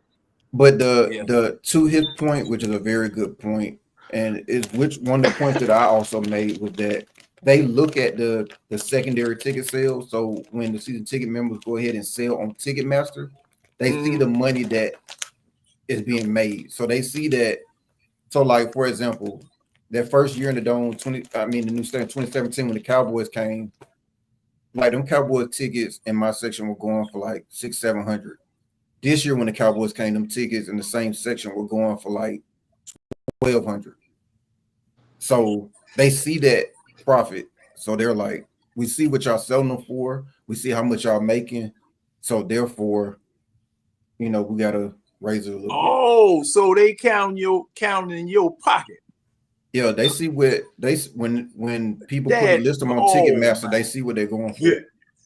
Oh my goodness. He said all that incorporates into the analytics for how they decide the pricing, like the teams that's coming in, what the rest of the league is doing, and all that kind of stuff. Now that's some dirty mess. So because count your money. So because the season ticket members are making more money on the market, then they need to charge them. According to this chart, the Falcons tickets are kind of moderately high. Oh, we are. Yeah. Now I know, like James said, Carolina. You talking about the secondary market, or are you talking Antonio? About?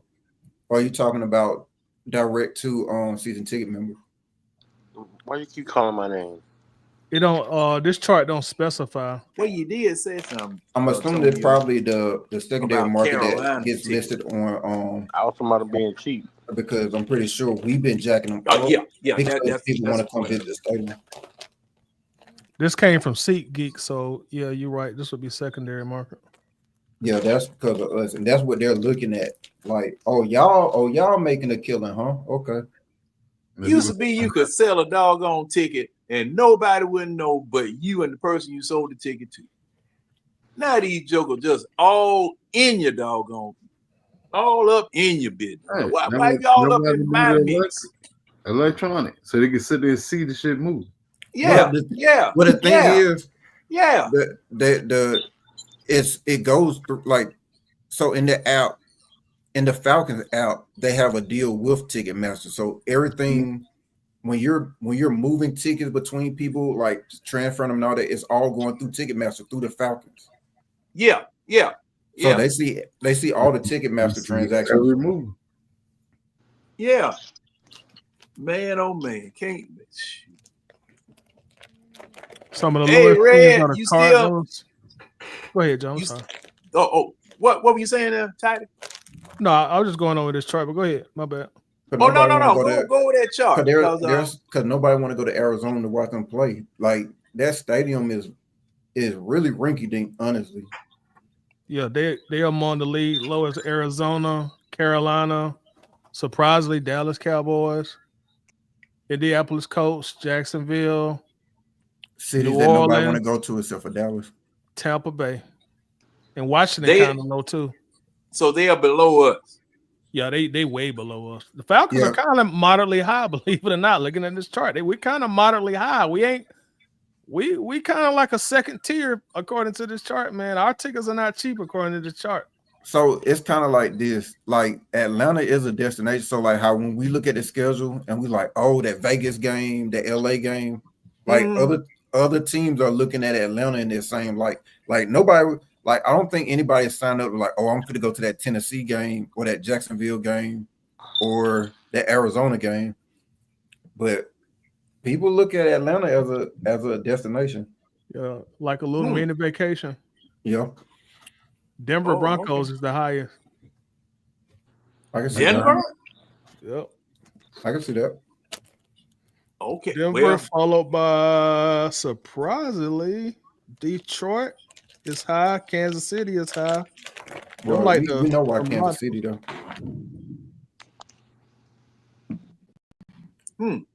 Hey, Red, you still up? Like Red. He sleep. That liquor caught up to him. Got in that nip. Yeah. that bottle caught up to him. Got that laid his ass down. That goddamn Ripple got him. Man, just need a little taste. Just a little taste. And then gluck. Then they going to sleep. Make you holler red, Rock. That damn wagon wheel got him. Mm-hmm. Hey, Jane. You know he on that report. James gone. There you go. Hey, Tidy, you see the appreciate you coming Yeah. through tonight, Tidy. Let the people know where they can find you, boss, and see, hey, what you doing this weekend, man? Cause shoot, hey, us, all of us continental creators, man, it's lean time. I appreciate having me as always. Really no plans this weekend at all, gentlemen. Just probably be relaxing around the crib. That's about it. Ain't nothing wrong with that. No, ain't nothing wrong with it. You Waffle Housing this week? I'm gonna try to. So probably so. Let me know. I get a nap in before the show. All right, I'll text you that afternoon if I do it. All right. And Winston, Yeah. what you got? What's up with you? Shit. Work and more work. I ain't doing too much. Thank everybody that came through. Everybody on the panel, even the ones that fell asleep. Everybody in the chat, thank y'all for keeping us going. Catch us back here next week, same channel, same time, same station. Catch us on Facebook too, DI Test Facebook group. Thank y'all. What you got John? Well, another thing too. Well, first and foremost, if y'all isn't subscribe to Atlanta Bird Game. Great content. Facebook and YouTube. Red sleep, but Saturday morning of the Rev and Red show at 11 o'clock a.m.